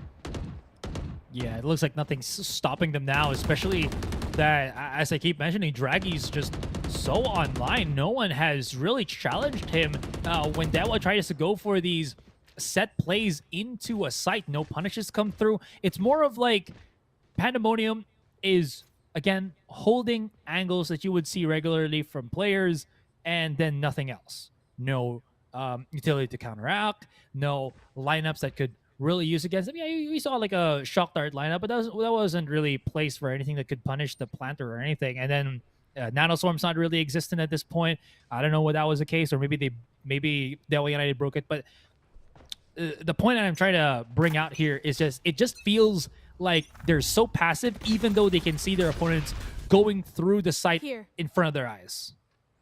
Well, they're gonna need to react if they want to stop the streak DEWA United is on. No stops on the DEWA United train here on the attack, and they're moving now to make their way towards C, especially. Fleur, though, ready to put that pressure towards Garage. Dash in, courtesy of Draggy too. And a quick little teleport out, so Pandemonium, yeah, they're giving it up yet again. Hunter's Fury can be called from afar.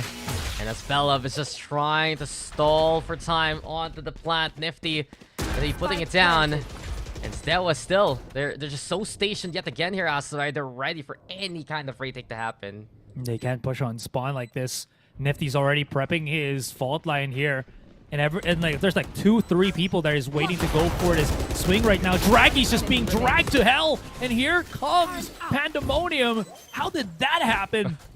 And just a blink, in just a flash, they were able to bring back this round for them. I didn't even see who got hit by the fault line, but what was very apparent there was the recon dart just, again, putting DEWA in a spot.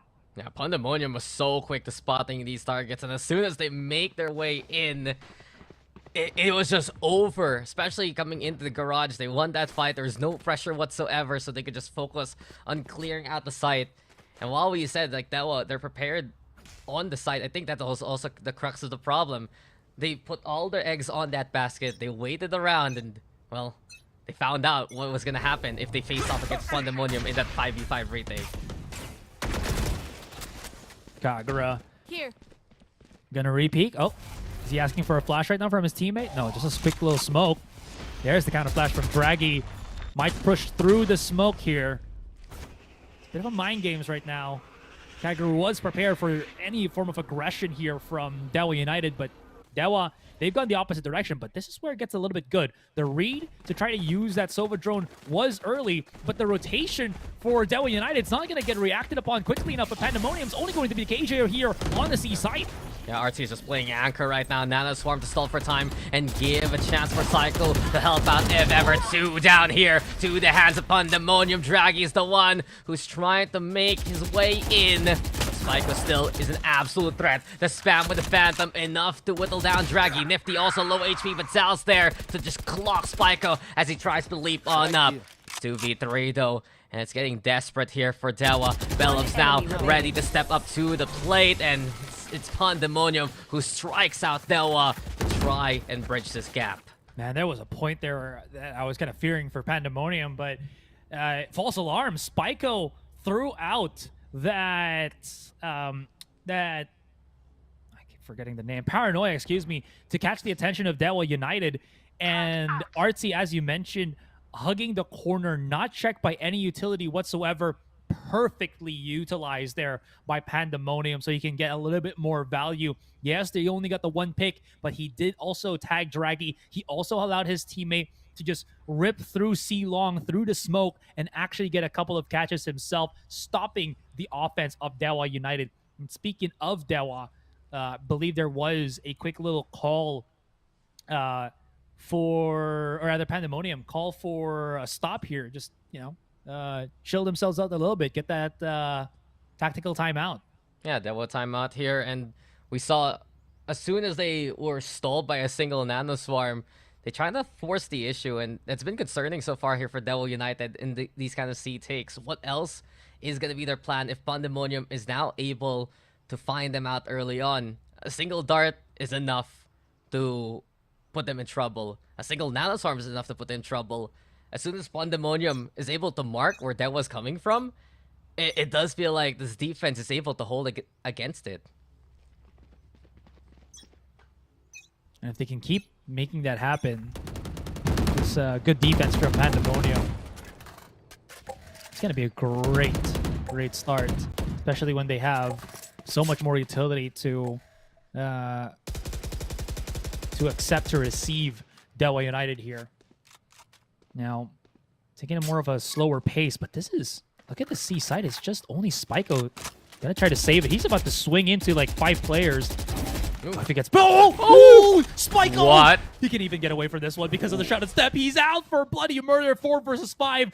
The smoke dissipated, and he even got a fadeaway head tap. Much love to that one.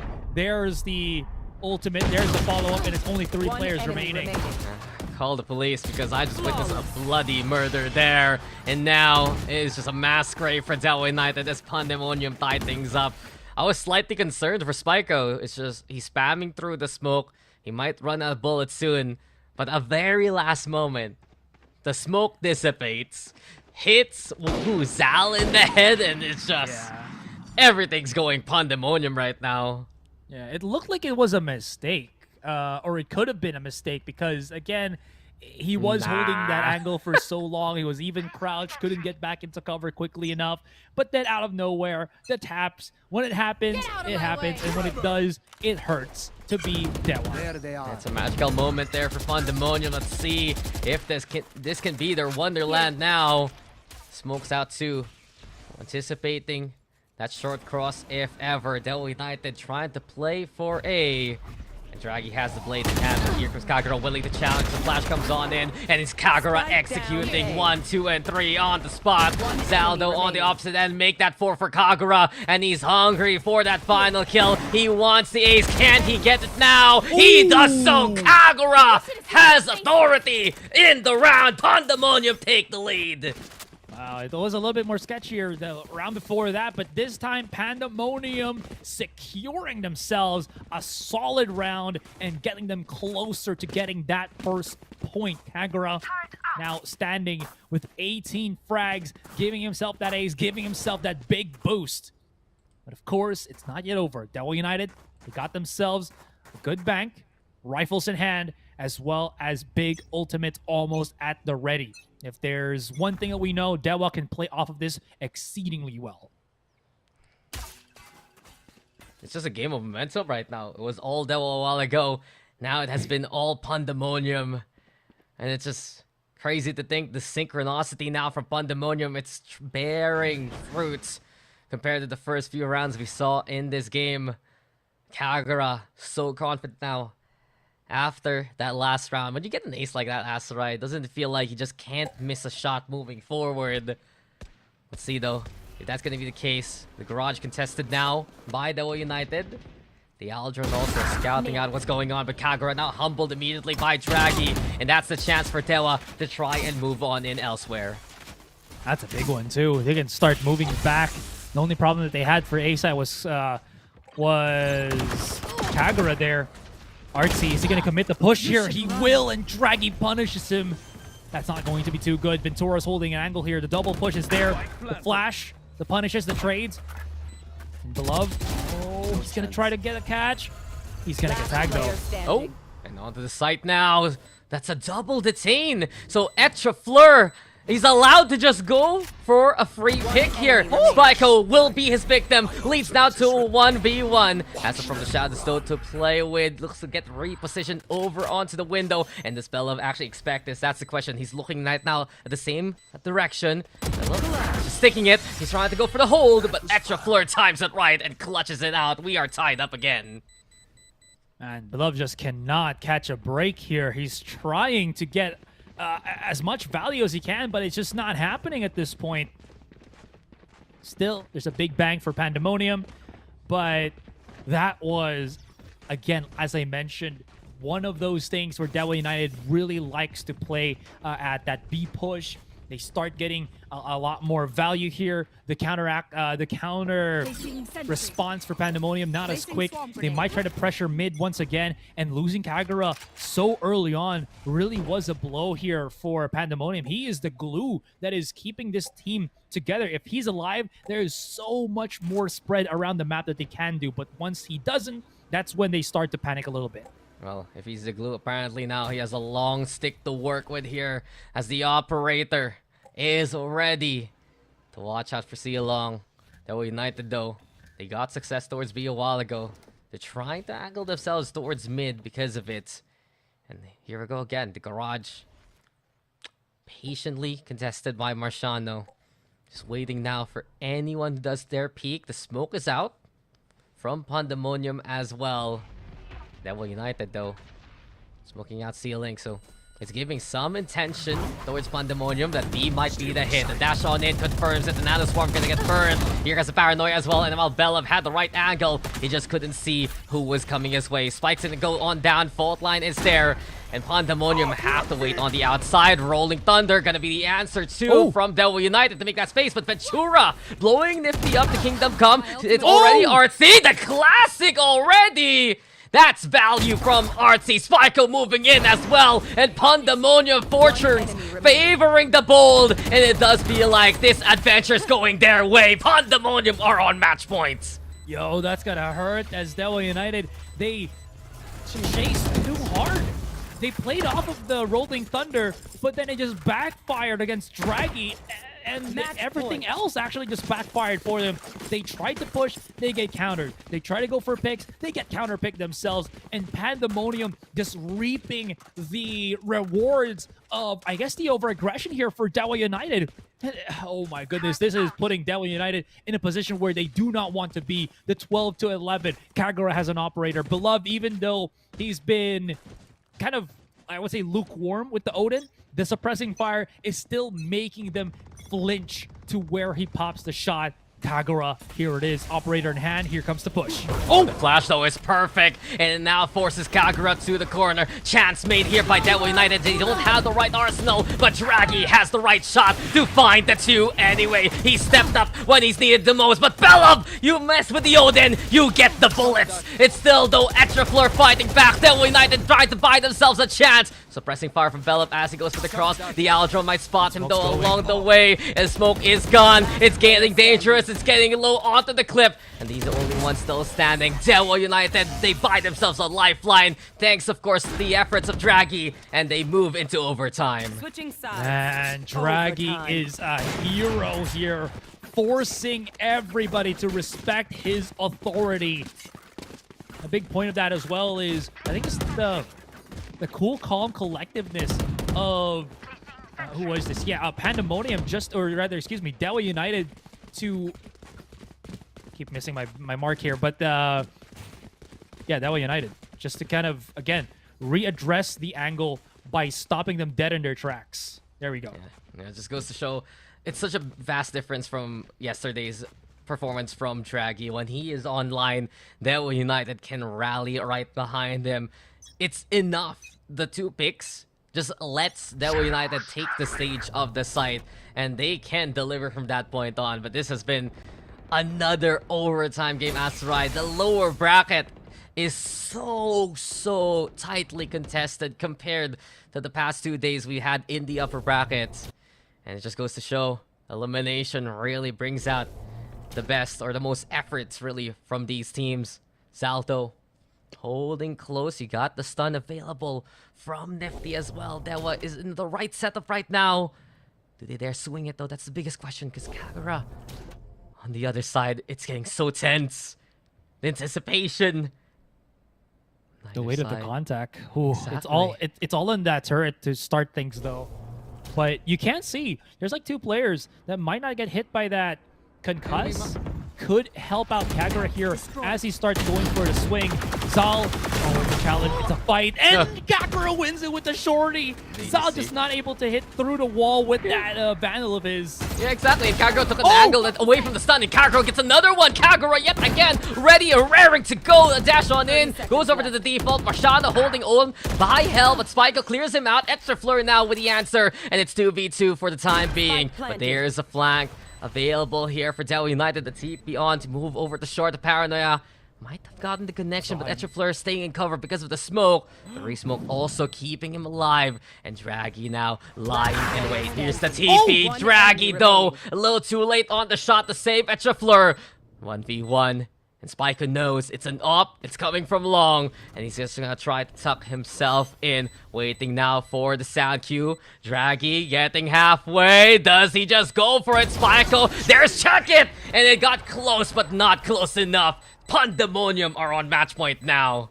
And these Switching past couple of sides. rounds, people Match are point. not faking their defuse. Straight up, just looking death in the face, loss of the round in the face, and hoping that they can get that full defuse rolling, but not allowed at all. Oh my goodness. How does Pandemonium do this? How can DEWA United bring it back? Well, they've done it so far. Oh, he's just going. I don't know who's going to be winning this. It's just so back and forth, Daks. Brett Asurai still got more to go. This is just map number 1 anyway. But whoever gets this, I feel like will have the mental edge moving forward. The smokes are out there for DEWA United. They execute moving into A, and they don't expect Artsy to be there. But Etrafleur at least able to save his own life. And Churro now actually getting on in. Here comes Nifty with the response here by Graffiti. He's just spraying down the opposition into smoke, still surviving for the time being. 6 bullets still left in the chamber. Kagura's gonna be the threat. Nifty with a third. And now it's 1v1. Rolling Thunder is avoided by Belov. And he lets rip the Odin to sing the song of Pandemonium's victory. 14 to 12. Pandemonium takes that was map pick away. That Rolling Thunder. There's a gap, heartbreaker. guys. There's a gap in between that you don't get lifted up your feet. It was supposed to be a aggressive gesture there by the Breach. Oh my gosh, I can't believe that's how it happened. And Beloved with the game-winning Odin spam through the wall on Graffiti. Absolutely brilliant. It couldn't have gone any better. Just down to the wire, trade after trade, man. Never doubt the Odin. Never doubt the potential to get sprayed down by a million bullets coming your way. And it was always the case of close margins in this game. Just those small little gaps. Because funny enough, right, we saw in the first overtime round, it was the fault line just missing a little too early on because the opponent was way too close, allowing the opposition to get into the site. Now that Rolling Thunder, it just seems like for both teams, they're willing to really close the distance against one another and just go for fisticuffs, basically. But Pandemonium, it was just that momentum swing coming into the second half. The way that they're able to hold down, the A site, the C site with the Nano Swarm, and then from that point on, or rather the 2 times that they faced off against DEWA United onto the C site, it was just that tipping point where they felt so much more confident on their defense. Absolutely. It just felt like the whole motto of this first map was them just saying, never back down, never what. It just feels like they will challenge every single... yeah. I think when you say that, you should put your cap like backwards real quick, you know? And do the hand motions. But yes, to your point, because you can see the scoreboard, and it's been an incredible game from Draggy, yes, but at the same time, Spiko performing to the level that he has been so far. You also had Kagura Yunsuke doing so well alongside Artsy. It was just Pandemonium stepping up when needed the most. Absolutely. My goodness. Pandemonium, again, being brought to the brink here by DEWA United, who really had some wonderful moments there, but you can really see, as you mentioned, the spread of just more massive kills here for Pandemonium really caught up with them. It really helped them when they needed it to be because of just how well they're able to get those kills or get those eliminations frags off of each other. And DEWA United just really losing that battle at the end of the day. So with that being said, this series continues, but 1 point on the board already for Pandemonium. Honestly, I did not expect it to end, at least for map 1 like this. But in any case, guys, we're going to go on a quick break. When we come back, it's game number 2, and we'll see how this series continue again with Pandemonium and DEWA United. So don't go anywhere. We'll be right back.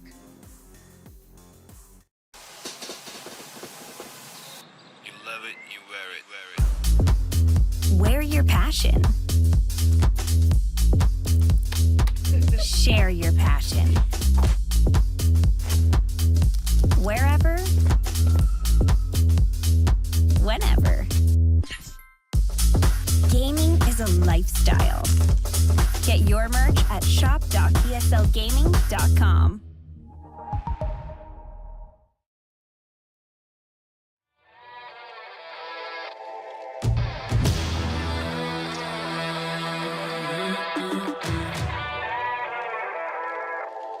Yeah, motivated, I'm focused. Came a long way from the lowest. Yeah, gotta get it, the mindset, gotta put it in motion. This is the moment, gotta one up my opponent. Back then they ain't noticed me, now they know it's me, I'm the chosen. It's my time, yeah, I put that on Bible. No excuses, gotta get to the final. Take all of my idols and turn them to rivals. It's all or nothing, man, the trophy is vital. Game time, bet I'm coming in clutch. No hang time, man, they can't keep up. The game's on the line, seconds on the time. Who can't fight? It's gotta be us. Better under pressure, go ahead and let it fall on me. I'm destined for it all, you better call on me. They say what doesn't kill you make you stronger. All that pain, it done made me to a monster. They say what doesn't kill you make you stronger. All that pain, it done made me to a monster. Yeah, whole lot of times they doubted I wouldn't be who I am without it. Sleepless nights, I counted.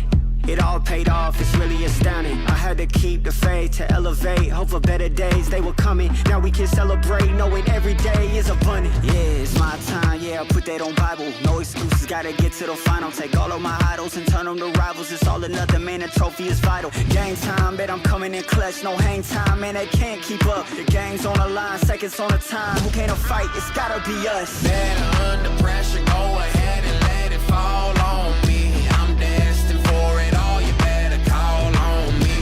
They say what doesn't kill you make you stronger. All that pain, it done made me to a monster. They say what doesn't kill you make you stronger. All that pain, it done made me to a monster. All that pain, it done made me to a monster. All that pain, it done made me to a monster.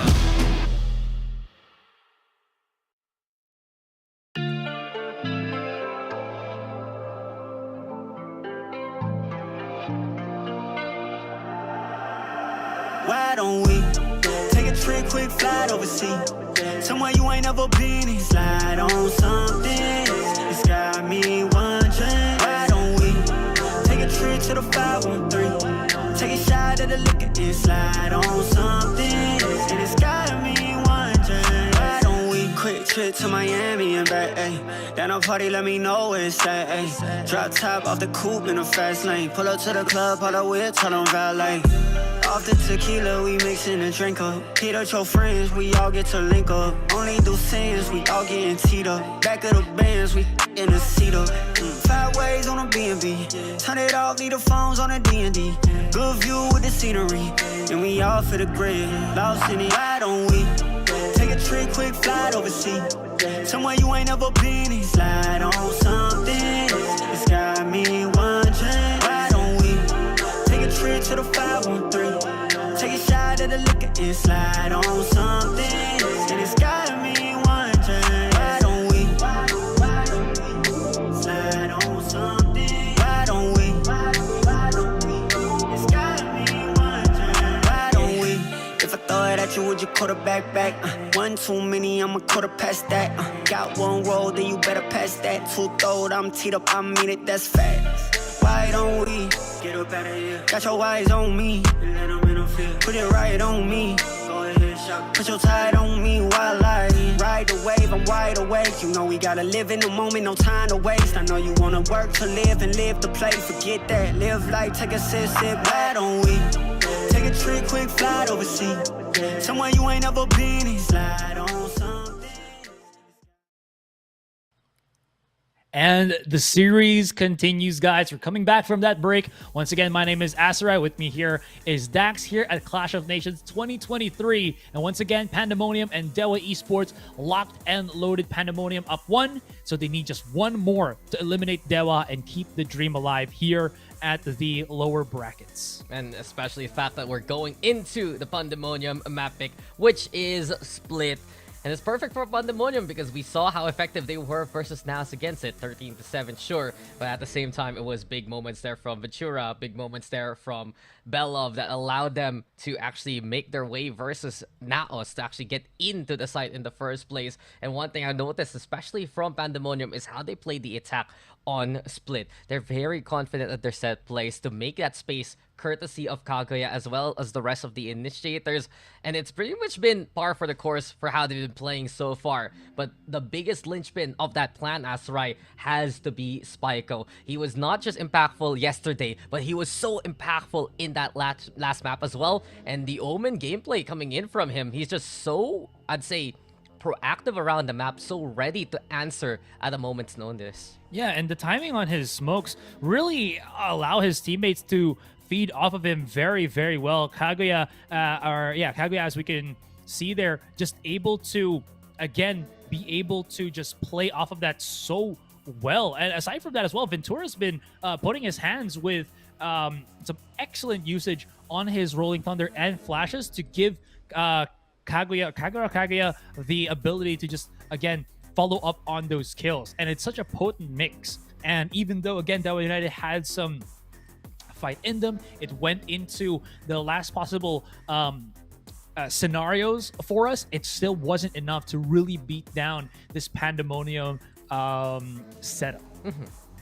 It just seems like for DEWA United, they're having a better day today. You have such a stark improvement of a performance courtesy of Draghi, but is it gonna be enough to actually beat Pandemonium, as they had so many struggles on this map versus Oasis yesterday? They only won 3 rounds on their defense. They couldn't find anything on the attacking side, and we see they're gonna be going back, I believe, into the composition that they ran yesterday. No, never mind, actually. I'll take it back because I see that this time around they're gonna be running that Cypher. They have the Raze and the Astra still. Do they go for the Breach though? No, they haven't, because they're actually gonna go for the Viper here. So double control. DEWA United adjusting their composition accordingly. This is the comp that Oasis used against them.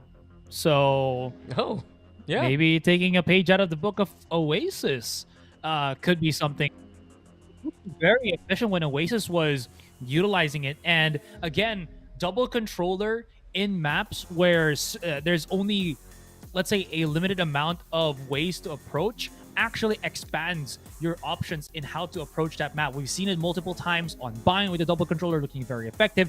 Pearl when it was still in rotation here. So using that on Split, the same ideology follows through, and it could actually give DEWA United the options that they're looking for. They had so many options when they were playing on Haven, so having that back hero on Split is something that they would gladly take when Pandemonium is playing like this. And if you notice, for Pandemonium, they did change it up as well. If I remember correctly, they're going to be having the Sage this time around, as well as a small adjustment on the smokes, I believe, because Spyco is going to be on the Astra as well. So you still keep Kagura on the Raze, you still have Bella on the Sky, you still have Artsy, who actually swaps on over to Killjoy instead.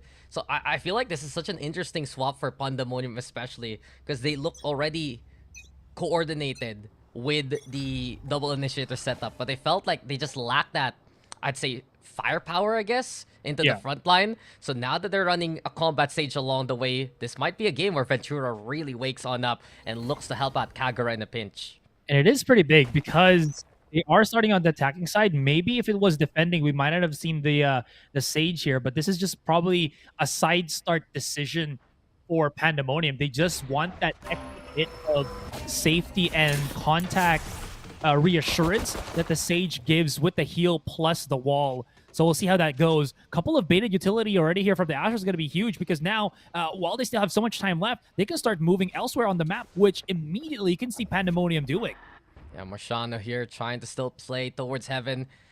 And Pandemonium, on the other hand, effectively taking mid, cutting it away from DEWA, and moving into A to try and go for the isolate. The Pain Chill still bouncing now to try and contest the CT push if ever. Marciano on the other hand moving forward. Again, you got Zal here finding Kagura, and Zal's the one. Everything left to him, and he's the one getting 2 already. Spiker though on the board. Marciano eventually getting his. And the 4v2. It's DEWA United keeping Pandemonium away from A. So the scramble from the attack to move towards B. The wall's there too to stall for time. And this means that was only going to be coming from a single angle so far. But they're still getting tagged by the Cypher cam. Oh, Spyco! Oh, he has to run for dear life.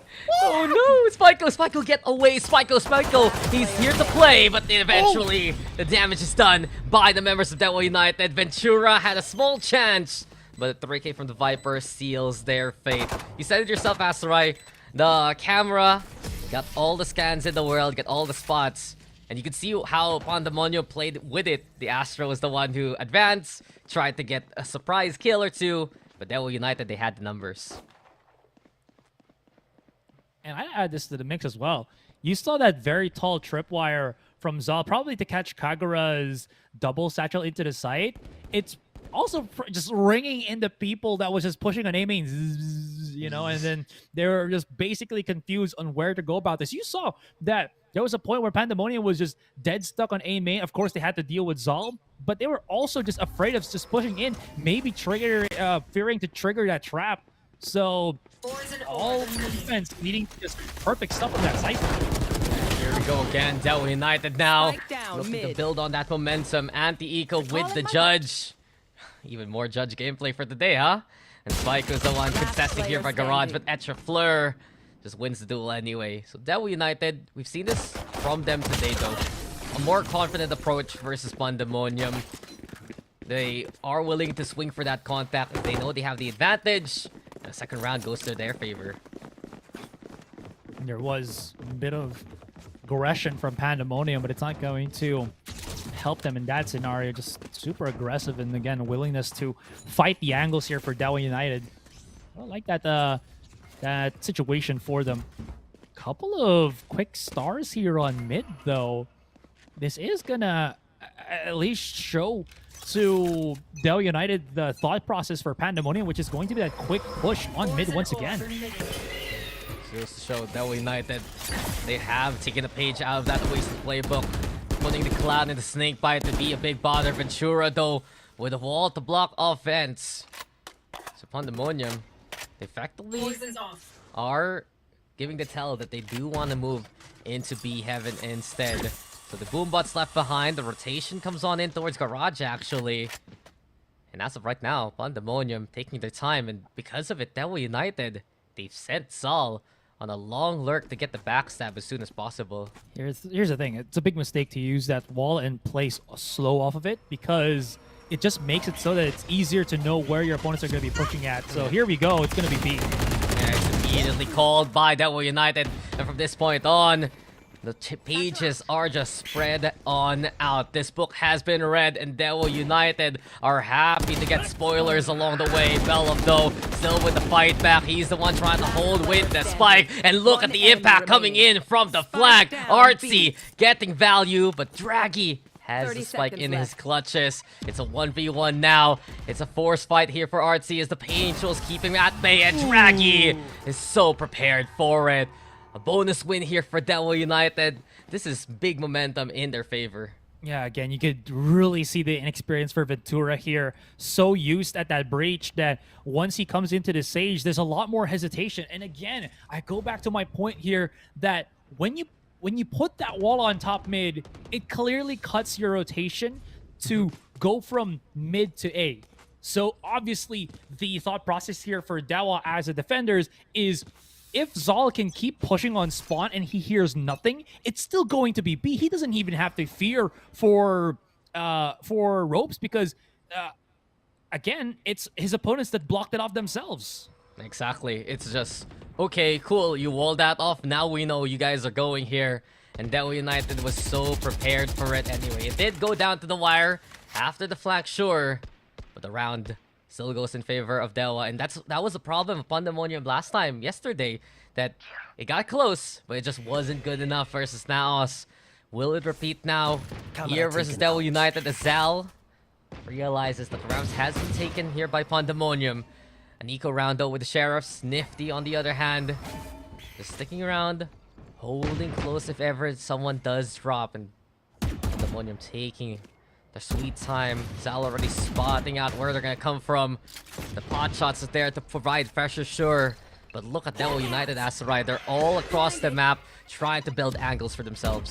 They can even push to their spawn if they want to do so. They're trying to go for these tabs. Kagura finally deals with Zal, but this is where it gets tricky. They need to be able to take down Nifty already because here comes the push from A main. Nifty's holding on, but not going to be holding on long enough. That nade almost catches the rotation. 2 versus 2. Kagura, okay, he delays. Could get a heal from his boy, but no. It's going to be a 3 versus 1, and... No. Oh, okay. Matura's still here. Matura's ready to fight.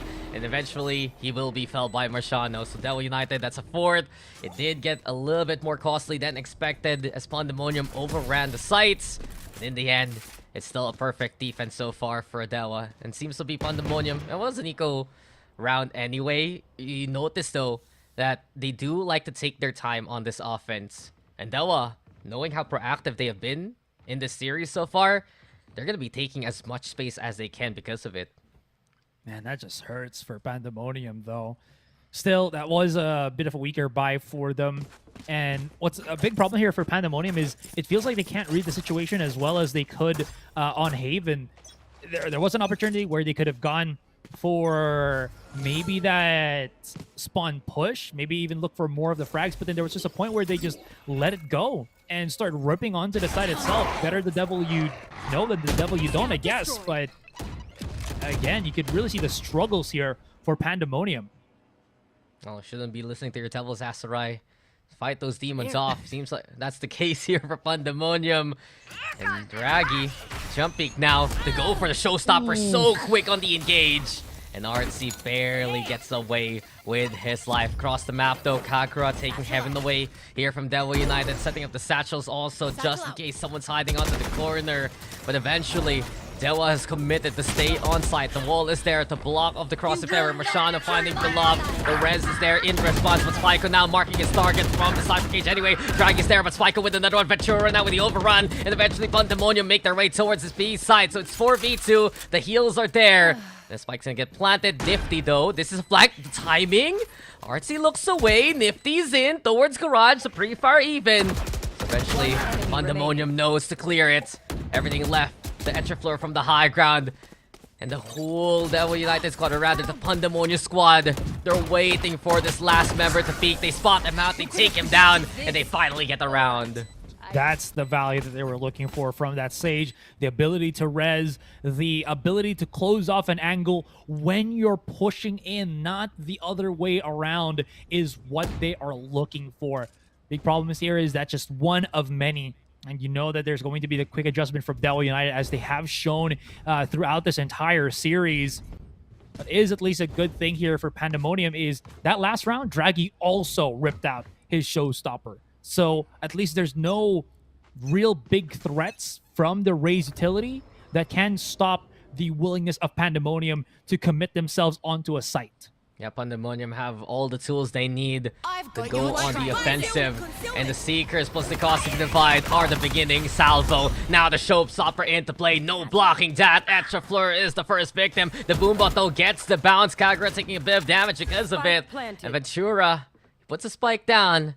But if we look at Artsy, who has the lurk.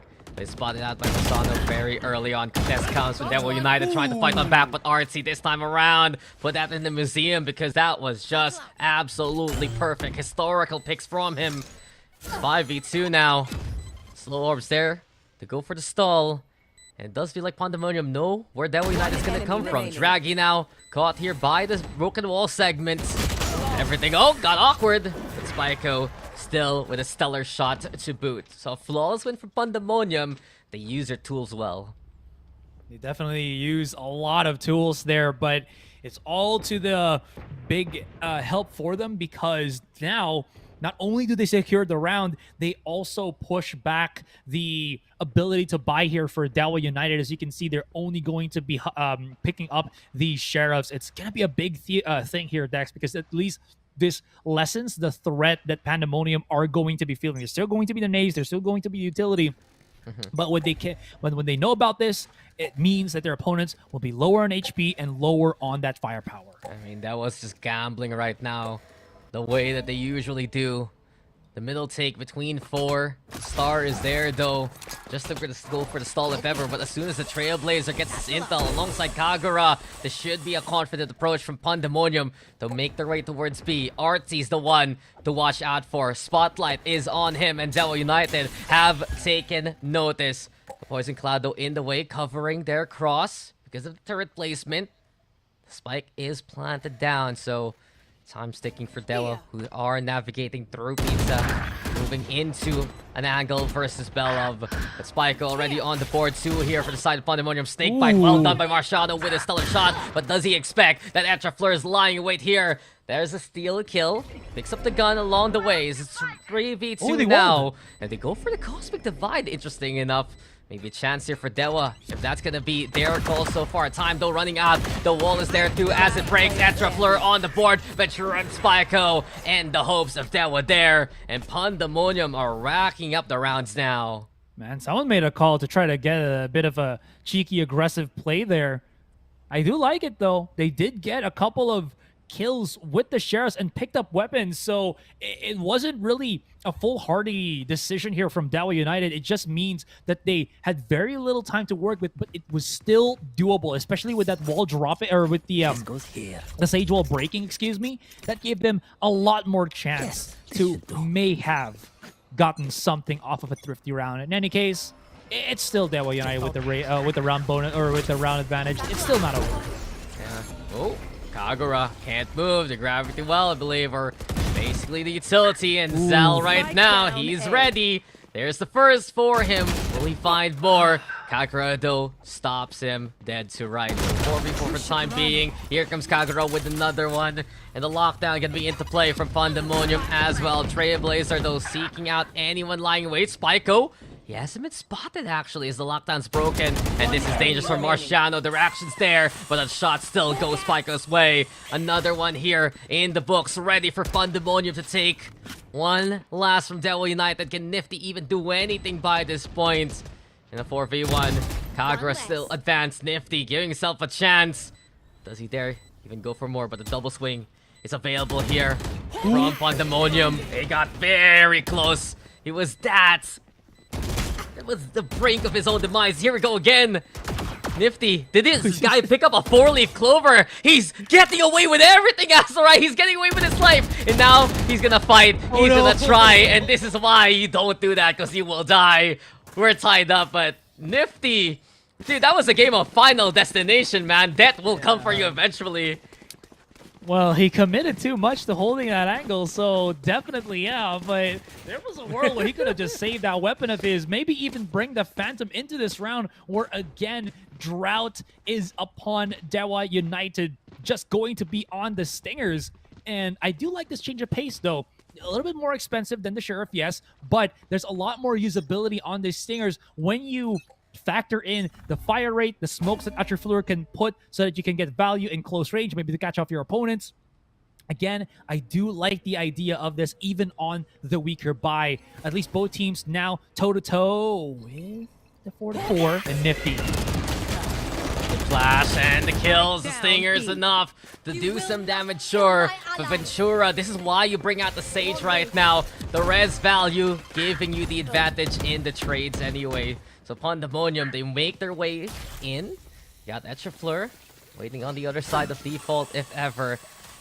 It seems like Pandemonium, they realize tower is gonna be a problem. You got one by Ali as well. They make the plant, and eventually Fleur will swing it. But Ventura just plays with the bait, and he gets 4 for his troubles. 1 away from the ace. He delivers with it, and Pandemonium have taken the lead because of it. Man, imagine if Ventura was one of the people that, during that nifty swing out through B main, got picked. That would have been no res. That would have been less people for DEWA to deal with. But aggression was working. Still, the weaker buys really show itself against Pandemonium. They had to play such passive angles and hope they could get these catch-offs, but Pandemonium played that perfectly. As you mentioned, faked the plant on the spike. They immediately recuperated that push on A main. So good stuff coming out here from Pandemonium just to react. And if I'm not mistaken, this is 5 straight rounds in a row as well. Yeah, this has been all Pandemonium all throughout the past 5 rounds. And now they have the advantage. They're running on that momentum. Zaldo will be a problem because of that neural theft. And this will be keeping DEWA United in the loop. Eventually, though, Pandemonium has still made their way towards B. They also go for the plant that opens things up towards the garage area. Nano Swarms into play. The backup from Pandemonium trying to play into cover. Okay, this against the Astra is going to be hell to deal with. That gravity well is such a big threat against them that even though there's going to be some form of isolation or separation between the two factions right now, Pandemonium, Ventura can just keep doing what he's doing, actually. Yeah, Ventura's just absolutely awake compared to that first map. Oh! Ventura with another one, but Traggy at least answers back in kind. It's 3v2 now. Here comes Artsy with the push. No fear with the snake bite. Spyco instead wowing everyone with a 2k at the end. And Pandemonium are just keeping the streak alive. Yeah, again, there was that bit of pressure, that bit of anxiety here for DEWA United. Yeah, we're gonna have to find Spyco, but you know that he's gonna be in a position where you can't find him first, you're gonna find him last. And that's where he already gets the value. You have to spend the time to find him. You're gonna have to try to bait out his gravity well, and then of course, other than that, he still has teammates that have so much bite into this fight. So 4-6, Pandemonium really have been turning the tables and haven't let go and allowed DEWA United to breathe once again. Yeah, there's only one chair for this table, and right now Pandemonium's the one sitting on it so far. It's just a half buy here from DEWA United as the Stingers ready for that close contact if ever. Pandemonium already wise to it. And we see again the cross from mid to B. They use the wall to go to B, but it doesn't matter this time around since they have the advantage of firepower. They have to be careful though, because Nifty and Fleur are already marking their angle still. Draggy also with a showstopper, and DEWA United, they have got the advantage. Ventura with the resurrection, and Marciano! The assassination at its finest. Ventura, Kagura, just victims to an absolute crime. Spyco, the only one standing. And it does feel like, even though Pandemonium went for the play to go from tower towards B, DEWA United taking that space away, and everything's left to the Astra now. There's no smoke for Spyco. 30 seconds Actually, left. no stars for him to activate his smoke here, so he's just gonna have to go oh no, he's out in the open. He tried to maybe plant a default or something, and he actually baited them in. Yeah, it's a fake, and now, because the flash didn't pop, Spyco has a chance. Spyco gets the one, and he cannot get any more from it. DEWA United, an impeccable round to steal it away from Pandemonium, and a chance to tie it up at the end of the half here, Asurai. Wow, that was a nail biter. If Spyco maybe had a star left for him, he could have just smoked himself off, isolated, created some artificial angles for him to play around, but not at all. And I will say, Marciano coming out of nowhere with the flick, with the punish to get 2 for the price of none. Absolutely beautiful thrifty round here from DEWA United. Yeah, it's just one of those deals you want to see online. Buy one, take one, get 2 orbs for free on the ultimates. And here comes Kagura now, setting himself up with his own. The trip part though, gonna be a problem for Ventura, who survives somehow, some way. DEWA United still with the high ground, but here comes Artsy. The lurk has found value multiple times, and here we go yet again. The first, the second, as Nifty was busy with the Trailblazer. Marciano, though, still a Viper hunting for its prey. The Snake in splits. And Marciano with the Snake Bite too. So it's 3v3 for the time being. The screen's gonna be where DEWA United will come from en masse. Spiker, though, looking for the duel, gets the timing versus Marciano. And now it's Sal who's looking to find the impact. Cosmic Divide, though, trying to go for the silence. This does keep Spyco at bay, but does it matter when Kagura and Bella are there to hold the site down? Pandemonium and the half with a small advantage. It was actually also pretty important that Spyco spotted both of them coming out through spawn there, as he gives crucial information as to what was the plan for the last remaining players of DEWA United. So you saw both Nifty here and Draggy, or excuse me, not Nifty and Draggy, but Beloved and Kagura just be very, very active on that push swing through elbow. Speaking of which, Kagura hasn't really found much success yet in terms of the kills, but it hasn't truly mattered. Again, this is the job of that Raze, just to die on split. And Ventura's been a lot more active in these past couple of rounds. And truthfully, I would like to see a scoreboard like this if you're running a Sage in your composition. Ventura's had the Resurrection multiple times in impactful rounds. If the swing comes from DEWA United, he'd go for the res after trading back in kind. And from what? For that example, towards the garage, from a 3v3, it becomes a 4v3 because of that Resurrection. It's something Pandemonium have brought out here versus DEWA United, and such a confident approach from them in terms of the composition. Okay, now this is where the Sage Wall gets a lot more value. You place it on one position, effectively cutting off rotation options for the attacking team. This is where this gets you a lot more to work with. Of course, it was put very early on, so it breaks a good amount of time for DEWA United to decide where they want to push up. I'm kind of curious if Ventura actually has other utilities if he didn't go for a shield, so maybe he can throw out a slow orb. We'll have to see, but this push in A main is starting to look like it's going to be a full commitment with 30 seconds remaining on that timer. Well, there's the answer. He has light armor, so no slow orbs available. He's gonna have to hold down that site by his lonesome until to get reinforcements from the right of Kagura. But DEWA, they already catch Kagura and Ventura so very quickly on. It's 5v3 already as DEWA have made their way towards the site. And as the plant goes down, Pandemonium taking a struggle on the retake here. DEWA taking such an advanced position to face off against Belov here by screens. The camera gets the intel early. The tag to keep Belov at bay. And while the split comes from Pandemonium, there's the pre-fire from Belov. He's able to go for the cross, but the damage has been done. Marshawn is still holding on to side. Zal already with confirmation onto one more. 3 for Zal before he falls. And DEWA United will take this pistol this time around.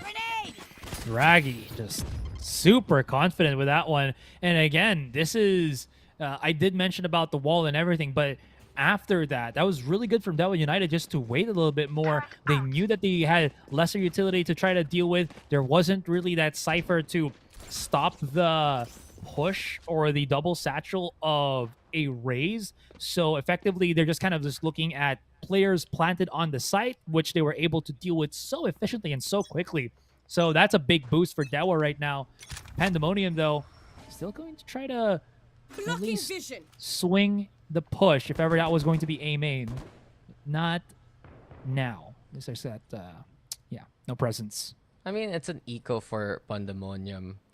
And something I want to tackle is just how, in effect, DEWA United has still conditioned Pandemonium effectively in this game. The numbers, though, piling on versus Artsy.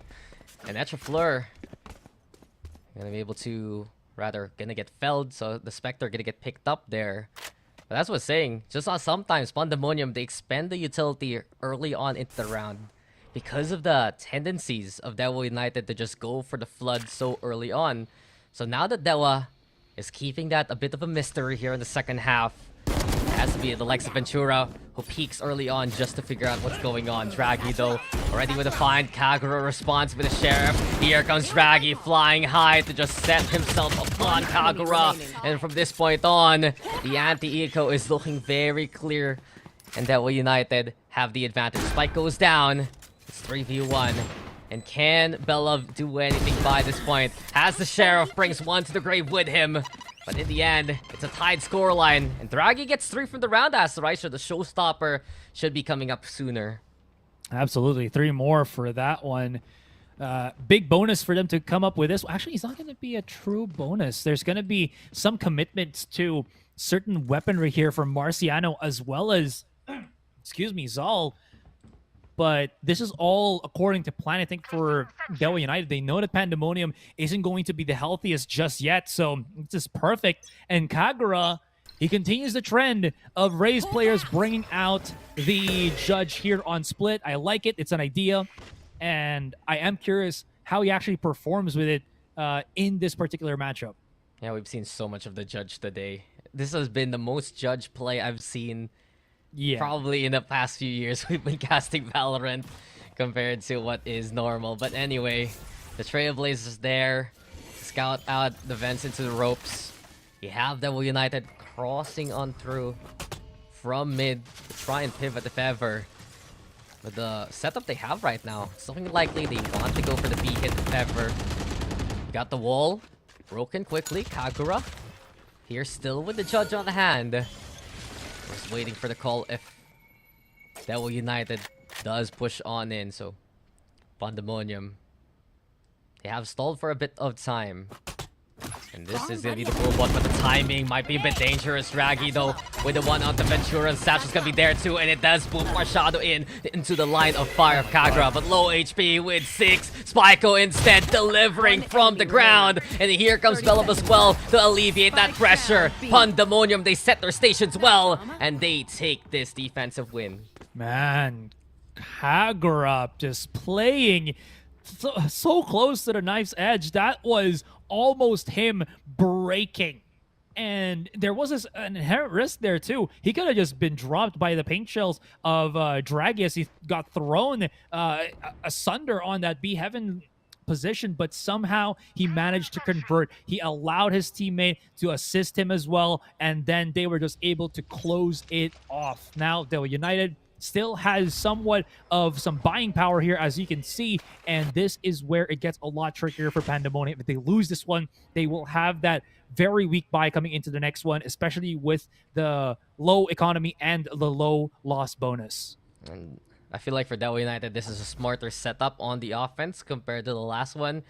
It gives them avenues to actually cross towards A. They also might get even more value from the Viper wall here. As the dock screen is set up, Spyco already spamming towards ramps, having an inkling of what's going on. The alarm bot, though, might be the problem here for DEWA. It's positioned to get the catch, perhaps, onto the ropes. Broken now. And all the killjoys set up from Pandemonium will be put to the test. Artsy, though, falls to the hand of Draghi. Speaking of, the showstopper's out, and Spyco has nowhere to run whatsoever. Neural Theft also into play, and DEWA knows this site is theirs to take.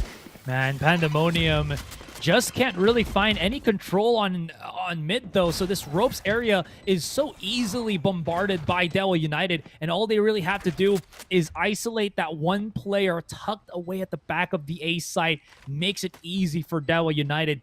Huge reads, and now it's probably just going to have to be a save here for Pandemonium. They only had, is it like maybe just an alarm bot or a nano swarm on Heaven? That's about it. Nothing else. And that doesn't really stop DEWA United if they push that hard. Yeah, as soon as it was broken, right, DEWA United just came in. They got the showstopper too to keep anyone from screens even peeking. And it might just be the problem of Pandemonium's composition. They're running a double sentinel right now. They want to play towards the sites rather than contesting that middle area. And DEWA United has exploited that fact with the smokes and the way that they take early on into the round. Yeah, 100%. So what's going to be the adjustment here for Pandemonium? The big problem that they have at this point is, well, I would say, again, I did mention how the Sage Wall was used to just cut off a bit of that rotation. Problem is, it's the same thing that's happening here on the first half, where DEWA United is reading the Sage Wall's play from Pandemonium and using that against the team themselves. So this time, there might just need to be to hold it off, so that there's a little bit more open space here. It does, of course, allow DEWA United to push into open territory a whole lot faster, but the thing is, they just have to fight it. Well, you want the fight? Artsy's asking for it, and Draggy's the one who gives them a slugging. DEWA now towards the Rams into the tower.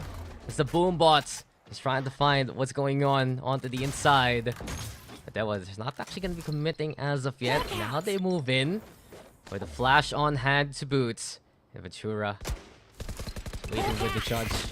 Belev, on the other hand, is the one to really watch out for. This is going to be an interesting cross. Ventura gets 2 for the price of 1. Draggy, Nifty, they both fall. DEWA going to be backing on away. Such a dangerous kill zone. And now it leads to the road of Belev. Marshana, though, through the wall, finds his target. It's 3v3. Still a chance for DEWA United to rotate if ever. It does seem like they're backing away towards A main this time around. Trying to repivot themselves 30 seconds onto left. the site. Spyco, the one taking the Spyco. mantle left behind, and yes, Spyco indeed. Setting up the stars, setting up the timing, and here he comes with the one. Zal responds in kind, so it's 2v2. The scramble now They have nade. towards the spike. They have nade. They have a chance to go for the stall. 10 seconds Kagura, is it going to be a right raid? Atraflor will fall. The round is already over. And Pandemonium, they add a kill to it. 9-8. Man, I'm talking about so much about utility that I'm forgetting about the human factor of this game. Ventura risking to try to go for the big reward plays, and he does not go unrewarded. Gets 2 kills, able to stop the push onto the spawn, basically nulling and voiding the efforts of DEWA United to push all the way on that A side to get that control, losing it in the blink of an eye, and now they've been reset. Perhaps for DEWA United, a little too over-eager in advancing against Pandemonium. They had no threats whatsoever towards that tower, and it just topples on over for them. So DEWA now moving towards B. They are looking to move their way into Garage. And look who's already waiting. Artsy has repositioned themselves towards B site. A good call so far from Pandemonium to have the utility to try and keep their opponent in check. And that was just trying to see if anyone's gonna peek at them. The drop now from Artsy. The challenge yet again to fight, similar to the last round. Or will it be the same kind of conclusion? Zal gets one on the other side of the map. The contest comes, Drag is there to suck on in, and it's time for Artsy to try and hold things down. 2 before he falls, makes it a 3v3. The scramble of the defense now to try and make their way through to the other side. And the Cosmic Divide keeps them at bay. So DEWA, into the garage they go again. Oh, if they make noise right now inside running the other 30 direction, seconds left. that would have been Kagura hearing that rotation from them. But no, it's going to be a straight up B push here. They're just readdressing the angle. Kagura's out in the open. Oh, this is going to be crazy! And he actually gets 2!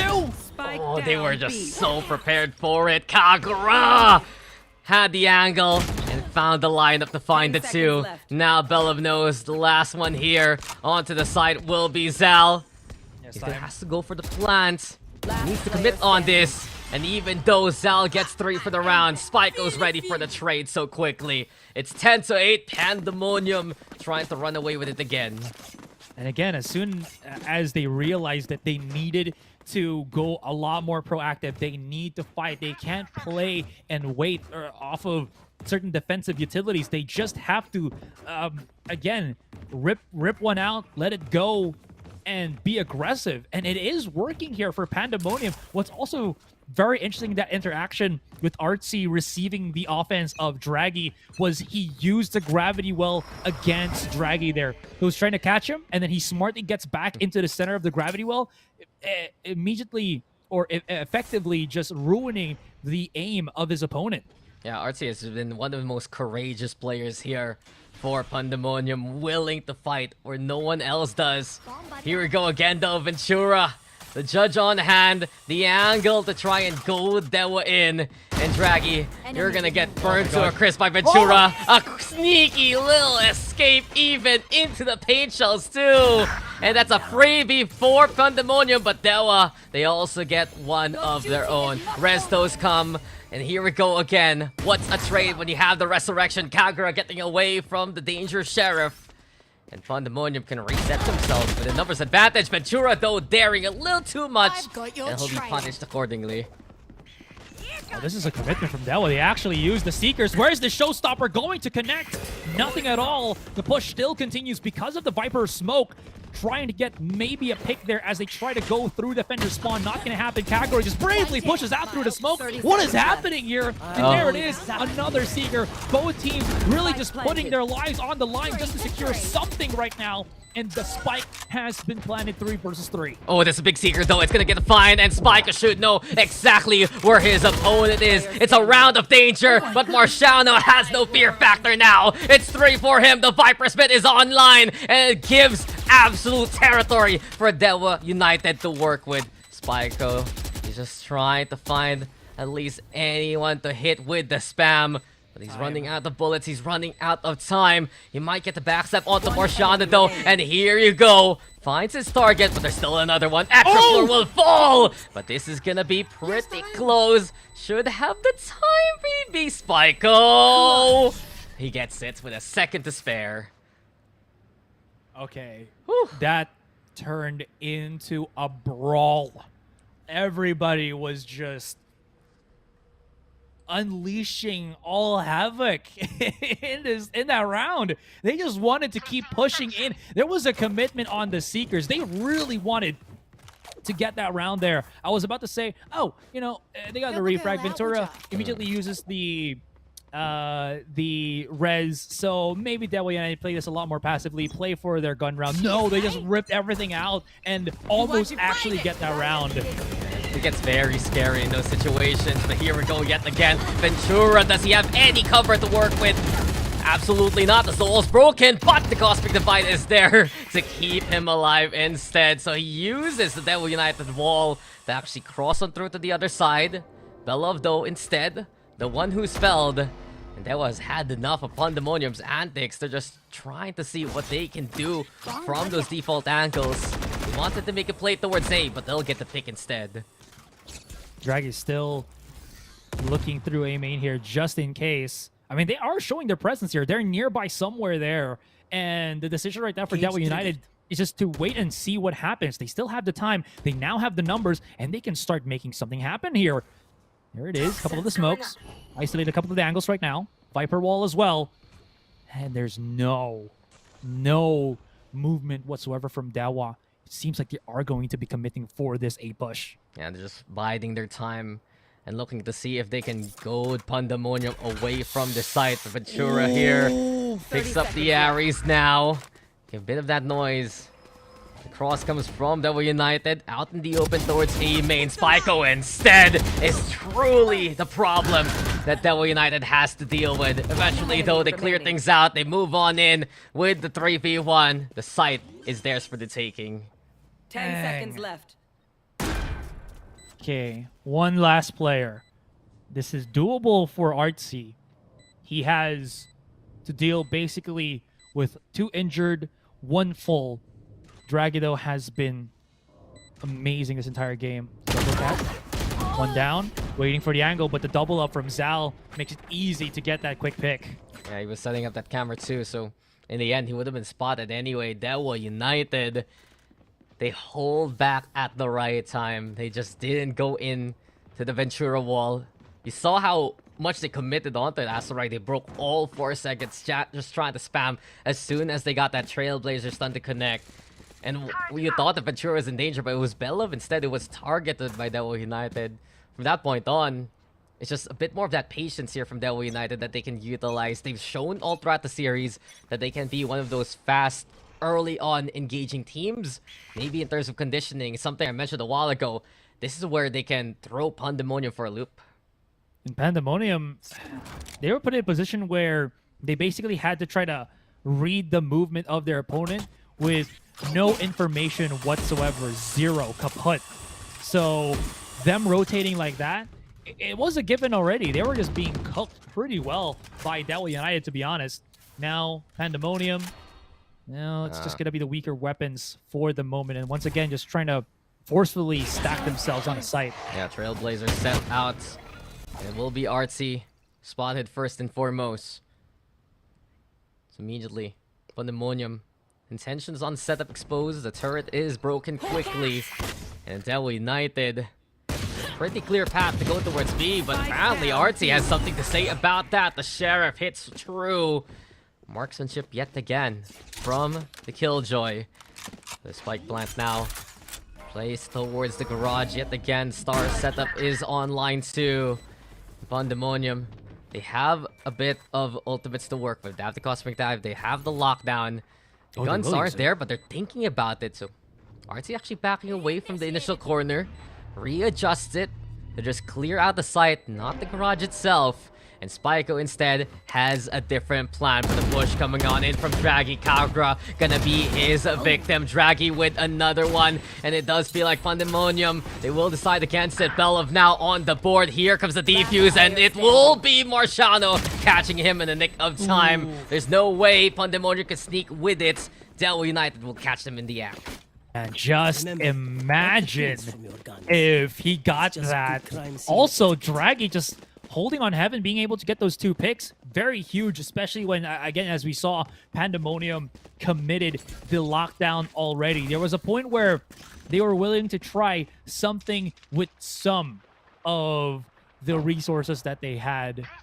I do like the idea, but up against Draggy, who's just a bit too sharp, a little bit too eager, or rather very eager to find these aggressive positions, it's not going to pad out. I mean, Draggy, he's the one that threw such a big wrench into the plans of PUNDAMONIUM there. They decided against using that Cosmic Divide because of the push. The guns are out, though, here for PUNDAMONIUM. And it might be their time to answer back here. They actually contest middle this time around compared to the past few outings we've seen on the defense. And it does force DEWA to rethink their plan. Star in the way, the wall is there too. They need to break it before anything else. Ooh, I like the idea of just throwing a bit of utility like this. Maybe checking if Ventura is going to be playing near his wall with a shotgun once again. That could be just free damage and a free pick. It's not the biggest utility that they need to utilize, but this is where it gets a lot more tricky. Because that mids open up, look immediately at the positioning for PUNDAMONIUM. And this is the problem right now for PUNDAMONIUM. They've been reading incorrectly these again, rotations in the dark from DEWA United, thinking that, oh, they actually set up mid so that they can go for B main. Absolutely not. It's going to be A. Yeah, they're wary for the middle, but the problem is it's the sides that matter. And from main now into the ramps, Ventura, though, still has a slow orb to go for the stall. And this might be a good timing here for PUNDAMONIUM because DEWA United is running out of the clock to work with. Screens, though, gonna be the position for PUNDAMONIUM. Here comes the showstopper from Draggy. Turret slowing him down. And he's just waiting for the last minute approach. Kagra, though, peeks things out. PUNDAMONIUM getting prepped for this one. Neural Theft into play, though. The flash coming on into it. It's Marciano lying in wait onto the high ground. Belov, though, with it clear. Seems like DEWA United getting the spike plant in the nick of time, but it's 3v2. Cosmic Dive with the call as well. And here comes Marciano with another one before the wall is up. Artsy, though, on site. Nifty gets a backstab on 1v1 now. Spyco. Can he miss his way through? Spotted though by Nifty! The clutch comes DEWA's way! And we are tied up 11-11. Oh my gosh. Same thing that was happening on Haven is happening here on Split. Both teams not giving a single care in the world with how they face the site. That was, what? 20 seconds, 15 seconds to clear the site, start planting the spike, and play afterwards.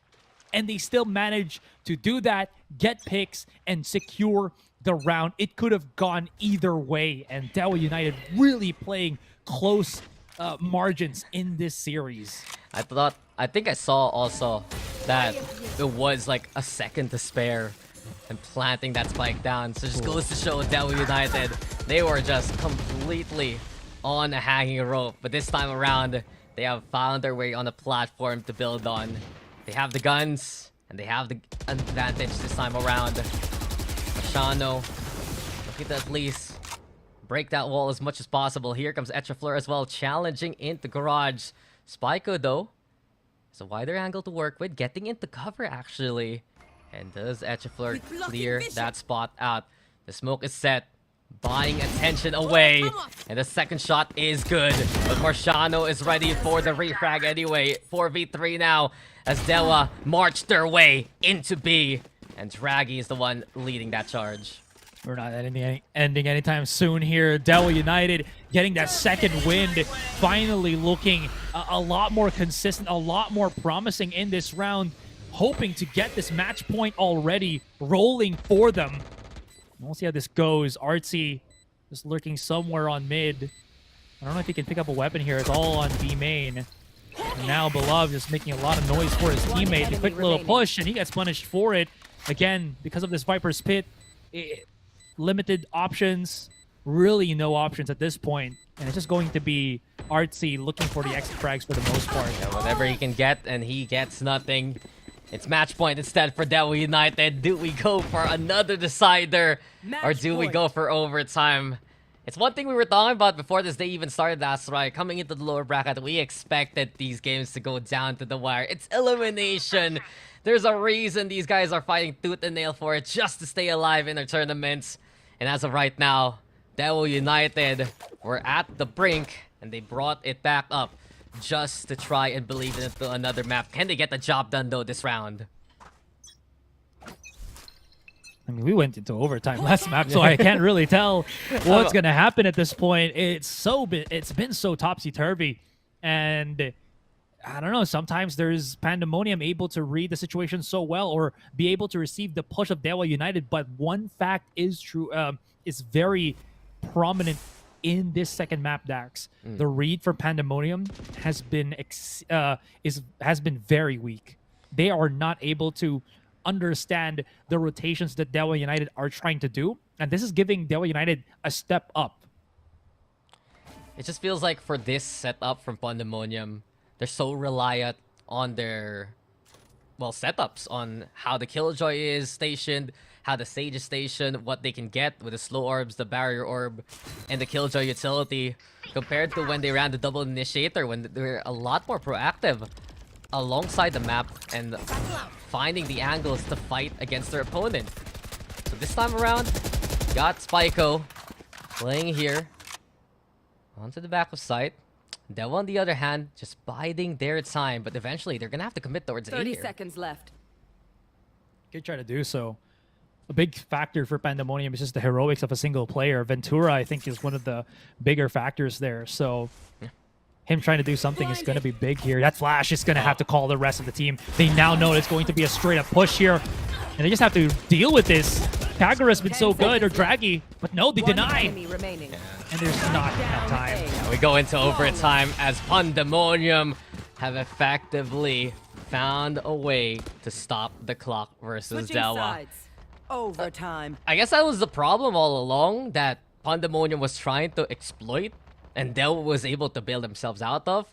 These last minute hits from DEWA, because they're changing that pace, it can blow up in your face, and that was the biggest example. You had Spyco in position, you had two other members there to help him out, and as soon as the first cross was caught, the round was basically over.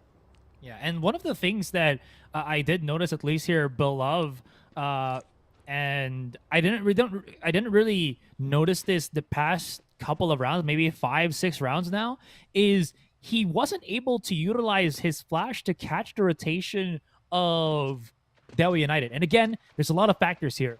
It's not a recon dart. You can only really hear the blind. So if it's only one person, you don't really know how many people were blinded. Opponents on DEWA United were blinded. So they needed to remove all those factors. And one of those factors in that last round was just being able to draw down the clock. 17 seconds, unless they started making noise on B, that would have just immediately signaled to Pandemonium, it's a straight up A. We can start rotating. We can start to finally find some good read against DEWA United that was playing against us, or was playing around us so well with these rotations. Yeah, and a quick little tech pause here as we're getting set to go again.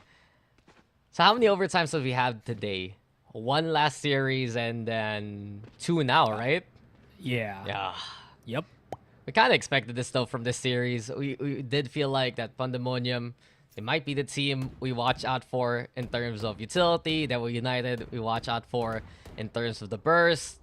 And it does seem like it's kind of like that but there might have been a little bit of over-reliance for Pandemonium on the defense with the Killjoy and the Sage setup. So at least they're covered in that last round. And to our surprise, honestly, Pandemonium, they look better on the attacking side rather than the defense with their comp right now. And the way that they approach it as well, right? So if they're looking to turn the tables or change the wind to and in any case to just change the favor of this match, you're absolutely right. Attacking side for Pandemonium is going to be very pivotal. We'll see what Ventura especially can do. He can find a number of those picks. Was an orb. A res might be on hand here. But here comes Kagura trying to make his way through. The gravity well will keep him at bay. And DEWA United, they're so prepared for this possible push. Sure, the slow orb's there, but Kagura can't even get an inch closer. Now there's gonna be the challenge. It's a 1-for-1 trade as the wall is set on up to try and separate the two teams. And Beloved's the one who gets to find Otto Marciano. So it was a hard road. But Pandemonium, they made their way in. Spike now planted. An advantage here for Pandemonium. Draggy trying to just knife that wall down. This might be trouble. You can see there's one on the lurk for Pandemonium. Beloved, though, finding Draggy. Nifty and Zal do answer back. 2v1, and Spike will fall. Here, 1v1. High ground, who's not ready for it? And Nifty! The read, man. Just the anticipation from where his opponent would come from. What a clutch from Nifty to give DEWA United match point yet again. Yeah, and he was hearing all the nanoswarms being thrown from heaven as well, so it made it even easier for him to clutch out that round. That was already a solid round here for Pandemonium, and then somehow the way that they separated each other, the way that they tried to go for that rotation on mid to get that lurk actually blew up in their face because of the push, because of the quick, decisive retake that DEWA United had already started, and because of that, Pandemonium was seconds late for what they actually ideally wanted to have on that post plant, which again put them in a very awkward situation. Yeah, it was just so surprising also for Artsy there at the very end. He was just gonna love that nano swarm to prevent any kind of contest, but then Nifty just shows up, gets the kill, and that's all she wrote for the round. So I think a timeout yet again. I'm not actually sure if this is a tech or a tap by this point. But in any case, DEWA United, they're making a case that they want to stay alive. They want to be in the series. And they're one away to doing so. Oh, so close, Daks. It is so close for DEWA United here. Okay. That's going to be the follow-up. And this is just the same thing that DEWA United's been doing. They doubled up the Sentinels on B for Pandemonium, but that completely leaves A to, well, basically you guessing! Nifty! Ooh, close. Very close. Yeah, but DEWA hasn't really committed onto this one. Spike's left behind towards sewers. And instead now, from mid to A to mid to B, here comes the wall in response. DEWA United applying pressure early just so they don't run out of time like before. And in the meantime, they're making this noise towards A side, but that's Spike moving towards Garage instead. Draggy trying to sell the fake as much as possible. And this does lead to Pandemonium rotating away from the site to be hit. So eyes are on Ventura right now here. He's the one holding on to heaven so far. Draggy looking to be the first point of contact alongside Marciano. And it does get close, but Ventura gonna back on away. Pandemonium though, can they contest even more from this point on? They're stuck by the alley. The pain shells looking to be primed if ever. It will be DEWA United make their way towards the site. Absolutely right. You're just waiting for a little bit more of that contact, and we could see Draggy just having the time of his life with that pain shield of his. There it is. That's going to push the positioning from Artsy maybe to go forward, but Draggy went look at the other direction. This is not good. 4 versus 5. Exactly what you said. He pushed forward, and now Marciano pushes back! Here comes DEWA United. It's Ventura, the only one still standing. And what can he do by this point? The 2v1 Trailblazer looking for the scout, the high ground here for DEWA United. The flash coming on in too. And DEWA United, they survived to live to fight another day. We are tied up in the series. We go for a decider. Wow, we don't stop at all. We're gonna go to a game 3, map 3 in this series. Marciano, when it counted the most, stepped up. What a sequence of kills. It was a 4 versus 5, and then he just came out of nowhere to again save the round and basically clean up house here for DEWA United. What a back and forth fight between these two teams. Absolutely bonkers to say at the least right now. Once again, we're going to be looking at that map 3 to be that decider. And again, don't forget, ladies and gentlemen, this is the elimination match for that lower bracket. So that means that we're going to be seeing Breeze for the first time. Yeah, in Clash of Nation. It's been so long since we've seen Breeze here in the competitive circuit, but it just goes to show DEWA United, they want to play. And there were just so many moments where we saw the step up come from DEWA. He had that Nifty around. I think it was twice, honestly, where Nifty just got the right read at the right time. Marciano especially impactful on the frags again and again. And still, with Draggy online like this, he's just making that space for DEWA United to play from. It's such a stark contrast from the other time that they played, given the fact that he's getting that impact and thinning the herd of PUNDAMONIUM. And one thing you brought up a lot in the cast is the fact that even with PUNDAMONIUM having that double sentinel, they struggled to just even figure out where DEWA United was coming from. Yeah, I was actually about to point out as well. One of the biggest factors that I think DEWA United really tuned in is in this entire second map is that Sage isn't really a true sentinel that can hold angles for a prolonged period. And you immediately see how much DEWA only had to do to bait out Ventura's wall to get that double slow orb, and then after that there was still like 50 seconds on the clock, so they could go anywhere that they would want, and you saw that in that last round. So really big stuff here from DEWA United in just being able to press on one of the biggest looming missing pieces here for PUNDAMONIUM, which is to put Ventura's Sage in a position where he can really get that value. And okay, so looking at the match results right now, he's 20 kills, but that is purely from his fragging capabilities. In terms of him using abilities and having that value off of the abilities, it has really been down to 0, except for maybe the res. I mean, Spica also had a strong game there, but in the end, it was DEWA United taking the cake and going for another map. So Breeze is going to be up next. We've seen the best of the best from these two teams, and we are going to go into another one. But before anything else, guys, we're going to call for a break. When we return, it will be that final map.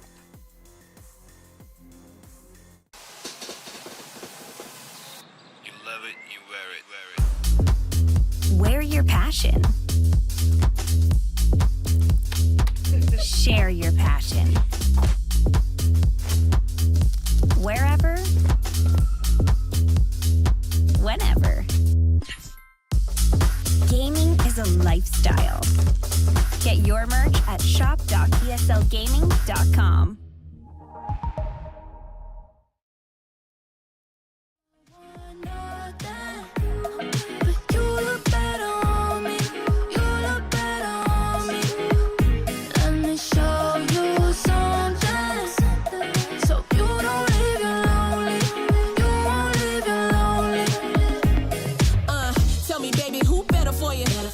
Writing for a page, letters for you. She can't top all the things I do. Chasing your love, boy, I'm in pursuit.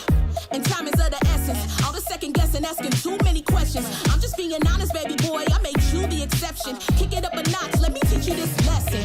Rule number 1, I ain't never number 2. Let me take it higher, we can get a better view. We too deep in it just to let it be. I'm just saying, stop playing, you look better on me.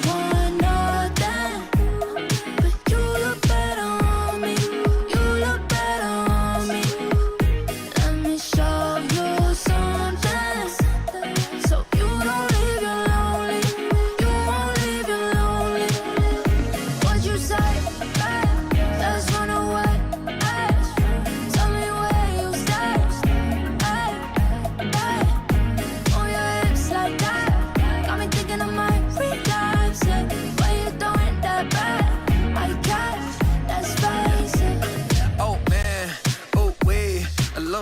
got body when she moved to the beat. Said she used to have a man but had to leave him behind. And too cute for little buddy when she wear that designer. But trust that I floss, I could keep up. Straight spaghetti with the sauce when we link up. Modified T-tops with the V12 engine. Let you with it, baby, not to mention I got your whole attention. Now you tempted, take you anywhere that you want. That's a gold impression. Every summer in the jet just to go around the world. Promise you gon' get tired of the diamonds and pearls, girl. Don't want nothing, but you look better on me.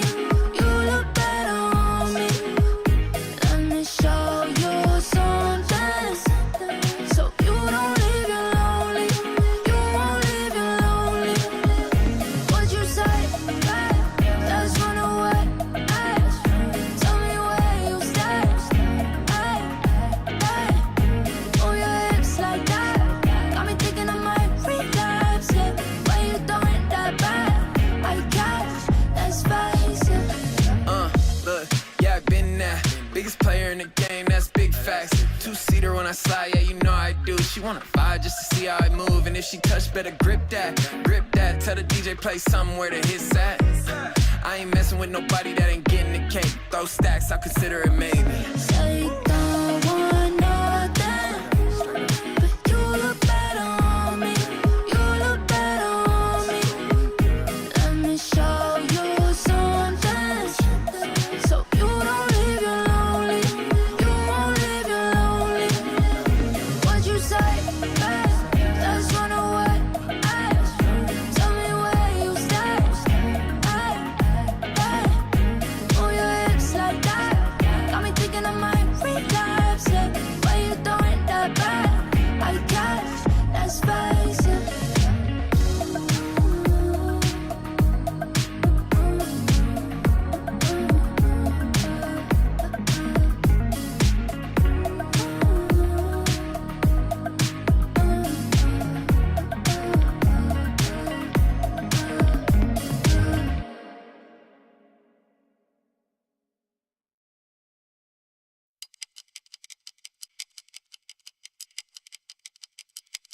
Say it's been pretty fun, but it ain't been fun and it ain't been pretty.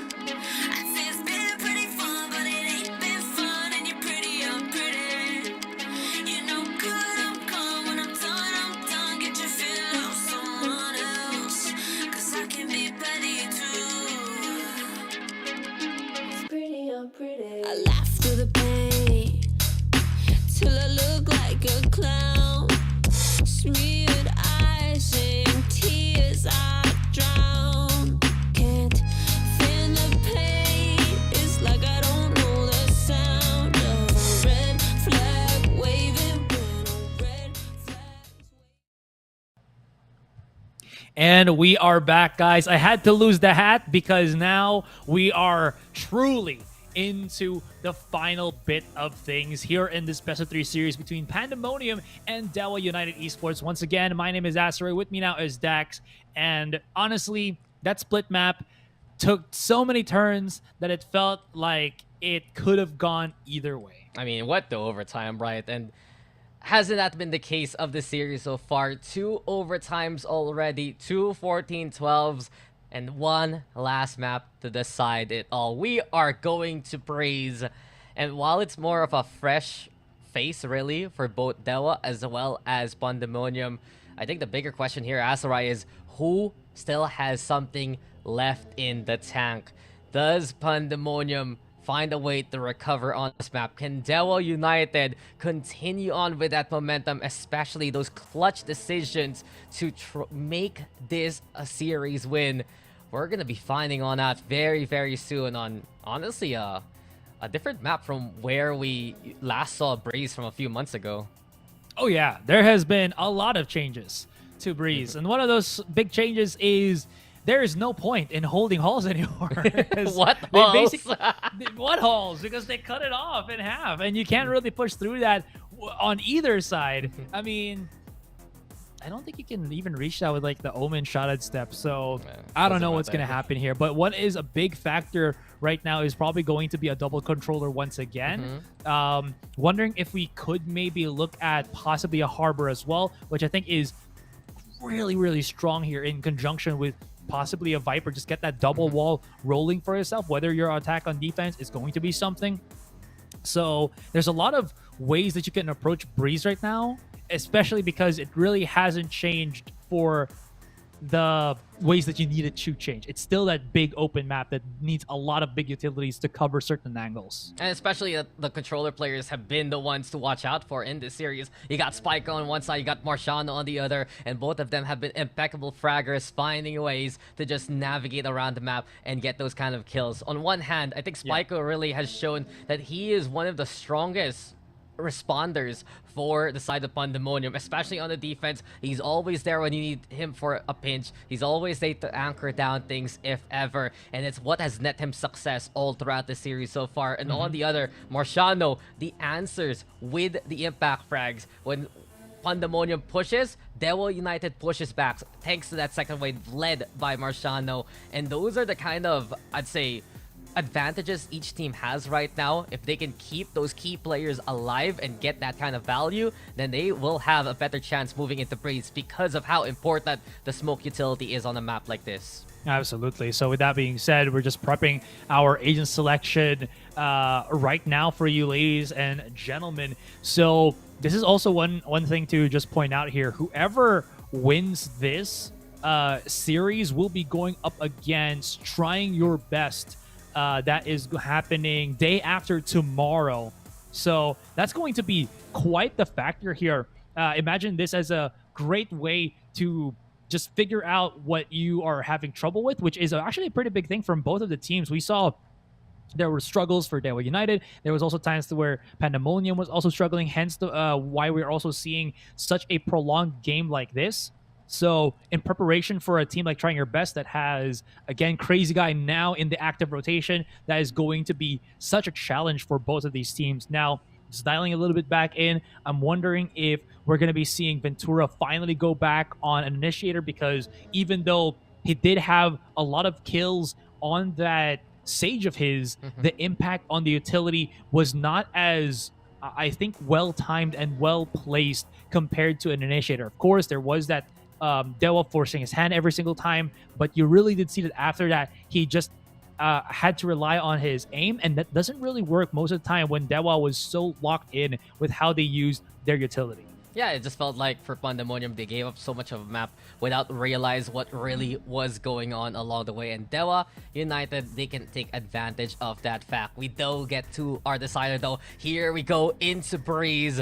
And one thing I'm keeping an eye out is, do we get more than one smoke player? You already have the Viper being locked in here by Echeflor. Marciano actually going to be going for that Sova instead. And Ventura bringing out the Gecko right now. This is a lot more akin to what we're usually accustomed to from Pandemonium. We have your two initiators. They set things up well for the likes of Kagura. Spiko actually going to be moving over to the Cypher. So it's only going to be the single wall here for both sides.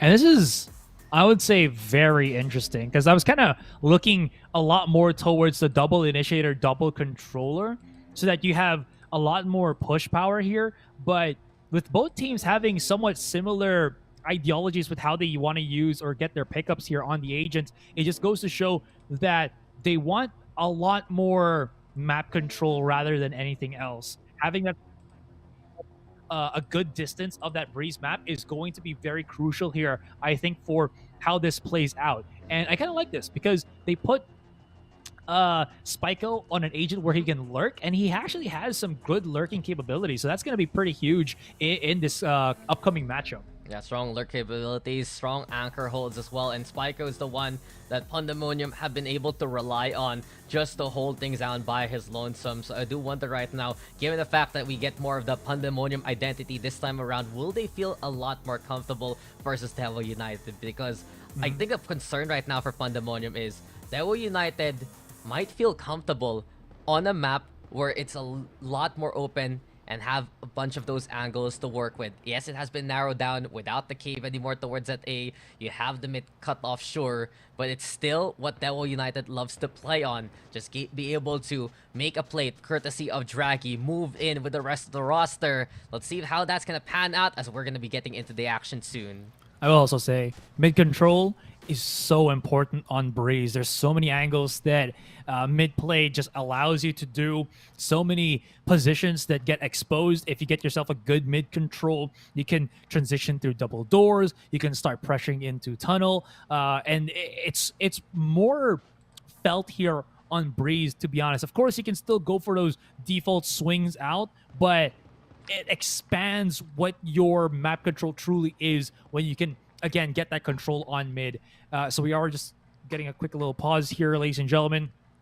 Aside from that, I think biggest thing to also watch out for is Ventura is back on an initiator, so he's on a position, is on a role that allows him to actively use his utility for the betterment of the team, not just react to whatever DEWA United is throwing out. So this is actually really good for Pandemonium. And not only that, it's also, you know, the fact where it's Gecko. He has some pretty annoying utilities to try to deal with as well. Yeah, and it's a pretty interesting debate right now. You have the Sky on the one side. We see how reliable the guiding lights can be, especially in these more open sight lines. But then on the other hand, Pandemonium, if they can get the Dizzy value as well as a way to retrieve it, then it can give them so many avenues to really clear out as many angles as they want. Of course, the Wingman can help out with a plant, if ever, to give them an extra gun to advance instead. So I'm very curious to see how this matchup is gonna go. That's the only difference right now. We have Asurai, Gecko versus Sky. A bit more traditional in DEWA United, a bit more innovative from Pandemonium, and I wouldn't have it any other way. Oh yeah, 100%. I love seeing the Gecko for the most part, just because I feel like people now, after months of his from his release, are starting to understand that Gecko, you can play a whole lot more, what's the word here, tempo based. Throughout his utilities up to a certain point. Once you don't, if you make a mistake, you can just pick it up again. Again, there is positions where it's not going to work out. There's also that fine line where you have to figure out when to use the Wingman to plant and when to use the Wingman to scan and clear up angles here. Because right now, I think Wingman has a longer duration scanning corners compared to, let's say, a Boombot for the Rays. So that's pretty big if you think about it. I mean, you're supposed to have better utility as an initiator, right, compared to a duelist. Oh yeah, that's what Riot keeps reminding us with these patch notes. So yeah, poor Rays always getting nerfed.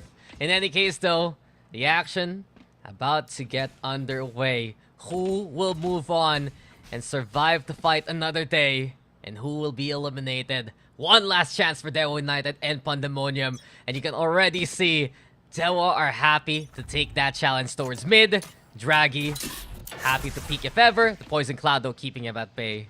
Yeah, like I said, very big commitment to that push on mid. Oh, this smoke is really cooking Draggy's HP right now. He's about to swing. THP. Oh, just barely. And exposes that he's already used the dash as well. This is a lot of really garnered information right now for Pandemonium. And they immediately start working their way towards the B site. So this is kind of interesting as well, Dax. Look at the Ultrafleur Viper wall on B. It allows for a little bit of an angle here for Ultrafleur to falsely allow his opponents to come in, but because of the smoke itself, there could be a position where he could just rip them apart because of the degrading HP factor that smoke has. Yeah, it might surprise them with the angle. The flash is there to confirm the potential contact, and the Viper setup is on the Dizzy, though. Gets the group onto Ultrafleur, and from that point on, Kakuro will take advantage of the execution. Nifty, though, on the other side. Belov now will make the trade happen, and here comes Pandemonium, but Draggy with value. It's now 2v2 as the spike goes down. How many utilities left? Is there any snake bite left for the Viper? That's going to be the quite tricky question. Ventura's going to be on a tangent, a pilgrimage to look for a pick. Not going to happen this time. Marciano is holding on to a share, very strong at long range distance, and Enjoyer, or rather, excuse me, Artsy only has, that small little pistol. Hey, the small little pistol did pack a punch to kill one, but in the end, DEWA United, they'll stand tall and win the round. It looked potentially good for Pandemonium when they got the initial clear, but as soon as Draggy came along and the Sheriff just caught out everyone coming the way onto the site, it was just big damage done by DEWA United, and that's what we always love to see from DEWA, the quick rotations to respond as soon as possible. Truly.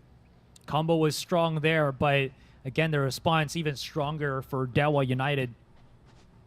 I'm really not a fan of the Sheriff buy for more than just the one person when you're saving, just because, again, you're putting yourself in a position where you're going to play long-range fights with lesser shields come that next round. I have to see here, Artsy immediately finds the camera on A main, and a huge catch on that recon dart on mid, spotting out 2 already, seeing the pinch play that could come out from Pandemonium. That's the second time Marciano has done so with the dart. It has removed the intentions of Pandemonium away to actually play for mid. They move into whatever the cave is now. Zal there with the one. DEWA United looking to go for the advance even with the Sheriff, and Marciano is still such a stellar shot. The firepower looking very overwhelming here, courtesy of DEWA United. And there's no way for Spyco to even find value. 2 now here for DEWA. Yeah, clean sweep here for DEWA United. Oh, was this new, by the way, where they added the image of a shrimp and a crab? Because I will not say it here, but there is a different terminology to these certain positions, these pyramids here on that A site. So, right, really steering us clear of that one. Look, they're pushing prawn. Oh, they're coming into crustacean. No one's gonna say that. No one's ever gonna use that. I would call love out. to. No! But I would also love the swing from Draggy to hit more than just the one, but that was some contact plays. Some beautiful shooting now. Pandemonium, though, setting things up with the Gecko. Here comes Wingman with the spike. Makes it through to the other side, but it can't get the plant down. Instead, we go for the contact point again. 3v2 as Pandemonium will take the site away. DEWA scrambled to go for the retake. That Wingman was such a hero. Not only was he trying to plant the spike, he was also tried his triggering best. all the traps. He did his best for us, and that's all we can ask for sometimes. Surprise though, Marciano again. A headshot to remember, but that's all he'll have as Pandemonium. They'll finally get on the board with this round.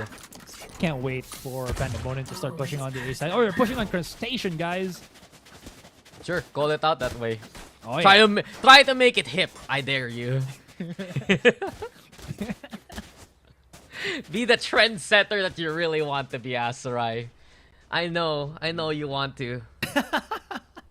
Yeah. All right. We'll see how this goes. Draggy, though, big important thing to point out, is going to be holding that operator already here on that A site. There's a lot more forces that DEWA United have actually put through on B now, realizing that it's a lot more comfortable for Pandemonium to do that Gecko combo on the B site. So they're just going to wait for it to really start getting that value. You can already see Ventura, he's just waiting for the smokes to dissipate, and then he'll start throwing out some utility. He even has a Thrash active here, Dax, so that's going to be a big factor in how they're able to maybe pay the post if he saves it for that. Yeah, this is actually going to be a big way for Pandemonium to get in. The Wingman again, bringing the spike. Here comes the Trash, all ready for its first use.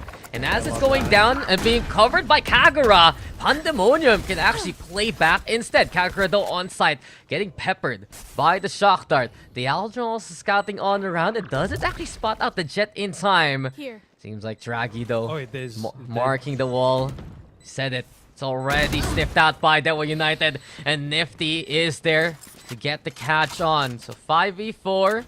You have Zal also spotted out here, so at least Pandemonium knows what's coming. It's a long-range game. The snake bite's there, and it's gonna be artsy to equalize the odds. The swing comes, but Draggy with the cover. Extra Fleur needs to go for the defuse, trust the team to get the job done, and DEWA United will do exactly that. 3-1. And DEWA United is just fearless on that retake. Oh, man, allowing Kagura to just play by himself when he gets tagged that much is not ideal right now for Pandemonium. They needed the extra firepower to play that post plan, even though there was some lineups that Artsy was trying to use. They haven't bought enough time for it to really ring in a round for Pandemonium here. So that's going to be even more trouble right now for the team. They haven't tried to go for an A main push at all because they're aware of the Cypher. Imagine this. it does actually feel that there's no Cypher in this game because all of his utility is smack dab on A site. So that's going to be quite the tricky push for Pandemonium as they try to gravitate towards that mid push. Yeah, Pandemonium, this time around, at least they can contest for mid. But as soon as that happens, Draghi has already marked a single target. And Artsy is sent back to the bench. So Beloved, the Dart, or the Alotron rather, gets the tag onto Draghi. Here goes the Trailblazer, scouting out the 3, trying to move into tunnel. From that point on, the Hunt to Fury is the pivot point for DEWA United. Marciano letting it rip. Bit of damage done to Pandemonium. Zaldo, other plans, goes for the flank. Beloved will catch him in the act. So there's a gun to be picked up here by Pandemonium. Another one. As extra floor will fall. Nifty still sticking around onto the site. And just to try and secure the round, the Seekers are there into play. Finds the first target. Knows the other is far off. Beloved is the one prioritized instead. And Nifty, the decisions again to go for it. Wingman broken. It's Ventura who will fall. And DEWA United will stand tall. Man, DEWA United unflinching to the reactions of Pandemonium here. They tried to go for B so many times, now tried to go for mid, and it still hasn't worked against DEWA United. Such a strong, commanding control, and this is where it gets a little bit difficult for Pandemonium. We're talking about Gecko this, Gecko that, but there is no real flasher for Pandemonium here. Yes, he got the Dizzy. Moving on. The Guiding Light, stronger at open areas just because you can flash more with that distance or that AoE of it. Yeah, we know how good, especially in those spaces we've seen so far. Draghi needs it to move. Draghi needs it to move. And now Zal is on the hunt, but it's Artsy instead with the takedown. Draghi though feeling the pressure from behind. Calgary will be able to get that takedown. It's Marciano here over onto the corner. Here comes Moshpit, and there's no dancing in this sea of green. Pandemonium have gotten the overrun. And Netraflor is the last one standing. Oh, that Wallow Spyco might have the shot. Instead, it's Kagero who takes the life away. Pandemonium get a second round. Oh, that was a big mistake. They were just bumping into each other. Marciano was, again, feeling to be using that lineups of his, maybe for the recon dart, but he bumps into his own teammate. And that bit of confusion between both of them, panicking frantically to the push from A main, allowed that double doors to actually get pushed in. Yes, there was that whiff from Draghi, but he could have been a few seconds earlier to allow him to more comfortably deal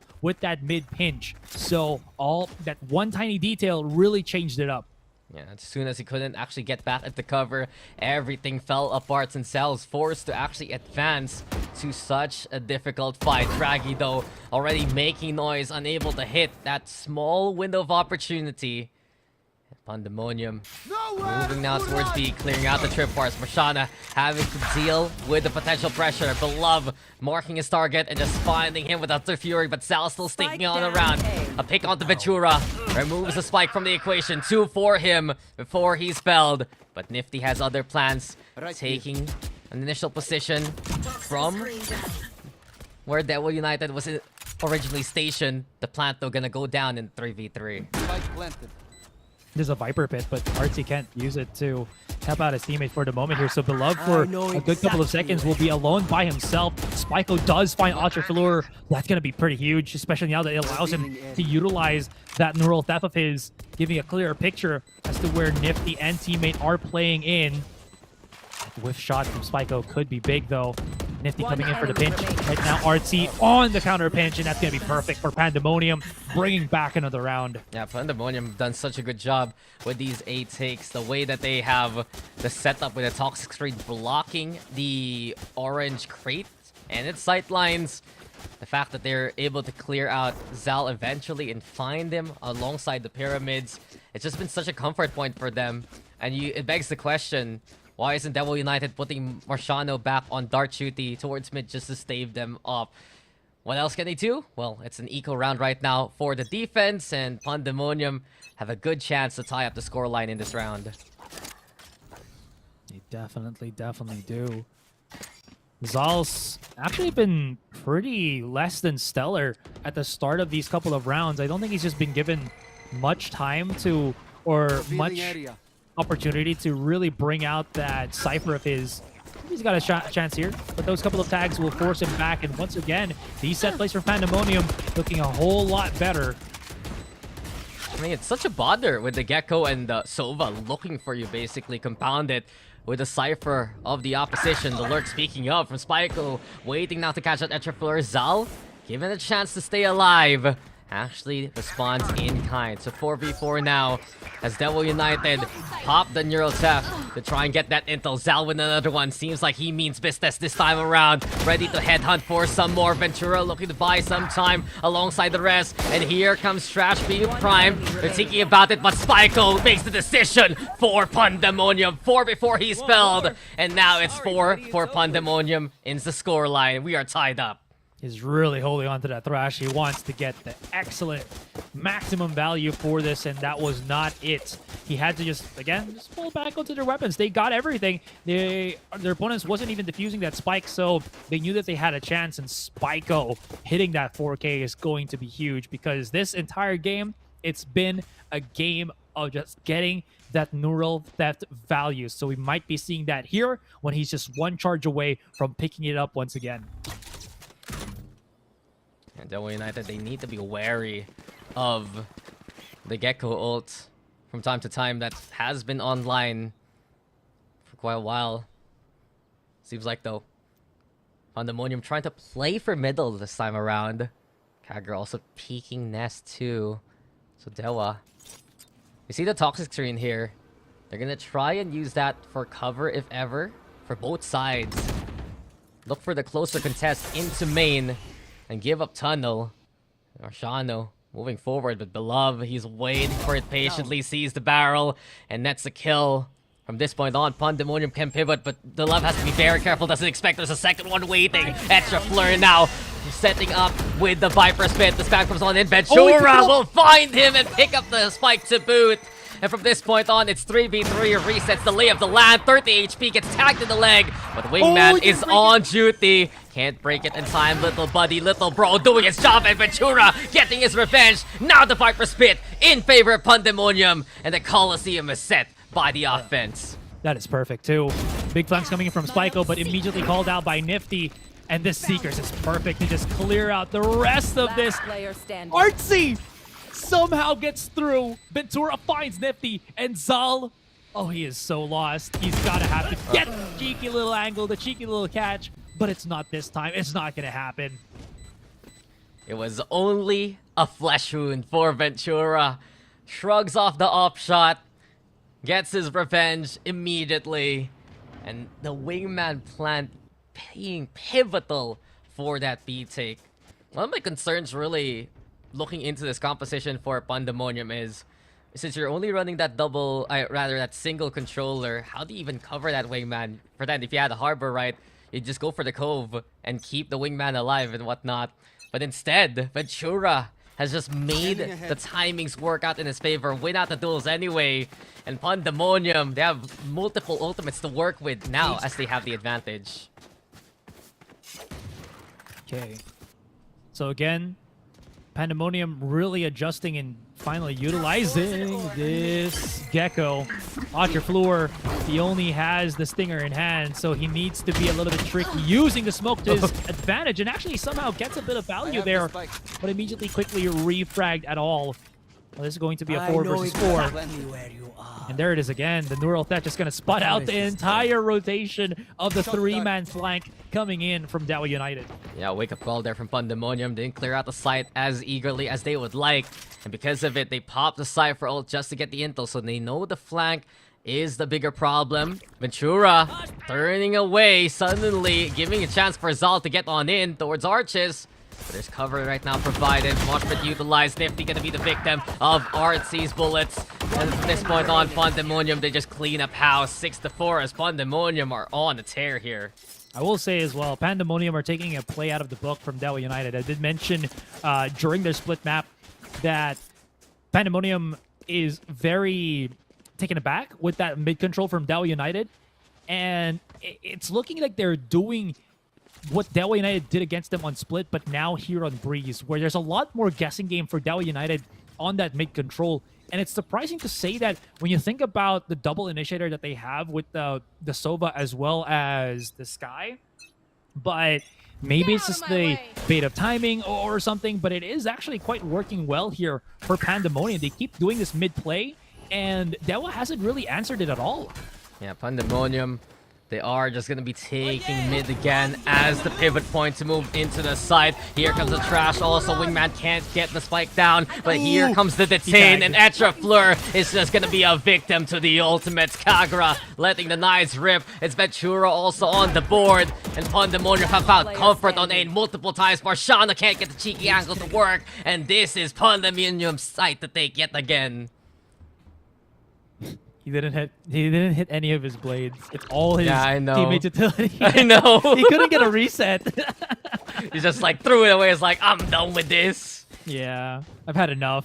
No more of this tomfoolery with my blades. Ooh, not joking around. Yeah, just good for the one. That's one. Anyway, mid is a problem for DEWA. It is. So how are they going to try to deal with that is a good question here. There are some Vipers that I don't want to reference rank, but there are some Vipers that use, even on defense, just a straight wall on mid so that nobody actually tries to push through that when you're on the defending. Because you can already see right now, Artsy on that Viper for Pandemonium actually puts his wall just for that one big fact that they can go for that big swing towards it. But right now, the adjustment for DEWA is actually to go for a two-man push on mid here. But of course, that's not where Pandemonium are looking for. It's a straight-up A site. Yeah, shock darts fly, and Pandemonium now coming in from the shop. The Wingman again gonna be dealing with the tripwire. Zaldo under pressure, and Spyco will just lead the charge and push on in to try and get the plant down. The spam from Marciano. He finds two for his troubles. Here comes Beloved though, still fighting on back. And in the close contact game, it's Pandemonium who thrives in the chaos. This is their site to take. The plant goes down, and it's 3v1. And the shots through the smoke was working for a second for DEWA United there, and then somehow 4 bullets and a dream. Beloved converts. 2 at the back of Crustacean here. Well, one's going to be holding on A main. Etrafleur, he's already been spotted. Popped a shot through double door.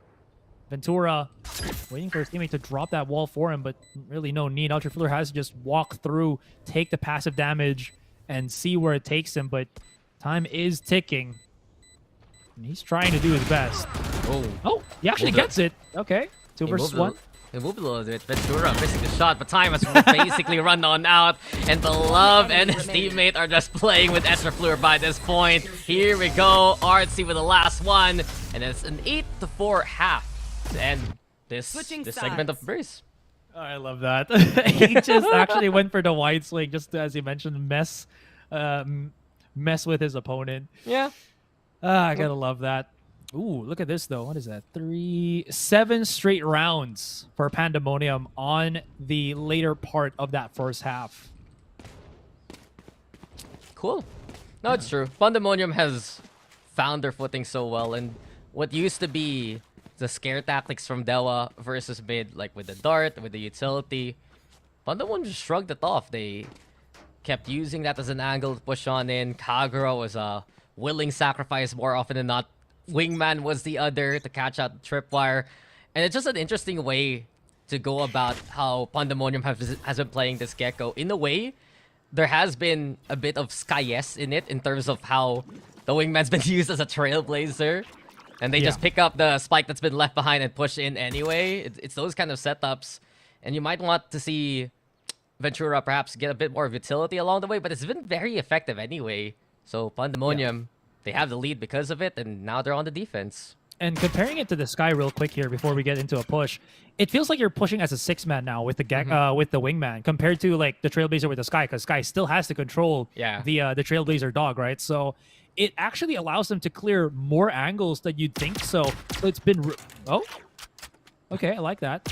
I don't know if he spotted Draggy, but he's just making sure that he can pop a shot here. Immediately throws the Dizzy to buy a little bit more time. And Draggy, how did he still survive that with a sliver? 44 seconds and a bit of hesitation right now for DEWA United to keep the push rolling. Yeah, Artsy's the one who has to hold things down here for Pandemonium. The wall is there also. DEWA United 30 seconds left. quietly cross on through. So the plant should go on down towards the default angle. There's the flash also. The love under pressure because of the dart. Kagura is there to provide the helping hand. And Pandemonium marking A truly as their territory. 3v1 now as time's running out. Cell scrambling to make his way towards the spike. It's getting dangerous. The dart gonna be into play. And Kagura with another one. Pandemonium take this pistol now. Man, there was a lot of emphasis, a lot of hopes, or rather gravitas, I guess, to...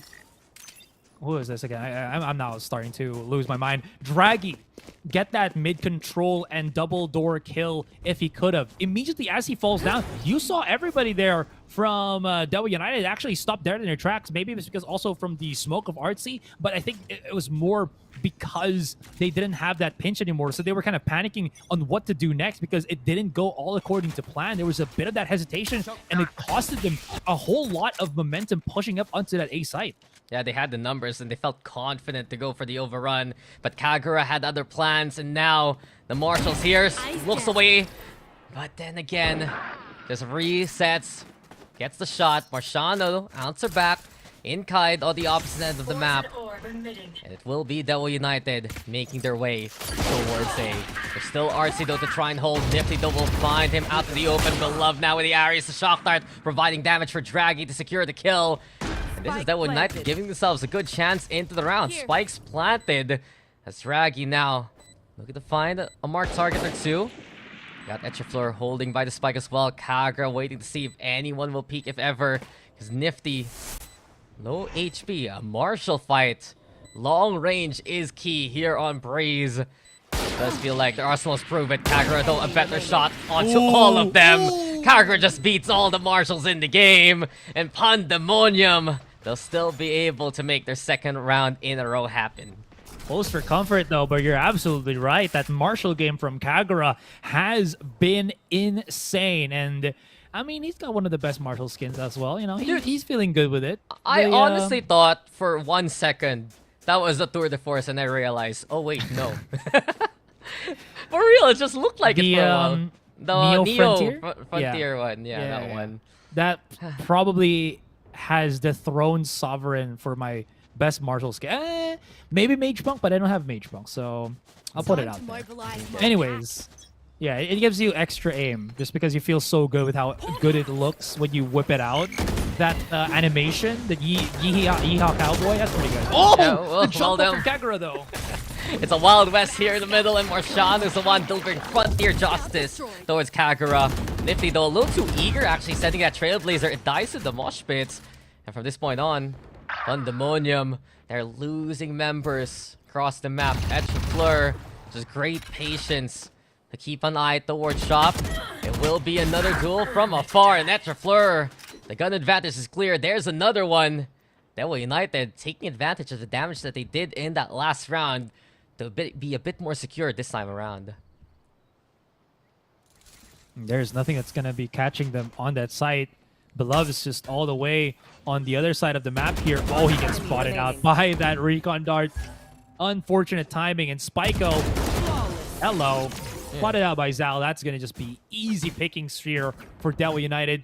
And very needed round for DEWA United too. They start realizing, you know what, we can try going for mid as well. They did it to us a couple of rounds ago. Why not we try to do it as ourselves? I mean, the fact now is they're the ones who can build on their bank. They have the rifles still to work with. And Pandemonium, they're saving grace right now as they're bringing out the operator for Kagura. Also has the blades available just in case as a backup tool. I do wonder though how DEWA's now going to challenge this, because Kagura can get a lot of middle control and middle pressure if DEWA United rather doesn't actually smoke that one out. The Cloud is there. Ventura keeping an eye out. It's still the default though from DEWA United, similar to the last round. So they have to keep an eye on that. There's so many angles that they just have to deal with that they need to call Beloved here to help out an A main. Has he used his dart? I actually forgot if he did. So he's gonna have to wait for a little bit there to maybe throw it out, or maybe just the drone. hearing drone for drone would be something, just so that he can threaten a tag and stop them from pushing up all the way through A main. That's the one tag already. If they can spot the Viper, this could actually be a quick rotation for DEWA United elsewhere, unless they really want to commit for this fight. I mean, they should know, right? Because the snake bite was thrown Oh, by yeah, you're right. Pandemonium. And Artsy here, waiting for anyone to come his way. Toxic is set on up to provide an avenue for the cross. Is he going to be there too? Shut down quickly by DEWA United. And the Trailblazer also figuring out what's going on onto the left side. So the presence of two implied Beloved here, holding close, looking for the challenge. And Marshado gonna be the first victim. Kagura also on the board. Pandemonium is not just buying time, they're taking lives away. And it's 3 for Beloved, willing to play that danger close. So much of an effort for DEWA United, wasted by the whole close approach by Pandemonium. And with time run on out, this is such a clean round from the defense. Artsy looking for that final kill. Zaldo punishing his hubris. And Kagura instead will end it on a high note. It's Pandemonium 2 away from moving on to the next round. And here's a big issue as well for DEWA United there. They still haven't really gotten any picks whatsoever. So there was a point where they could have, if they planted on default, they could have just been basically thrown shock darts, as well as the I forgot what the Gecko's molly ability is called. Anyways, the Gecko molly. So that's going to be something to kind of be aware of as they're trying to transition slowly into the site. And not only that, I mean, you saw the big heroics there from Beloved, who has just been so good at receiving contact throughout this Breeze map. Speaking of contact, Kagura's looking for it. DEWA United, they're leaving that spike behind again. Still looking for a pick or two if ever, but they have to be wary of the op setup. Since they have gotten the cross though from the elbow, moving into the nest area if ever, it has allowed an avenue for Zal to actually find Spyco all the way onto the B side. This should pull the rotation from Pandemonium. DEWA United looking to bring that spike towards B though. And the wall setup is there. Aldrin also realizing Beloved's here on site. Dart gonna be the response so far. And Beloved now hugging the wall, but Zal is lying in wait. And that's a huge pick because Kagura has been a big threat all throughout the game. Neural Theft also gonna be the play. DEWA United finding an opening here on Breeze. And this leads to a flawless execution of a round.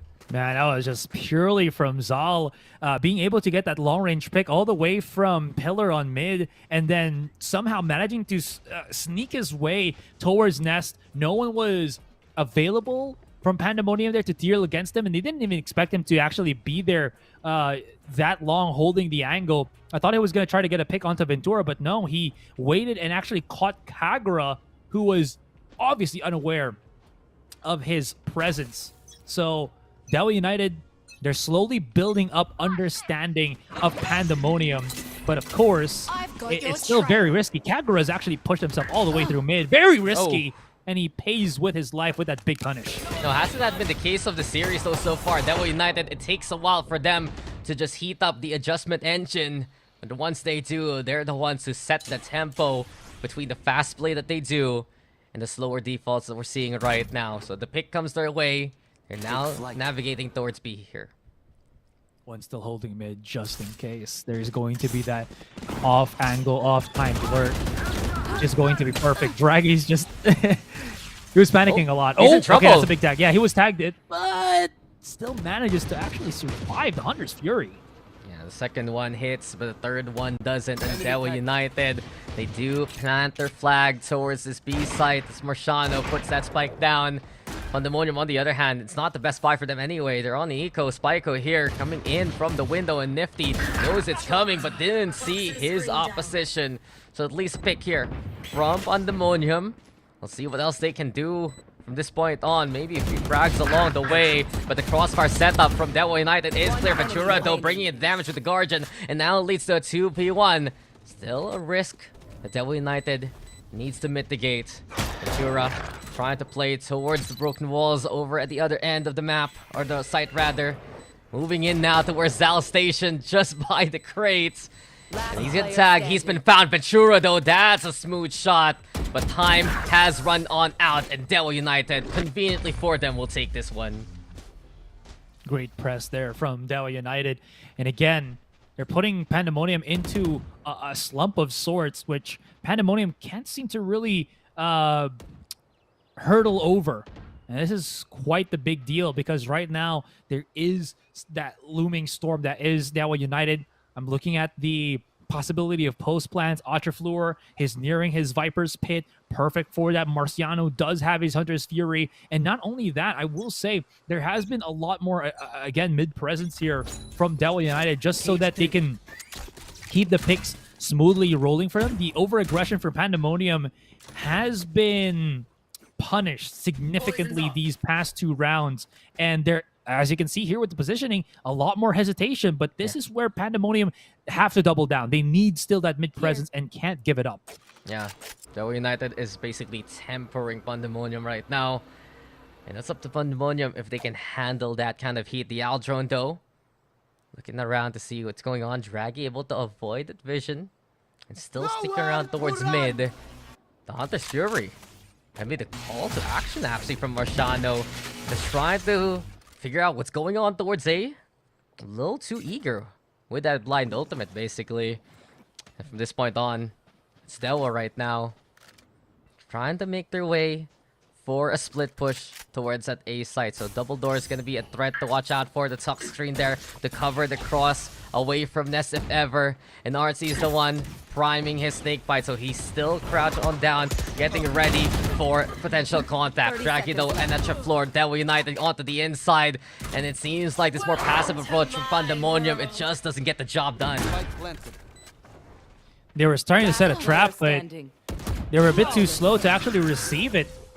Zal, of course, does not lose to those 1v1 duels, so he's just going to be able to clean up house on that lurk on mid. And even though there was that, I guess, questionable...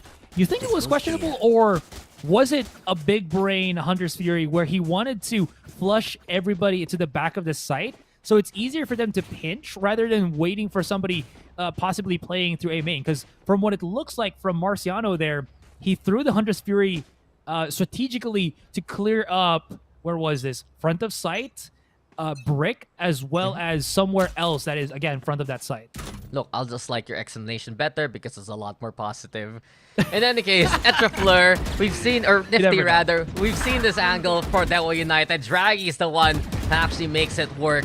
But so many times on the defaults, DEWA United have a good handle towards the shop area, playing from things like cannon and elbow. And from that point on, they find the picks to get the advantage. So it's 4v3. DEWA though, they do need to heal up the Viper, so Nifty needs to survive. And taking down Spyco is just an extra candy in this basket. So it's a 3-round gap right now. Asurai, it's likely to become 2 unless Kagura as well as RC can just come up with some big picks along the way. And DEWA has just found so much understanding of their opponent over the past few rounds. So this is going to be a timing catch for Pandemonium. They picked up a weapon on Nest on B. No more anti-flanks because Zal has been taken down, but there is going to be that element where their opponent will, or their, DEWA will start looking towards A main for a time. That flash, oh, it's perfect. Actually, this is spot anybody, but this dog will. So, element of surprise, 0. And that's just going to avert the attention of all the players, technically, here for DEWA to deal with the 2. Oh, Nifty though might be in trouble because of the snake bite. Here comes Draggy to keep everything in order. And from Pandemonium's lead a while ago, DEWA United have cut it down to 2. Asurai, are you smelling another potential overtime? Because truthfully, I am. Yep, it is what it is. But I will give it to DEWA United though. Their ability to adapt is really showing, and their ability to not freak out is also showing here. Because if you played a, 8-4 on a half, and again, you might have lost your nerve. But not DEWA United. They're able to just keep their composure. Kagura, though, activating his Tailwind pretty early. Just goes to show how much fear I think he's having right now, anxiety he's having right now on that contact. Yeah, well, it's possible for the scoreline to be closer, if ever. Pandemonium, they're just a single round away from putting themselves on serious point. And DEWA United, as Asurai has mentioned, have kept their cool and calm just to prevent that from happening. Draggy, so planted firmly on those sandy beaches just to get that first pick. Still has another challenge though awaiting him in Kagura. I believe also has the operator in hand. I know Big duel exactly. coming their way. Neural Theft gonna be into play. Draggy wins another one. And DEWA United is just absolutely on fire right now. They're just hitting the shots, getting the raids, and Beloved is the one they have to deal with. DEWA United clear him out so easily. Spike's gonna go on down. Here comes Dizzy to try and figure out what's going on with the objective puts. Ventura in cover here by the rarely used hulls. And DEWA United have taken so much space already. There's nothing that they can do. They just keep getting bullied out. And I like how that Neural Theft was just used to get a reaction out of Kagura on the site. Forced him out, and Draggy was just pretty much prepared for it. Oh no. This could be a catch. That's a weapon out of the hands. Ventura fearing a little bit, and this flash out almost catches Artsy there, but he's fighting back. But there is no stone left unturned. DEWA United, they want to take this weapon away from his hands. And Artsy's just holding on it for dear life, for dear God. Oh. And he's actually almost able to keep it in his hands, which he does. I mean, I'm getting a little bit too hyped for that, but he made it work. No. I liked it, but... It was the last stand. It was the last stand of Artsy, and he survived to tell the tale into another round. And because of that pick, Asurai, DEWA United no longer has an operator, so it might send some ripples down the line. And Draggy instead back on entry duty so far. So 1 round is the gap now. The lead Pandemonium has built, disintegrating in front of their eyes as a flash is there. But Spyco actually getting away before giving that inso. We hear the Viper spit, looking to narrow down the options here of DEWA United. The nifty other plans, he moves it to shops and tries to see what's going on the inside. Right here. This is the perfect time for Pandemonium to get something rolling for them. Because of that Viper Spit, it conveniently cuts off any opportunity to push through B main, and it only really needs about 2 people to hold an angle, and not even close together. You can already see the Gecko here playing just the back of the B site so that he can mark somewhere on tunnel, which I think it's going to be the place where DEWA is actually going to be pushing up. But the one thing that DEWA has in their hands that could actually make this terrible for Pandemonium is this, the Seekers. So this is going to be pretty big. Seekers out. And here comes Draggy also in response. Ventura the first to fall. And DEWA United is just so sharp right now. Can they continue this kind of momentum? Kagura though has other plans. And it's going to be Zal pushing in alongside Marciano to just commit it to the arches and find those targets. The Viper Spit was on, and DEWA United completely bypassed it. They plant all the way on the other side of the site. And Artsy, he's made an artwork, but no one's there to appreciate it. DEWA just watching from afar. Yeah. Yes, this time, broccoli isn't good for you. That's right. This is why starving artist is a thing. No one appreciates your arts until you die. And Artsy is just a few seconds away from getting value with his masterpiece. DEWA United have done it. They have tied up this game. RC did a fartsy. Oh, So, I can't believe you've done this. low-hanging fruit, man. Oh, yeah, dude, that was low hanging. It was basically a potato from the ground. But again, it's just all falling into place for DEWA United here. The one thing that could have really screwed it up for Pandemonium was those Seekers. Just again, giving them, they don't really need to flush out Artsy here. They just need to push him in a position where they could isolate Ventura at the back of the site without Artsy being able to assist him. Again, there was that possible weak point on tunnel, which I thought that Pandemonium was going to be able to defend, but it actually was the point that it was pressured. Again, trying to throw out that Dizzy to adjust and everything, not really expecting the quick swing from Draggy. there is these little bits of missteps that is leading up to Pandemonium just making a mistake, not able to punish the push out of DEWA United. And effectively, DEWA United just assess where they can go from there. And they take their time doing so. And that's the thing. We saw on Split how bad it can go on one end, and then they found that balance. They brought it over here on Praise, and the way that they're rotating in Pandemonium, they're the ones under pressure now. This might be a penultimate round, if ever, actually. It's Artsy, Ventura back on B watch duty. Elbow being taken here by DEWA just to clear out mid as per usual. And you mentioned a while ago how important middle is for this map. DEWA United taking that advice to heart. Draggy now using that as a point of pivot from the tunnel. Here comes the mosh pit in response. This is going to be the play as well, but RC with a fight back. Here comes Thrash though. It's shut down. First and foremost, Kagura's big surprise, and the blades are out to get the damage done. Pandemonium suddenly wake on up, and a flawless way to put themselves on series points. And finally, the utility from Ventura finding value. That was the first time in forever that he got any bit of threat from his Gecko util here. The throw on the mosh pit, the use on the wingman, the Thrash buying a little bit more time so that Artsy can at least, you know, fend them off, and then Kagura out of nowhere. He's had enough. He threw out the blades while his opponent was right in front of him trying to shoot him, and he still got 2 picks, which was huge for Pandemonium here. And Pandemonium, they've been waiting for this moment all throughout the map. The one away from staying alive in the tournament. But it's a classic old question now, Asurai. Overtime or map win? Let's find out.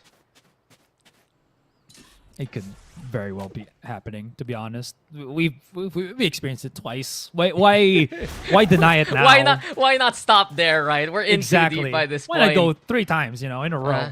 The series today have been as close as can be with all our teams so far.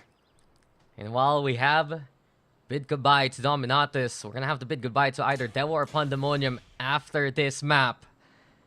And Pandemonium, they're in a position to be the ones to continue on their journey. Nifty, though. Look to check out the tunnel area yet again. Breaking the camera of Spyco to begin with. But this is merely a distraction. That Spike wants to make their way towards A. The split is there from the double doors. And Draggy trying to get in there. Beloved and cover by the orange crate. The jiggling on around. Timing is better here for DEWA. Draggy trying to climb, ascend to higher heights. But here comes Artsy with the find instead. The scan comes on in. The wall bangs, putting pressure on Marsanjo. Will be able to get 3 huge kills. And this gives DEWA United a chance to survive. Spike planted. You could actually go for an overtime right now. What contact from Marciano there. Now the numbers is in their favor. They have the post-plan utility. They have a Hunter's Fury. No need to play this close and personal. They can bait out as much utility as possible. And Nifty all the way already running through. That wingman's going to find nothing because of the cage here. They're getting closer, but there's just so many angles that they have to try to deal with. And they're cleaning up house already. And here we go. Why not make it happen? Because now it is going into another overtime. 3-4-3. DEWA and Pandemonium just don't want to stop playing against each other, don't they? And we are here for the long haul, folks. This is the longest day we've had, Asurai. We're almost at day 4 very soon, actually. But from what we saw so far, Pandemonium, they got off to a hot start. DEWA finds the adjustments along the way. Pandemonium finds a clutch round. DEWA finds a clutch round. And we're back to the same old story of overtime.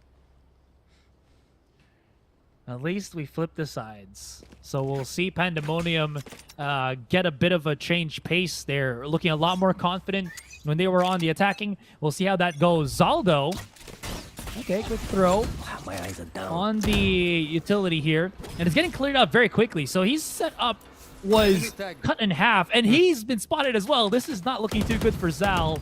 But it seems like Pandemonium taking the more cautious approach, at least for the moment.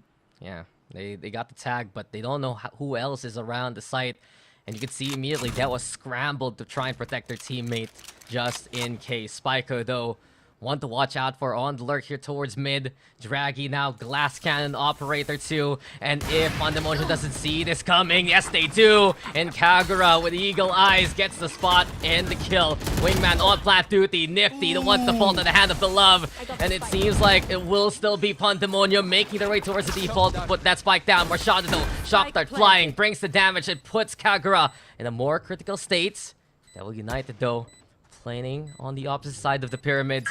And Zal is the one trying to creep on forward. The covering fire, though, is clear. Spike and Ventura are there. And while Zal gets one, it's Beloved with the answer. Another set here for Pandemonium. And another round to boot. Here we go again. Series point for Pandemonium.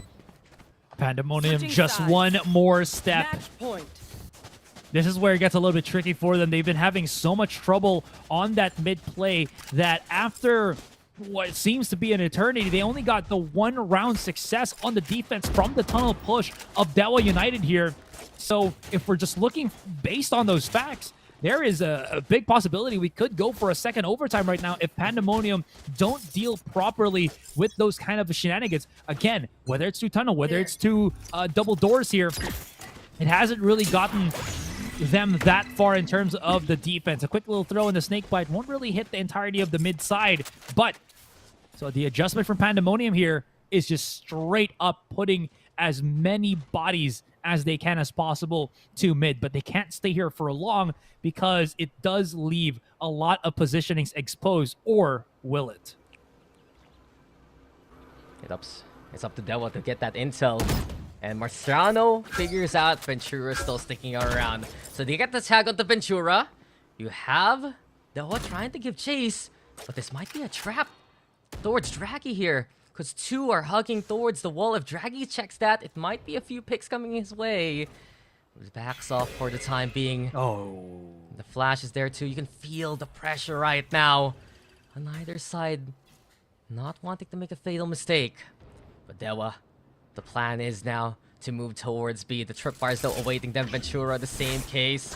He doesn't have though Dizzy available. Mosh pit for the stall instead. And while the Trailblazer is there, it will be DEWA United forced to push on in. Zal gets one. Spyco with the response. Here comes Ventura on the board, and Pandemonium, this is their best chance so far. Spike though planted. Wingman on the scene. And this is gonna be the pop flash into play, and Nifty will still be able to net his one. CS2, it's all up to Artsy here. 2v1, and everything left the lone hands of Etra Fleur now. Pandemonium making their way towards site. Etra Fleur has been spotted. The barrel is out, and DEWA United is booted from the tournament. Pandemonium, they hold it down. They win in overtime. Another 14-12 in the longest series we've had so far.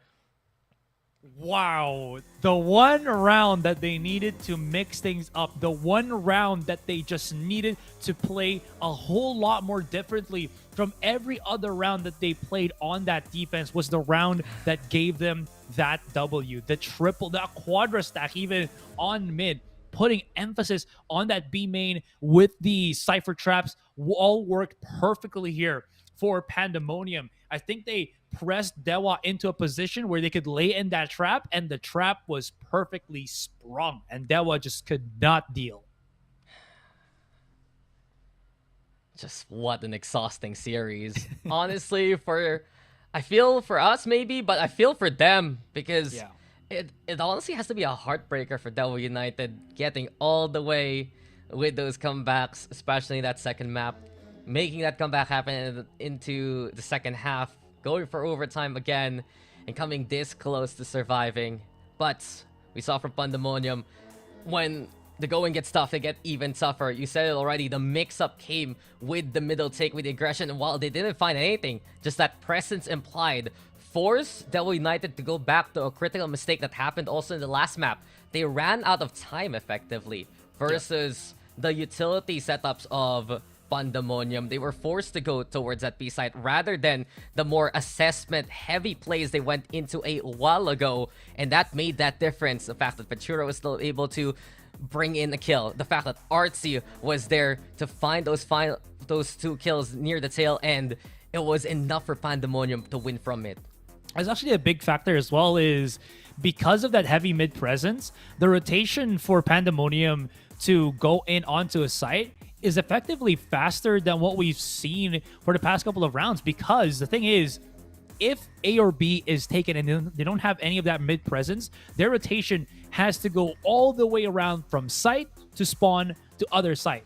But since it's mid, it's cut in half, maybe even more than that, and they can just deal with the players of DEWA United much quicker with more players, and it just really panned out well for Pandemonium here. So that being said, the 14-2 or 14-12, excuse me, and yeah, I know, very much well deserved by Pandemonium there, as they really did change the pace when it mattered the most. No, I laugh because I looked at the series score line.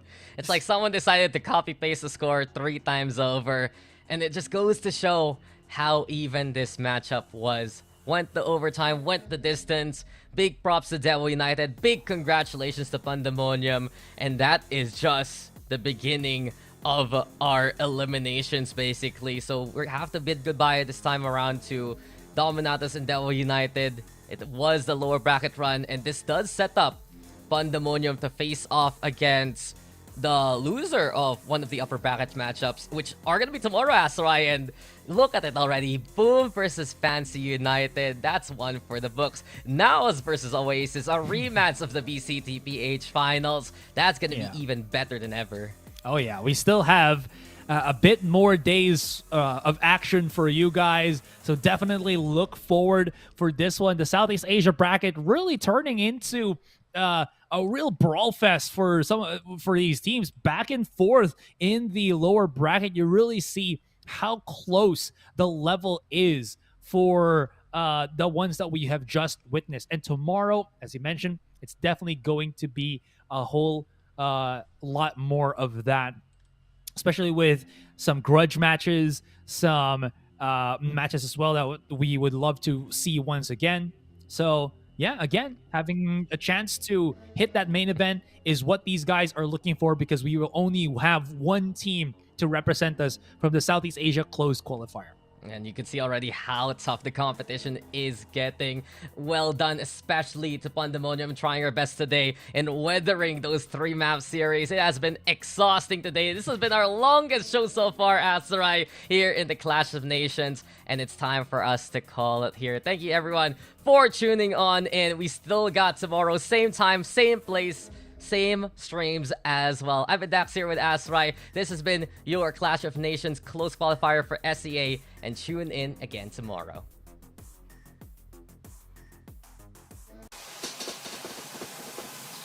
You love it, you wear it. Wear your passion. Share your passion. Wherever, whenever. Gaming is a lifestyle. Get your merch at shop.eslgaming.com.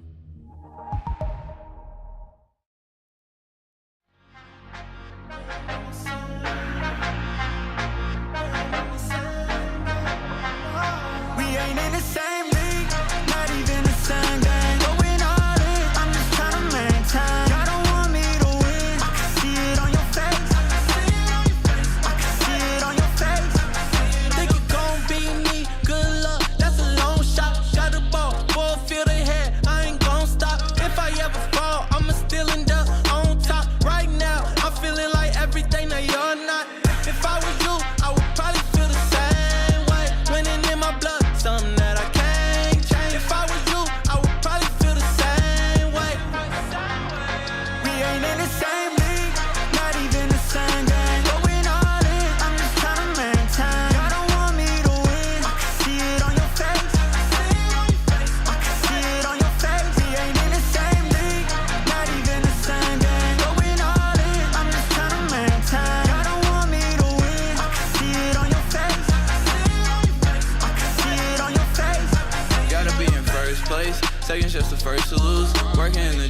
taking shots, I'm trying to perfect my moves.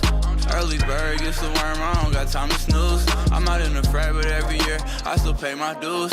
Do it for mama dudes. Wanna get a house with a pool and an amazing view, so she could watch her son do what he wanna do. Cause lately I've been ballin' like an alley-oop. We ain't in the same league, not even the same game. Going all in, I'm just trying to maintain. Y'all don't want me to win, I can see it on your face. I can see it on your face. We ain't in the same league, not even the same game. Going all in, I'm just trying to maintain. Y'all don't want me to win, I can see it on your face. I can see it on your face. I can see it on your face.